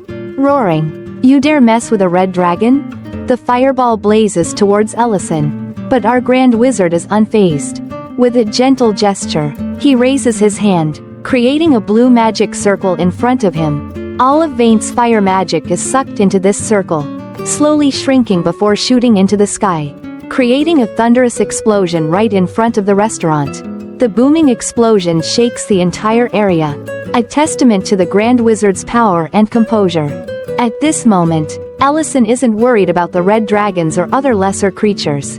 What he fears is the battle destroying the restaurant he painstakingly built. Ellison raises his hand to the sky, preparing a spell, and says, "We will fight elsewhere. You don't want to harm innocent people, do you, Vaint?" Vaint, hearing this, transforms into a half-human, half-dragon form and agrees. Both quickly teleport out of the restaurant area. Scene shifts to Alina's house, the village doctor, who is studying healing magic, when suddenly a bright light bursts in the middle of the room. She turns around, startled, to see Rurin appear from a magic teleportation circle, holding a severely injured Serena. As soon as he steps out of the circle, Rurin urgently shouts, "Elena, come here now." Elena, startled, turns her head and exclaims in surprise, Rurin?" Rurin places Serena on the examination table, his voice full of worry. "Elena, can you save her?" Elena looks at Serena, stammering, This is a dragon?" Her hands tremble involuntarily, although she is knowledgeable in medicine. Treating a dragon, a legendary and powerful creature, is something she never imagined. Despite her fear, Elena bravely stepped forward, beginning to use her healing magic. "All right, first I need to stop the bleeding." Her hands began to emit a gentle blue light. The beams of light spread from her hands, weaving into every cell of Serena, trying to hold onto the fragile life that was slipping away. While Elena battled death in the small room, elsewhere, a life-or-death battle was about to erupt. Ellison had teleported everyone to a desolate land. Vaint spoke with a challenging tone. "This place is perfect for your grave, Ellison quietly observed, his mind swirling with thoughts. They believed he had killed a red dragon, and that seemed to be taken for granted. But something was off. Are they really the masterminds? Or just puppets controlled by someone else? If it's the latter, I can still talk to them. Everyone, please calm down. The blood in my restaurant is..." Ellison began. But before he could finish, Vaint angrily interrupted him. "You bastard, do you think you can fool me? That's clearly red dragon blood." Vaint roared. Ellison calmly replied, "I never denied that. Yes, it's red dragon blood. Indeed, a red dragon came to my restaurant. But she was already injured, and I didn't harm her. In fact, at that time, I was trying to save her." Vaint, startled, shouted, "She's still alive? We must see her immediately." Ellison gently stroked his chin, calmly saying, "I'm afraid you won't be able to do that." He spoke, but internally he was pondering some conspiracy simmering behind everything. Could they also be pawns in this plan? Then Ellison continued, "She was severely injured and panicked. Before passing out, she revealed that she was betrayed." Ellison continued, but before he could explain further, a sudden attack from Gjerd, Serena's former lover, lunged at him. With bloodshot eyes and a tear-streaked face, he attacked while shouting with a voice full of hatred. "How long are you going to listen to this deceitful human? He killed Serena. She told me that this bastard tried to drive her out of his territory. And when she refused, he killed her." Ellison quickly reacted, immediately raising a protective shield, still maintaining his calm demeanor, gently replying, "So the red dragon's name is Serena." He thought to himself, "This bastard is definitely one of those who tried to frame me. Could it be that the others are also accomplices or just puppets in someone else's hands?" Gjord's words ignited a blaze of anger in Vaint's eyes. He couldn't hold back any longer. Immediately transforming into a gigantic dragon, his body radiating a terrifying power. Vaint continued to roar, his shouts echoing through the space. "Ellison, how dare you try to escape this with lies? You are a fraud. I've heard enough from my clan. There's nothing left for you to justify. Prepare to die." This time, a flicker of anger began to show on Ellison's face. He looked straight at Gjord, while using his magic to prepare for battle with the dragons in the sky, and spoke coldly. "Is your clan really that important to you? If you truly cared about her, you wouldn't have let her leave your territory in such a condition that she could be severely injured. And more importantly, does Serena know the location of your territory?" Ellison's words were like a dagger to the pride of Vaint and the other dragons. Their anger reached its peak. "Shut up, you bastard, what do you know about dragon laws?" All at once, they unleashed blazing red flames aimed directly at Ellison, but with just a flick of his hand, Ellison instantly created a blue shield, his powerful blue magic blocking all the dragon's fire attacks. Ellison calmly continued, "If you're using his words as an excuse, then don't pretend you care about her." The two powerful magical forces clashed, creating a thunderous explosion. All the dragons' attacks were completely neutralized. The red dragons were stunned, unable to believe their eyes. One of them cried out in panic. "What is this? How can you?" The cowardly traitor Gjord collapsed to the ground, muttering in terror. "This human, why does he have such terrifying magical power?"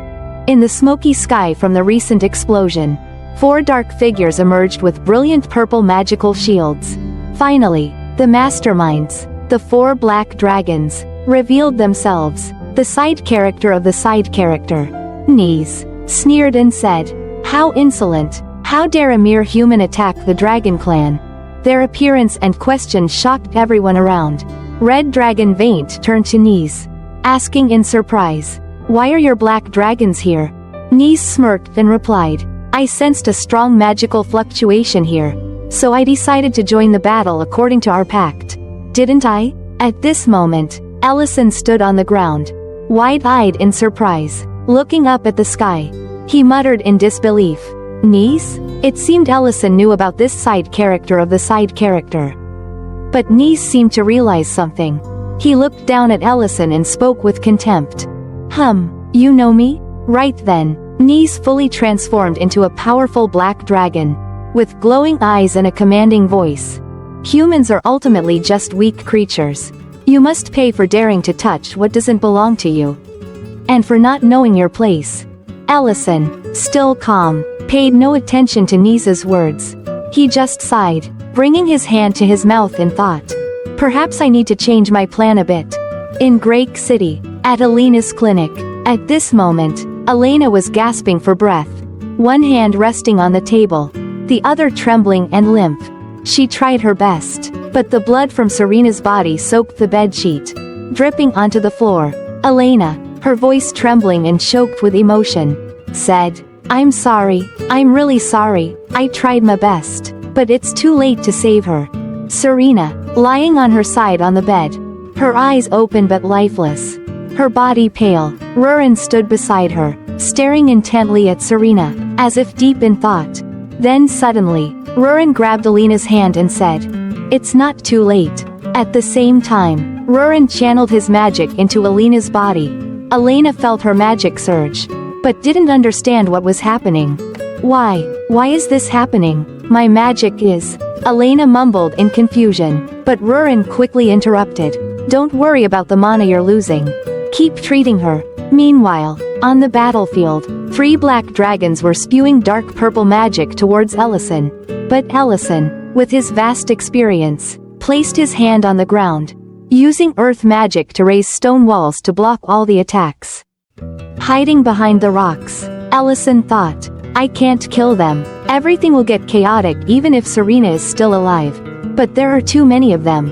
I can only defend passively. But if I use what I have at hand, I might maintain a balance." Editor comments, "Oh man. At a time like this, you're still sticking to your peace treaty with these riffraff?" Narrator comments, "With ELL's power, these pests would be done with just one strike." But the peace treaty is very important. El isn't afraid for himself. But if war breaks out, many innocent people will die, causing great damage. No one wants war, only madmen do. Back to the battle. Ellison continued to use his magic to block and counterattack. He created small stone blocks and shot them towards the black dragons, injuring many. Knees exclaimed in surprise. Why is he so strong?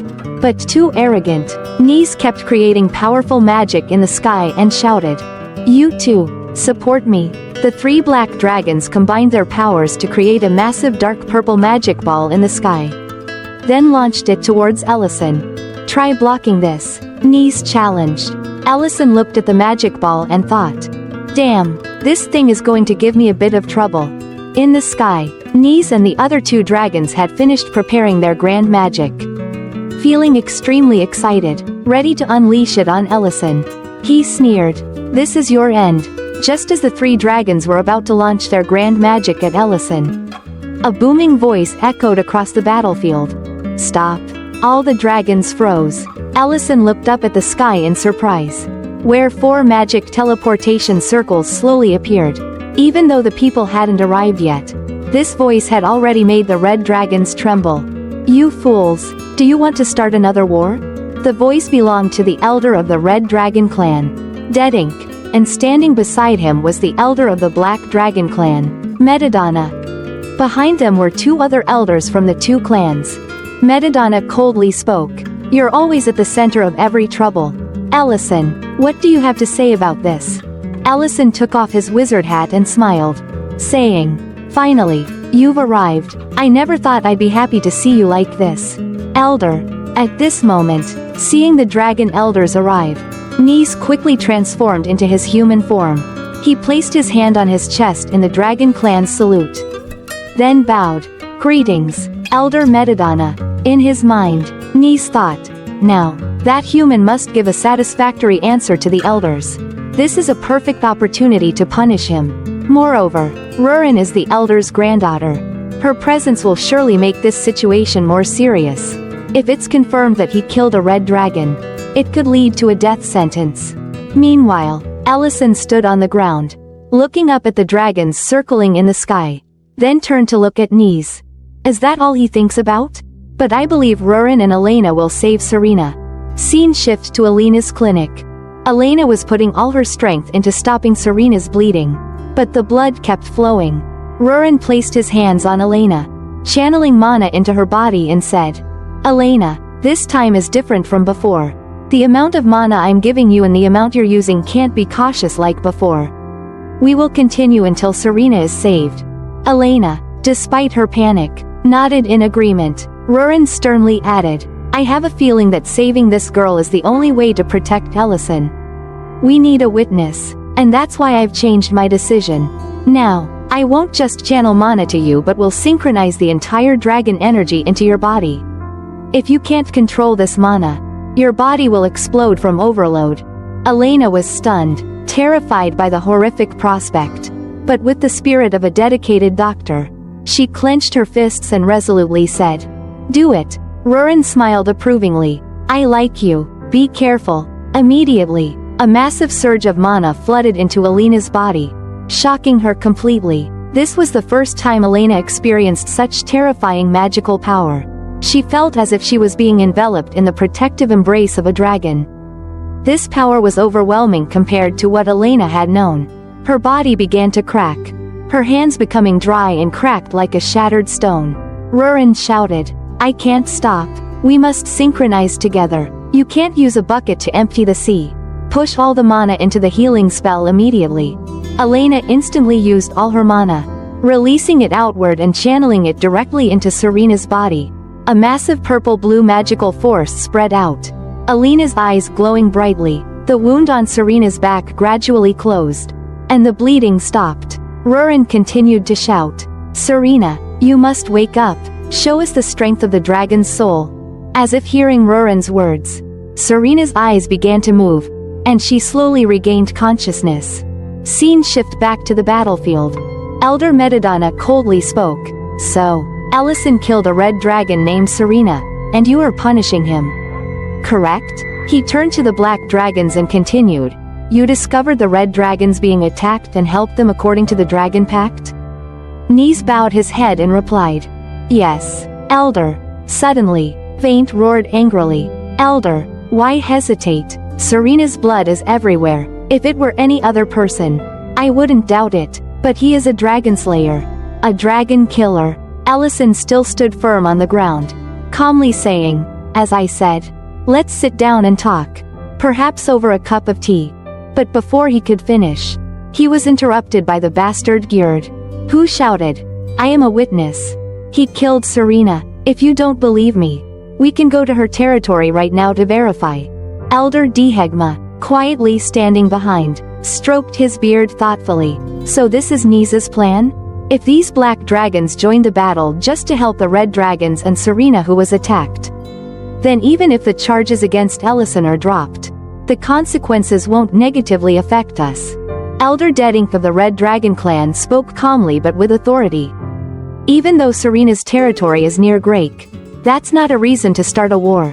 What do you think, Metadonna?" Metadonna continued, "Ellison, do you have anything to say?" Ellison now smiled foolishly and replied, "Nothing? I have a lot to say." He continued, "First, Gjerd accuses me of killing Serena just because her territory is near Grake. But anyone with war experience knows I would never kill a dragon for that reason. Isn't that right, Dedink?" Elder Dedink nodded thoughtfully. "Yes, that's true." Ellison continued, "The only condition I set in war is not to kill other races. I swore I would never touch anyone who follows this principle, even the red dragons who started the previous war. But killing a dragon just because its territory is near Grake is nonsense." Vaint angrily shouted, "That's just your excuse." But Ellison calmly continued, "Second, these black dragons appeared right when the attack happened. Since when did dragons become so friendly with each other? They arrived immediately, or they knew in advance what would happen." Nis quickly spoke up, "I sensed the mana disturbance and came according to the established pact." Elder Metadonna sternly looked at Ellison, her voice cold. "Is that all you want to say? Are you implying that the red dragons and black dragons set a trap, and you fell into it?" Ellison put on his goofy face, smiled slightly, gave a thumbs up, and said, "Exactly, Elder." Unable to endure any longer, Elder Dedink of the Red Dragon clan unleashed a terrifying surge of mana. Roaring, "I can't let this pass easily. Do you have proof?" Ellison smirked and replied, "Proof? Perhaps it would be better to hear from the person involved in this matter." Right? As soon as he finished speaking, a teleportation portal gradually appeared behind Ellison. Seeing this, Nis suddenly panicked, and the surrounding black dragons were stunned. "What is this? How can this happen?" Even Gjerd, the traitor who loudly accused Serena, stood frozen in place, speechless. The atmosphere was tense. Everyone focused their eyes on Serena, the alluring red dragon in the center of the event. With a seductive figure, she stepped in, her fiery red hair flowing, shining like a flame in the dark. She gently brushed her hair, smiled mysteriously, and said teasingly, "Oh, it seems like I see a lot of familiar faces today. Everyone looks particularly special." The space became strangely quiet. Serena's words left everyone stunned, as if drawn into the vortex of her dangerous allure. Ellison gently turned to Elena, softly praising, "You did it, Elena." But Elena, a shy elf, couldn't keep her composure, her face pale, her eyes wandering in invisible fear. She mumbled in panic, "Dragon nobles, dragons, dragon nobles. 1, 2, how many?" She began to count, her voice breaking. 1, 2, 3. Meanwhile, Rurin turned to Ellison and said, "I tried to use a type of energy transfer magic called synchronization. Because ordinary healing spells couldn't heal Serena's wounds." The atmosphere gradually changed as Rurin's eyes turned to the sky, a flash of alertness in her gaze. She noticed the appearance of Nis, a minor character of a minor character, an old enemy. His face was pale, fear evident in every feature. Ellison bent down, whispering seriously and coldly into Rurin's ear, "You see him too, right? Wait a moment, I have a plan." Ellison continued with a calm demeanor, waving to Serena in a friendly manner. Serena, are you okay? Serena turned back, a bright smile on her face. Of course. Very okay. You all did very well. But, before we talk, how do you know my name? Before Serena could get an answer, a punch came out of nowhere, knocking her down, a large bump forming on her head. She looked up, eyes brimming with tears. Why did you hit me? Ellison stood there, his fist still clenched, smiling coldly. Why? Don't you recognize this situation? Thanks for bringing trouble to my restaurant. Splattering blood everywhere. Cleaning up isn't easy. Now, quickly explain. Serena, eyes still teary from the pain, then casually pointed to those standing in the distance. All right, those guys. 4 black dragons and that bastard Gjerd. Where did he run off to? Of course he ran. Standing here is just asking to die. So he'll definitely sneak away as fast as he can. Serena continued, her voice becoming more serious. All 5 of them broke into my territory. Ambushed me. Then, this black dragon and an elf treated me. They are the ones who saved my life. Not enemies. The 2 great elders of the 2 clans behind broke out in cold sweat. Observing the situation with dark eyes, Serena turned back to Ellison, asking softly, is that enough? Ellison stroked his chin, thinking for a moment, then nodded. All right. Rurin standing beside didn't forget to remind. You should praise and thank me more. Suddenly, a shout came from afar. Ellison. The red dragon Vaint swooped down from above, eyes blazing as he stared at Ellison. He knelt before Ellison, shouting, I'm sorry, I did terrible things to you. I accept any punishment you give me. Ellison looked down at Vaint, his face showing boredom. Your apology is as quick as when you attack others. Huh? All right, fine, but for those liars, that's a different story. The black dragons roared. Elder. We were just following orders. Metadonna, one of the elders, roared in anger. Silence. The only thing I want to hear now is not excuses. Tell me why you dared to do this when you knew it would break the pact. Knees. Standing quietly in the distance. Cold sweat pouring down his face. Eyes full of panic. He gasped. His mind in turmoil. Clearly. This wound can't be healed. The internal organs are all burned. No. The problem isn't just there. We've spent too much time trying to kill this wizard. Why is everything ending like this? Fear took over Nisa's mind, his eyes becoming increasingly crazed. He's a human with terrifying power, and Rurin too. This is too much for an ordinary human. In a fit of rage, Nis hissed, claws extending, channeling all his magic into his hands. Then shooting straight at Ellison. Know your place. Inferior human. A massive energy beam shot straight at Ellison, exploding in a blinding light, engulfing the entire scene. Everything seemed to drown in light. No one could know what was happening. In the blinding light of the attack, Ellison only had time to push Rurin aside and take the full force of Nisa's powerful magic on his back. Pain spread throughout his body, and Nis couldn't hide his satisfaction as he saw Ellison collapse, leaving a pool of blood. Rurin, panicked, looked at the scene in front of her and screamed. Why did you push me aside? Your blood is flowing. This can't be happening.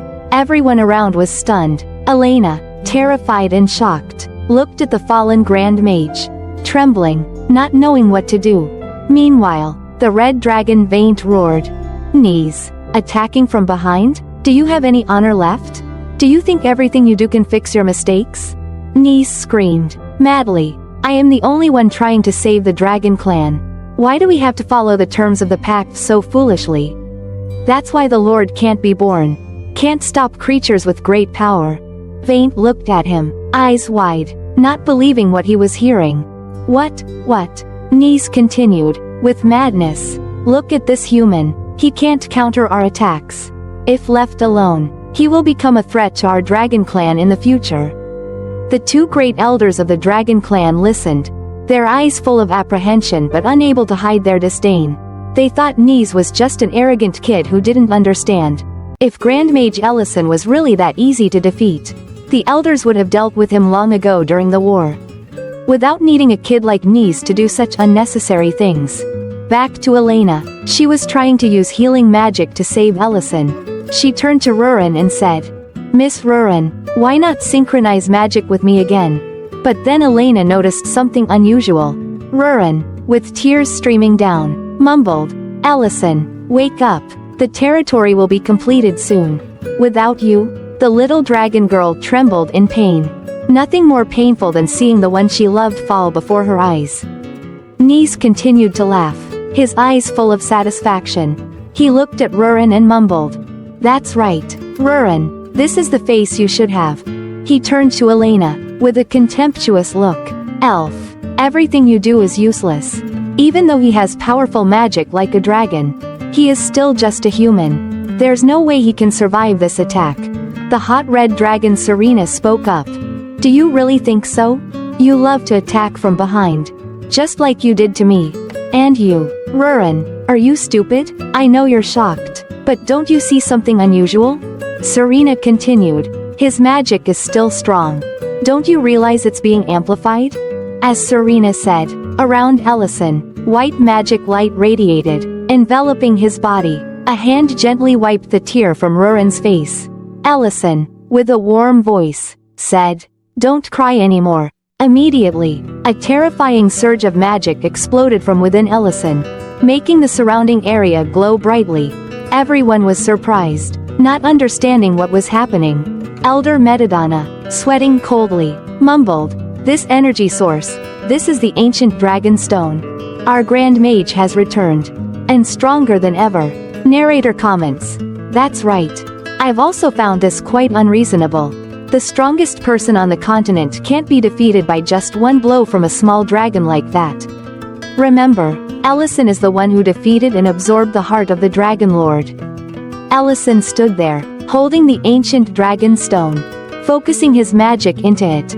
He said sincerely, "In fact, I took a gamble." As the ancient dragon stone glowed and was absorbed into his body, a pair of magical blue dragon wings sprouted from his back.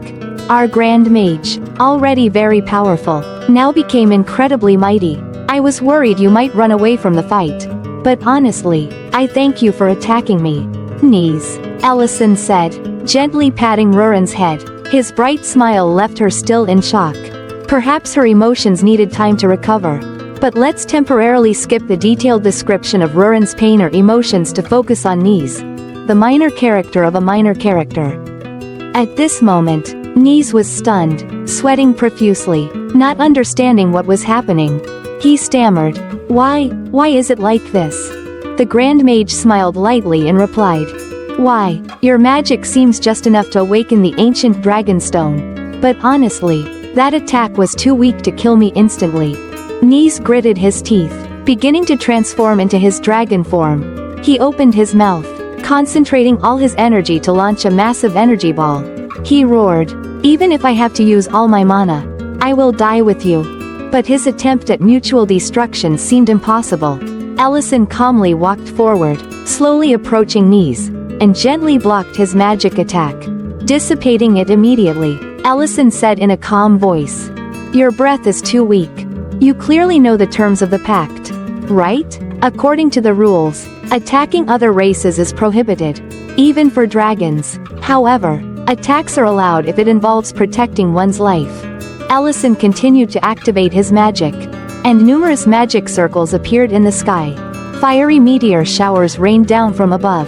Facing the meteor shower, Nis, like a puppy, looked small and weak. He screamed in panic, "Impossible! An ordinary human, a lowly human, can't." But he couldn't escape the terrifying meteor shower. The ground shook, the scene completely destroyed. Only burning rocks remained on the ground. And among the rocks, the tail and wings of a dragon lay buried under the rubble. The other dragons were stunned by the scene. The black dragons whispered, "Asterisk. He killed a dragon. Like killing a worm." The Grand Mage's magical power was truly not to be underestimated. Ellison, with a face that couldn't be more handsome and cool, turned to Rurin and said, "Asterisk. Rurin, let's go home." Our little dragon Loli was still teary-eyed, not knowing what to say. Then she weakly said, "Okay." Immediately, Rurin rushed into Ellison's arms. hugging him tightly as if afraid that if she let go, she would lose him forever. Her tears flowed like uncontrollable streams, mixed with overwhelming joy and happiness. She felt every heartbeat of Ellison through his clothes, and all previous fears and worries seemed to vanish. Despite the surrounding sea of flames and the gazes of onlookers, Rurin didn't care. The world around her became blurry, leaving only the warmth and safety from Ellison. She held him tightly, as if that could last forever, not caring about the chaos and destruction happening around them. Tears streamed down her cheeks, each drop carrying the pain and worries she had silently endured. She sobbed uncontrollably, no longer able to hide her emotions. She was completely immersed in the happiness of knowing that the one she loved, who had faced death, was still here beside her. Ellison, feeling her tension and pain, gently hugged her back, his hand soothing her. This warm and sincere feeling was all Rurin needed at that moment. I hate when you smile at me because you make me crazy about you. I hate when you talk to me because you make me run out of words. I hate you when I see you because you make me love you more. I asked God for a rose and he gave me a garden. I asked God for a drop of water and he gave me an ocean. I asked God for an angel and he gave me you. What is love? Those who don't like it call it responsibility. Those who play with it call it a game. Those who don't have it call it a dream. Those who understand it call it destiny. And me, I call it you. I'll lend you my shoulder for you to cry on, my ears to listen to, my hand for you to hold, my feet to walk with you. But I can't lend you my heart because it already belongs to you. To the world you may be one person, but to one person you may be the world. After that, no one at the scene said another word about the events that had occurred. The Dragon Clan elders handled all the remaining matters of the event. Metadonna of the Black Dragon Clan spoke. Nekwu, Darba, Hoven, you three will be imprisoned in the sanctuary for 3.000 years. After the culprits were punished, Serena, the one who was attacked, probably received the most benefits. Miss Serena's territory has been fully repaired, and here are some treasures to compensate for her territory. I noticed that her territory had very few treasures, probably stolen when they attacked this place. Although these treasures are quite few, I hope they can somewhat replenish her territory. Of course, the one who said this was the hot-headed, foolish but quite righteous Red Dragon Vaint. Serena looked at the pile of treasures filling her territory, her eyes sparkling. Her territory was originally miserably poor, and of course, she wasn't foolish enough to refuse such a windfall. So she immediately shouted, "That's right, they stole all my treasures. Dragons are still dragons, always greedy for treasures." However, Serena suddenly became serious and asked, "Besides, that bastard Gjerd still hasn't been found, right?" Vaint, with a panicked look, explained, "We have formed a team to hunt him down. We will find him soon." Then he clenched his fist and roared, "I promise, when we catch him, we will repay the pain you suffered twice over." Still probably bitter about being tricked last time, Serena sighed, smiling gently. "All right, I also want to see that happen." And so, the great chaotic event at the Grand Mage's restaurant came to an end. Although the event had ended, Rurin still felt very upset. She sulked in the corner of the bed, turning her face away, not wanting to talk to Ellison. The main character, slightly puzzled, asked, "What's wrong, Rurin?" Rurin, still very upset, turned her face inward and shouted, "Everything you did today was so stupid. If knees had been a bit stronger, you could have died before the ancient dragon stone awakened. I thought about the worst thing that could happen to you." Ellison could only stand there, speechless and sweating. He stepped forward, gently hugging Rurin from behind. Despite her crying, Rurin yelled, "What are you doing?" Ellison gently said, "I'm sorry, Rurin, I didn't consider your feelings. I should have explained to you beforehand. The reason I took that risk was because of you." Suddenly, a voice interrupted the romantic scene between the two. "That's enough." Both of them jumped, letting go of each other and turning around. The Grand Elder of the Dragon Clan, Metadonna. This old man really knew how to ruin the moment. The sudden appearance of the Great Elder of the Black Dragon Clan, Metadonna, shattered the sweet atmosphere between Ellison and Rurin. Without a word, Rurin punched him straight in the face, shouting loudly, "What the hell is this? Why are you here?" Metadonna stammered, his face flushed with embarrassment. "But, I'm the elder." Despite being confused by the sudden turn of events, Ellison gently spoke. "Calm down, Rurin, I called him here." Rurin turned sharply, her eyes wide with surprise. "What? It was you?" Metadonna, now regaining his composure, asked in a more serious tone. "All right, what is so important that you had to summon me?" Ellison nodded and replied, "I think you've already guessed. You've witnessed the awakening. We're talking about the matter of the ancient dragon stones." The conversation continued in the restaurant hall. Ellison, youthful but sharp, and Metadonna, old but filled with authority, sat together. Ellison poured a glass of cognac VSOP from a crystal bottle and offered it to Metadonna. The golden liquid gleamed under the light, shimmering like molten gold, emitting a rich and intoxicating aroma. The great elder examined the glass in his hand and asked curiously, "What kind of wine is this?" Ellison, with a hint of pride, replied, "This is one of the rare things I brought back from my journey. Only I could have found it." Metadonna took a sip, his eyes closing as he savored every drop. The taste was pure yet strong, like the first breeze of spring, filling every sense. After a moment, he spoke slowly. "This wine has been aged for a long time, with a deep and refined flavor. About 60 to 75 years. Right?" Ellison stood frozen, speechless at the elder's extraordinary ability to analyze the drink. He really is a monster. Just one taste and he knows everything. Editor comment. It seems the author made a mistake here.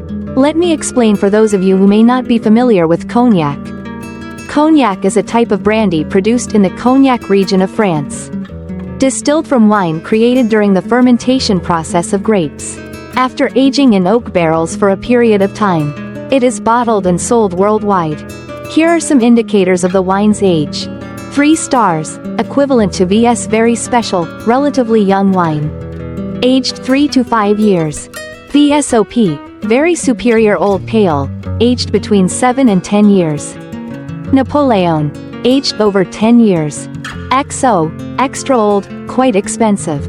Aged over 20 years, high quality. Extra Vale, or Grande Reserve. These are especially rare.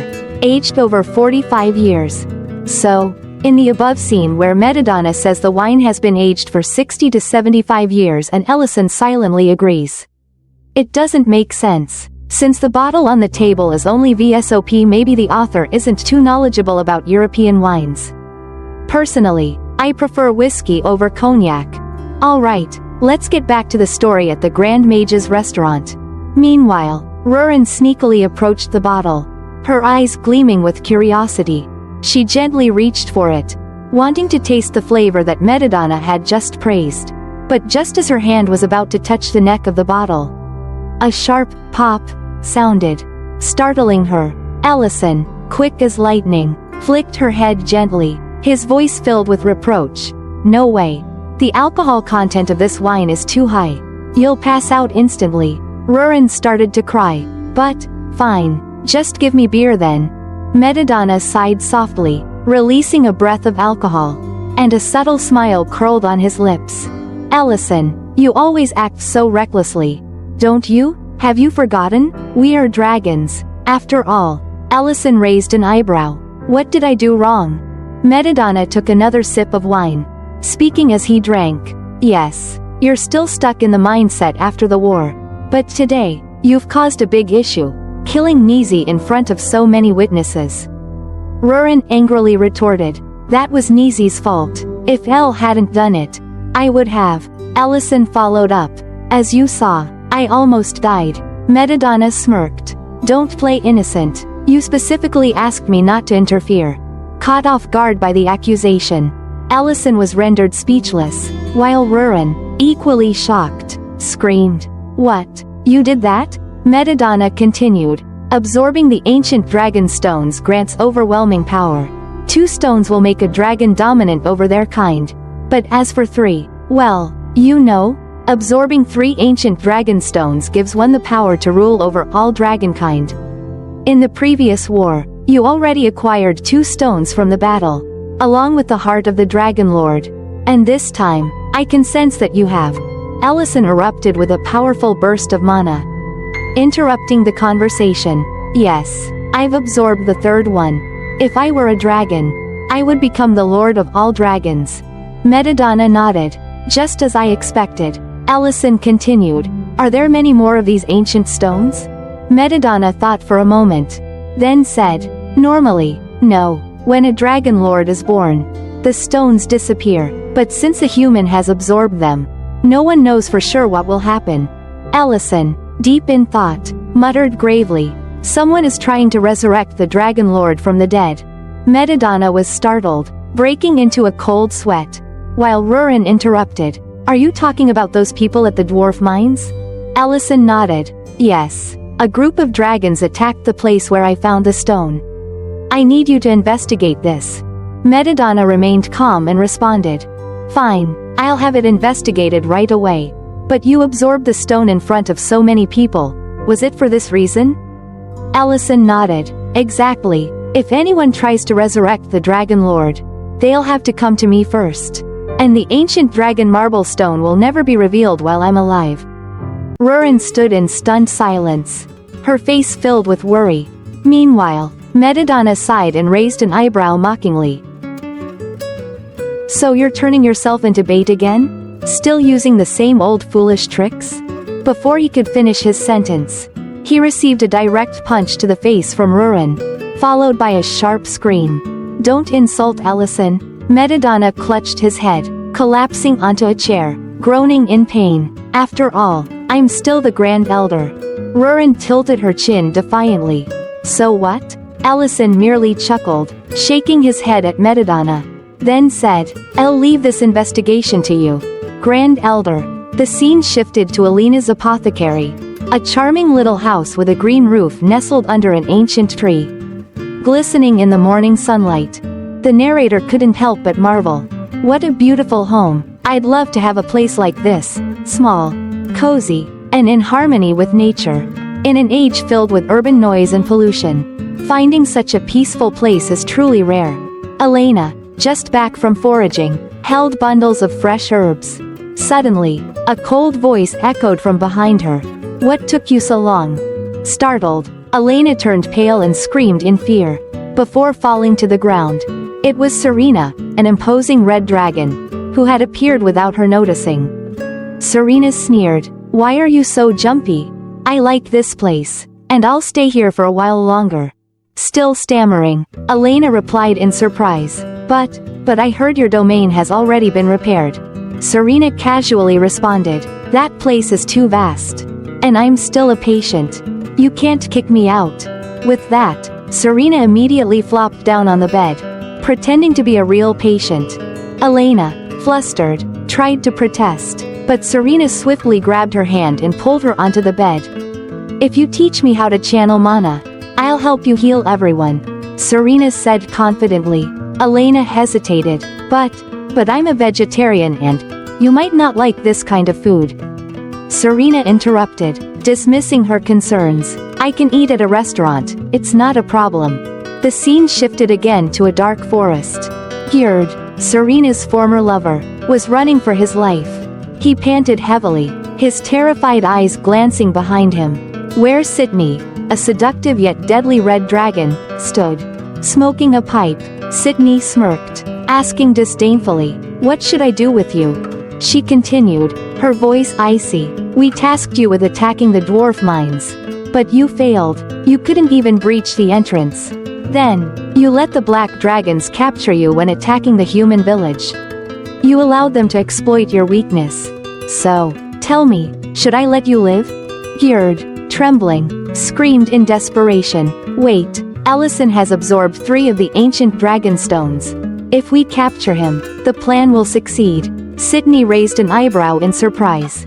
But without hesitation, she slashed her hand, summoning a blade of wind that cut straight through Gerd's neck.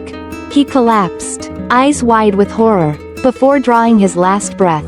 Good information, but not enough to save your life, Sydney said coldly, looking down at Gerd's lifeless body. The story returned to Ellison's restaurant. After the guests had left, Allison and Rurin began cleaning up. Rurin asked, her voice full of concern, "Do you plan to keep running this restaurant like before?" Allison chuckled softly and replied, "I've left the investigation to the Grand Elder. For now, there's nothing else for us to do." Suddenly, a cheerful voice rang out from the door. "I've returned with a gift for you." It was Nellin, a young man working in the mines. Holding a bright, pinkish stone, Allison glanced at the stone and smiled. "Ah, that's rock salt." Nellin was surprised. "Rock salt? Oh, so that's why my elders thought you'd like it." Allison looked at the stone, recalling his distant past as a young, inexperienced recruit. Meanwhile, Rurin curiously picked up a small piece of the rock, popped it into her mouth, and immediately screamed, "Ah, so salty." The scene then transitioned to 15 years ago, when Ellison was a timid teenager who had just been transported to this world and forcibly conscripted into the Empire's army during a war with the dragons. As he stepped into the training camp to register, his Korean name was too difficult to pronounce, so the commanding officer changed his name to Ellison, a name that would later become legendary. The officer handed the future Grand Wizard a slip of paper and coldly said, "Take this and head to the next building to collect your basic supplies." When Ellison first joined the military, he felt as though he had been thrown into an entirely foreign world. Everything here overwhelmed him, from the strict orders to the tense atmosphere. Even something as simple as lifting his luggage became an impossible task. He struggled, but the baggage was too heavy, causing the commander to look at him with disappointment while his fellow recruits showed their disdain. In this new environment, all faces were unfamiliar, and orders rang out relentlessly: sleep on time, wake up on time, and under no circumstances make noise. When the door to the sleeping quarters slammed shut, the room was filled with the sobbing of exhausted recruits and the painful groans of the wounded. Ellison lay on his bed, tossing and turning, thinking non-stop, "I wish tomorrow wouldn't come." He pulled the blanket over his head, trying to hide his emotions. Silent tears rolled down his face, but he dared not cry out loud, fearing that even the slightest sound would break the strict discipline. But the most terrifying thing, the thing that scared him more than the ironclad rules or the numerous injuries, was the food. Ellison swallowed hard, staring at the meal in front of him. Seriously, who could eat this? Ellison sat staring blankly at the people around him. Everyone was eating naturally, showing no discomfort with the food in front of them. But in his mind, countless tangled questions popped up. Impossible to understand. What the hell is going on? Is everyone really okay with having just one menu for 2 weeks of training? We have to eat this every day, and no one gets bored? Or, am I the weird one here?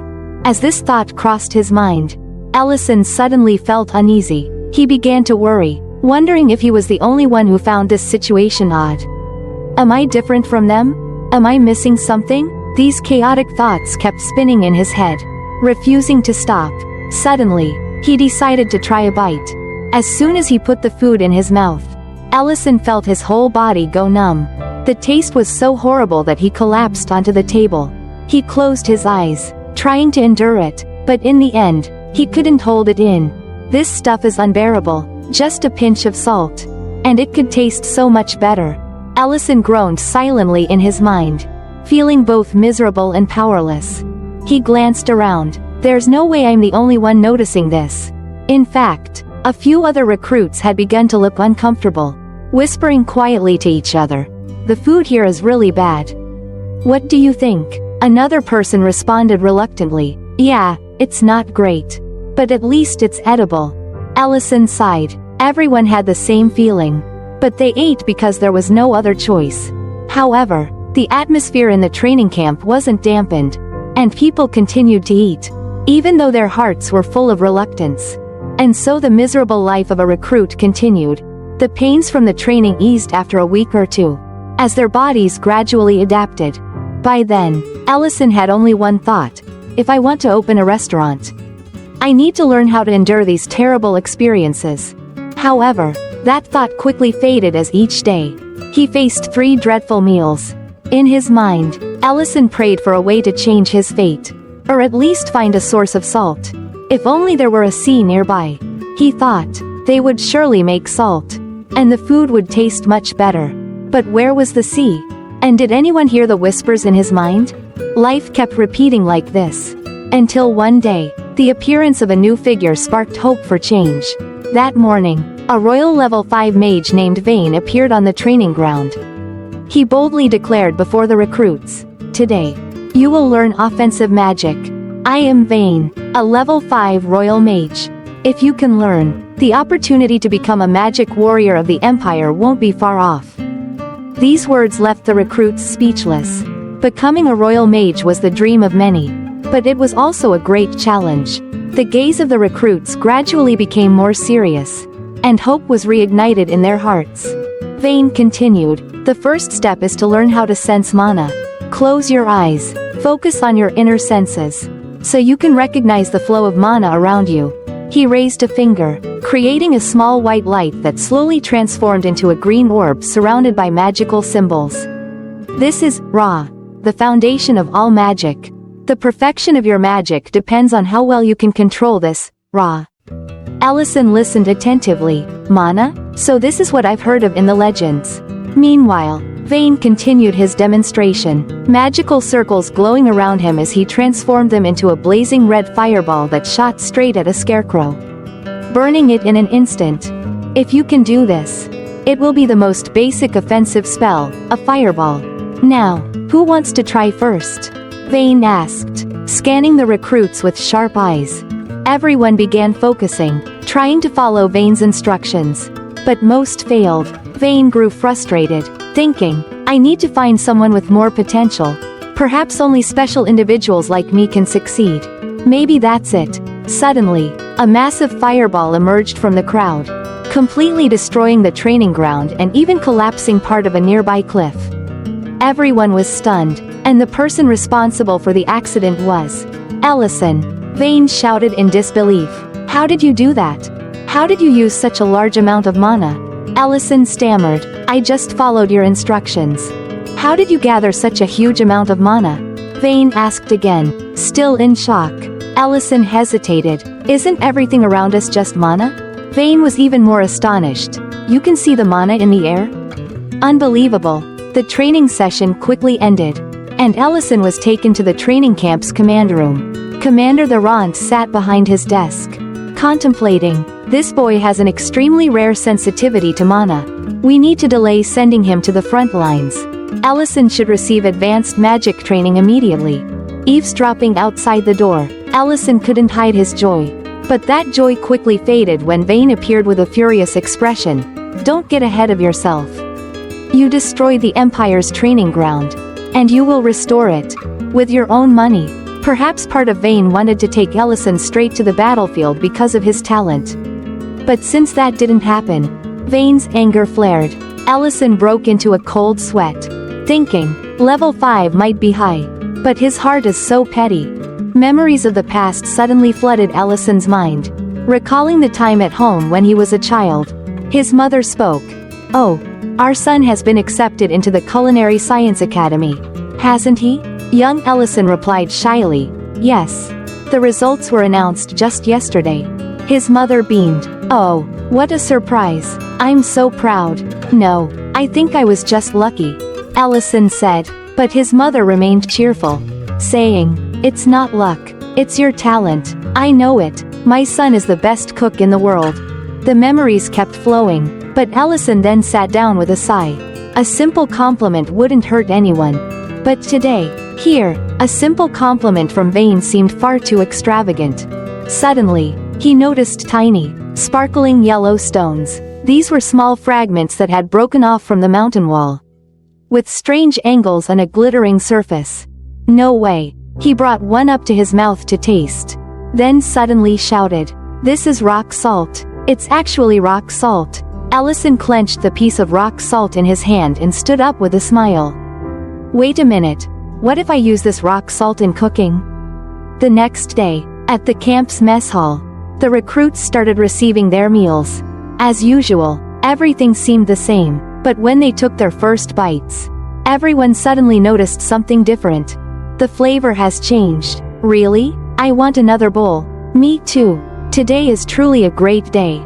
Ellison sat to the side, listening to everyone's chatter with immense happiness. He slowly brought his own bowl of soup to his mouth and thought, just a bit of salt can change so much.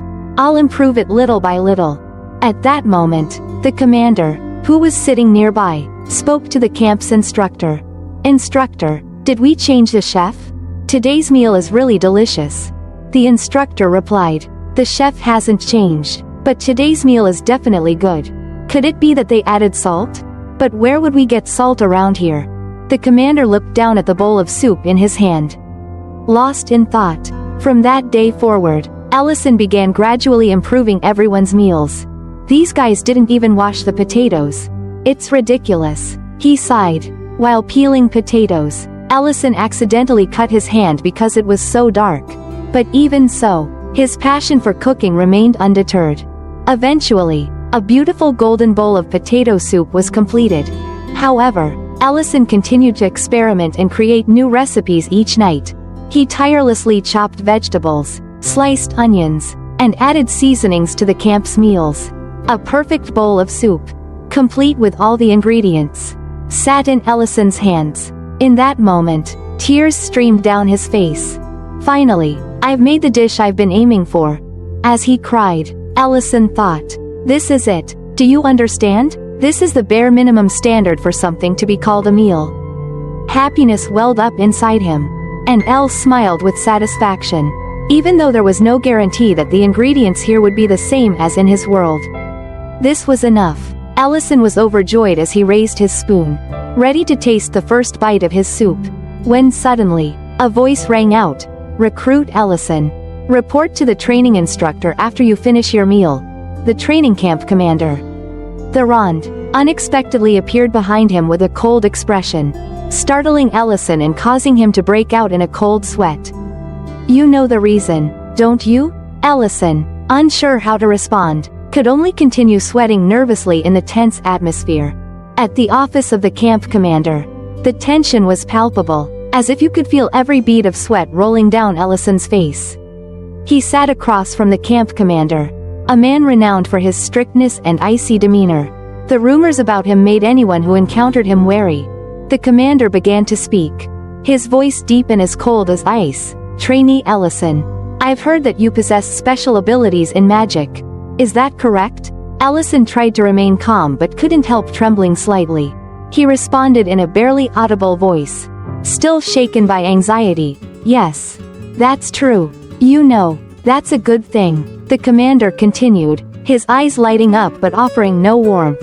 Your magical powers could provide a significant advantage for us in the war. However, he paused, his voice lowering ominously. There are unsettling rumors circulating in the kitchen. The statement hit Ellison like a direct blow, making his heart race faster. He began to feel uneasy. Commander the Rond continued with a scrutinizing gaze, his every word digging deeper into Ellison's growing anxiety. They say someone has been sneaking into the kitchen at odd hours. They're using the kitchen tools to cook. And the frightening part is, if they leave before 5 a.m., we won't be able to catch them. But if they're caught, the punishment will be severe. Each word pierced through Ellison's mind like a sharp blade, causing his sweat to pour even more. He bit his lip, his thoughts spinning wildly, unsure how to respond to the situation. But the commander of the Elven Forest suddenly burst into laughter, though his smile offered no comfort, only adding to the confusion. But that's not the reason I called you here. He said, I wanted to congratulate you on your outstanding performance in the magic training. However, his voice dropped lower, as he extended a scroll to Ellison. Could you destroy this on your way out? Ellison was baffled, still not fully understanding the situation. He stammered, yes. Understood. But as Ellison reached to take the scroll, the commander held it firmly, his cold eyes boring into him. But do you truly understand what I'm saying? Rookie? Remember, if they leave the kitchen before 5 a.m., no one can catch them. Ellison snapped to attention, realizing the hidden message in the commander's words. He quickly left the office with the scroll in hand. His mind swirled with confusion as he headed towards the edge of the forest near the camp. Sitting before a small fire he had just lit, Ellison slowly unrolled the scroll. his head filled with chaotic thoughts, unsure of what he was about to uncover. When the scroll opened, he sighed in relief. The scroll was merely a guide on edible plants in the area. The commander had known everything all along. He was simply giving Ellison a silent permission to continue what he had been doing. From that night onward, Ellison snuck into the kitchen every evening to cook for the camp. With the tacit approval of the commander and the instructors, he began preparing delicious meals for the whole team. Before long, the northern camp became famous far and wide as the place with the best food. Back at the Grand Mage's restaurant, Ellison continued telling Nellie and Rurin about the vegetable soup he had once made for his comrades. With a smile full of nostalgia, he recounted those days. It all started with that salt rock, he said. Nellie, excited, asked, "So now you're cooking those same dishes again? That's amazing." Ellison laughed heartily. Yes. The same flavors, the same recipes, but now with even more cherished memories. However, when the soup was served, it didn't meet Nellie and Rurin's expectations. It's fine, but it's not as good as we thought it would be. At best, it just fills the stomach, they said with disappointed expressions. Ellison tried a spoonful and was immediately taken aback. The flavor of the soup was nowhere near what he remembered. He suddenly realized something. Food isn't just about taste, it's also about the circumstances. Back then, in the training camp, any meal tasted great because we were exhausted and starving. Ellison smiled, understanding that memories and reality often differ. The scene shifted to Alina's clinic, where Serena's screams echoed throughout the house. Food, we need to eat. But Elena wasn't there. Serena slumped over the table, irritated and famished. Suddenly, the door to the clinic swung open. 2 children entered, with the older girl leading her younger brother, who was crying in pain. The older girl spoke, her voice filled with worry. "Excuse me, is Elena here? My little brother fell and he's in a lot of pain." Serena stood up and coldly responded. "Elena's not here." Serena's sharp gaze made the girl a little fearful. But she continued, "I know, but could you help treat my brother?" Serena glanced at the boy's scraped knee and nonchalantly replied, "It's just a small cut. It'll heal on its own. Go home and find some bandages to wrap it up." A while later, Elena returned, surprised to see the 2 children leaving with bright smiles on their faces. Their wounds healed, they thanked Serena, leaving Elena puzzled. Just as she was trying to figure it out, the red-haired woman appeared at the door and shouted, "Why are you just getting here now? I was about to starve to death." Inside, after exchanging a few words, Serena coolly admitted she had used a bit of healing magic on them. But, just this once. Elena was shocked by Serena's kindness. In that moment, the fierce red dragon woman showed a gentle and compassionate side. However, Serena couldn't stand being praised. When Elena called her kind, Serena's face and body turned bright red in embarrassment. She turned away, trying to hide her awkwardness, and shouted angrily, "Don't be ridiculous, I'm not kind at all." Immediately after, the conversation took a more serious turn. Elena explained that she had just returned from the Lord's castle, where someone had fallen into a coma due to a rare toxin that had affected their brain. Serena, hearing this, began to ponder, recalling that there was someone who had extensively studied toxins and brain-related issues. But unfortunately, Serena couldn't remember the person's name, leaving Elena disappointed. Just then, an unusual bird flew in from the elf forest, bringing a letter from Elena's homeland. The letter made her tremble in disbelief as she read it. The elf forest, her home, was in danger of being destroyed by a dragon, and the only solution was for her to become the dragon's bride, to save the forest. Elena, tearful and panicking, didn't know what to do when faced with the reality that she might have to marry a dragon to protect her homeland. Seeing Elena's distress, Serena simply scoffed and sighed in relief. Showing her confidence, she said that this wasn't a big deal, as such threats were common among dragons. The fierce red dragon woman boldly declared that she would help Elena deal with the dragon. Sitting down with an aura of power, Serena, full of fire and resolve, said, "Take me to the elf forest. I'll teach that dragon some manners." The story continues with the peaceful scenery of the elf forest. as the messenger bird flies gracefully through the green leaves, carrying important news from afar. The morning light filtered through the gaps in the leaves, casting warm golden rays on the damp earth. Inside a house, the leader of the elf tribe, Neria, sat in deep thought. An elf girl entered, her eyes filled with worry. "Lady Neria, I just received the news. The letter has been safely delivered." Neria exhaled a breath of relief, though a hint of anxiety remained. "We weren't sure if the letter would make it out of the forest.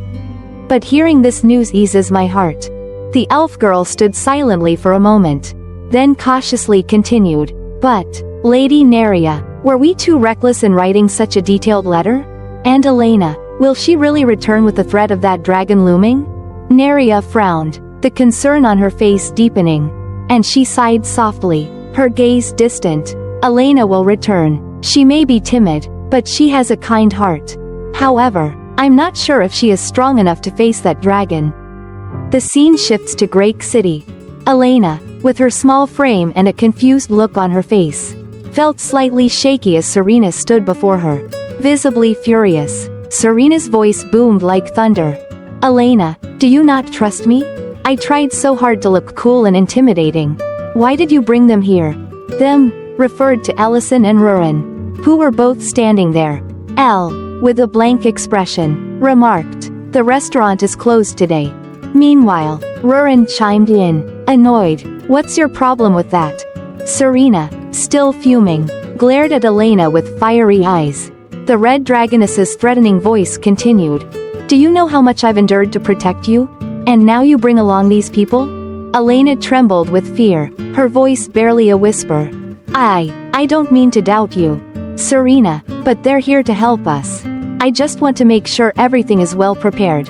Ellison, in a mockingly thoughtful tone, said, "That's right. If Serena goes alone, she might end up with a few holes in her back like last time. And then Elena will have to endure the pain to heal her again." Rurin quipped to Elena, "She's such a nuisance." Serena growled, her fists clenched, but she couldn't deny the truth in their words. Last time, she had been ambushed and severely wounded. Her voice was filled with anger but also a hint of resignation. "Last time, they caught me off guard in numbers." Ellison laughed heartily. "Even so, we should go meet the candidate for Elena's husband." Elena blushed furiously, crying out in embarrassment, "Please stop joking." And so, an odd group of 3 powerful friends and 1 healer set out from the city, heading toward the elf forest. The scene shifts to the forest. The sky had begun to darken, thick clouds covering the horizon, casting a gloomy and heavy atmosphere. In the midst of the ancient elf forest, a massive dragon stood towering on the hill. Its eyes glowed blood red, its entire body covered in tough, gleaming scales that reflected the flashes of distant lightning. It opened its massive jaws and let out a deafening roar that shook the forest. "Surrender now, or all of you will perish." Its roar echoed through the space, and the very ground seemed to tremble. After a long journey, or rather, a flight, the group of 4 finally arrived at the land of the elves. As soon as they landed, Elena, the doctor of the group, spoke up. "I apologize, Ellison, but this land has a mechanism to disable teleportation." Ellison just nodded, not too bothered. He had experienced something similar in the dwarven mines earlier, so this was nothing new. As they were about to go deeper, they were suddenly stopped by a commanding voice. A barrage of arrows from the elf archers aimed straight at them. The leader of the archer group, Lilinia, spoke up. "Who are you, and why dare you invade the elf forest?" Recognizing Lilinia, Elena quickly replied, "Lilinia, lower your bow. It's me, Elena. These people are..." Before she could finish, Lilinia interrupted. "Lady Elena, I don't doubt you, but I still need to confirm the identity of those with you. Who are they and what is their purpose here?" Ellison, noticing the strange light in Lilinia's eyes, something he recognized as the eye of truth, capable of reading people's thoughts and intentions, calmly replied, "I am Ellison, of the human race, here to assist Lady Elena." Lilinia nodded in confirmation, then turned to Serena, the red-haired woman. "Next, you, state your race and purpose." Serena replied indifferently, It's obvious. I'm a dragon. Ellison was startled and quickly tried to interject Serena's introduction. Oh, right. I forgot to introduce myself. I'm Ellison. I live in the city of Grake and manage a small restaurant. If you have the chance, you can come visit. But Lilinia cut in, ignoring his embarrassment. I'm not asking you. I'm asking the red-haired woman. At that moment, an elf archer came up and whispered something in Lilinia's ear. She quickly signaled for the archers to lower their bows. Elena breathed a sigh of relief. While Rurin, the petite but hot-tempered girl, looked annoyed at the elf's attitude. Lilinia said seriously, I apologize. That's our duty. We couldn't immediately recognize that you were special guests of the queen. Please come in. Entering the elf living area, the scene overwhelmed the group. Tall tree houses, sparkling fountains, and breathtaking natural landscapes made everyone gasp. If only there was a space like this today to build a house and run a homestay business. They would surely make a fortune. In the main hall, Queen Nerea welcomed the group, apologizing for the incident at the entrance. After a round of greetings, Ellison, tired of the noble's greeting style, replied briefly and indifferently, It's nothing. Thank you, Princess Nerea. Elena was surprised to learn that Ellison seemed to know Queen Nerea. However, thinking back to what he had shown in the battle with the Black Dragon, she was not surprised. After a few apologies for the incident at the entrance, Nerea turned to Elena. Elena, I know it wasn't easy for you to come here. I'm so sorry for putting such a heavy burden on you.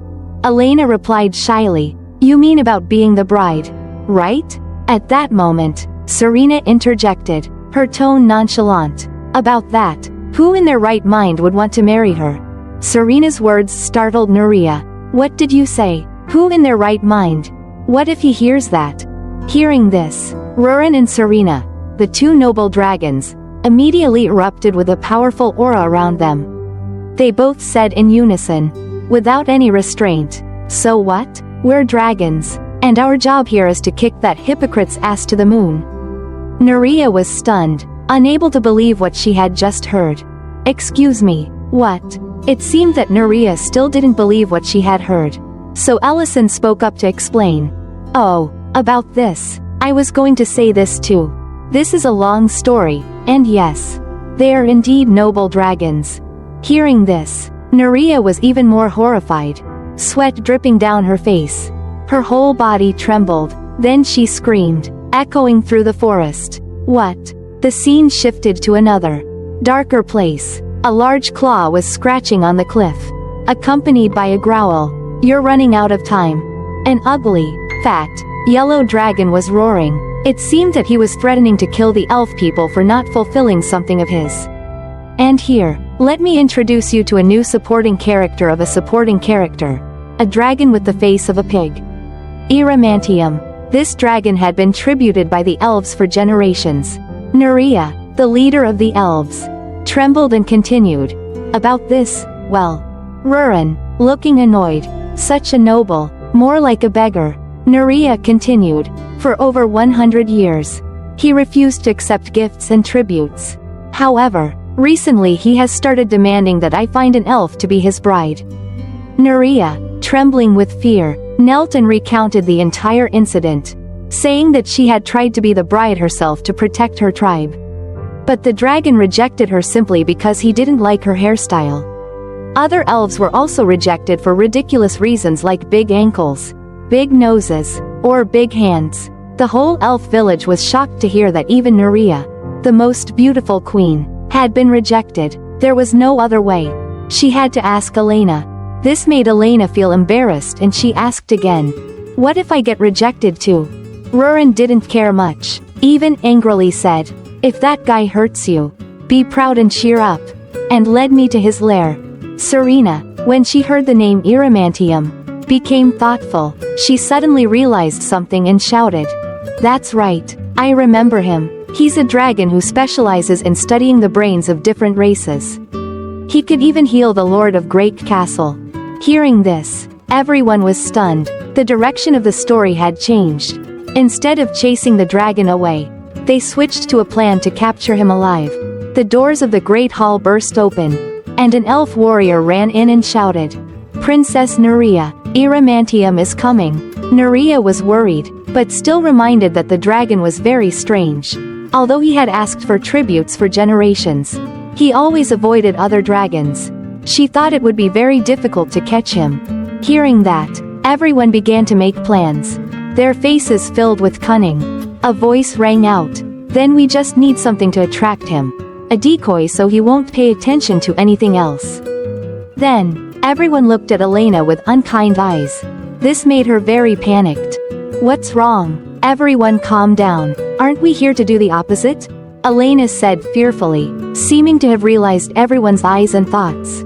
The scene shifted to the edge of the elf forest, where Eromantium had appeared, causing all the elf guards to panic and be on guard.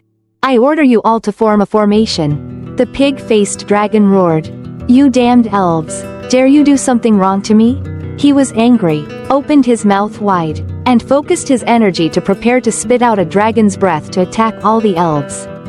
But at that moment, a voice rang out, "Stop.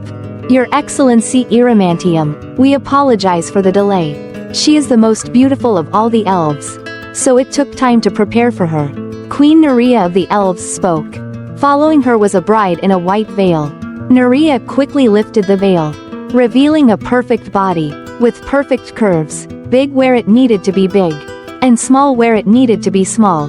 Very sexy. Elena appeared with a shy face, bowed her head and stood there, slowly saying, I'm Elena." The pig-faced dragon could no longer contain his excitement, shouting, "Oh my god, she's beautiful." He threw his head back and roared with joy. "You should have brought someone like her from the beginning." While he was madly rejoicing, 3 figures silently appeared in the sky thanks to the invisibility spell.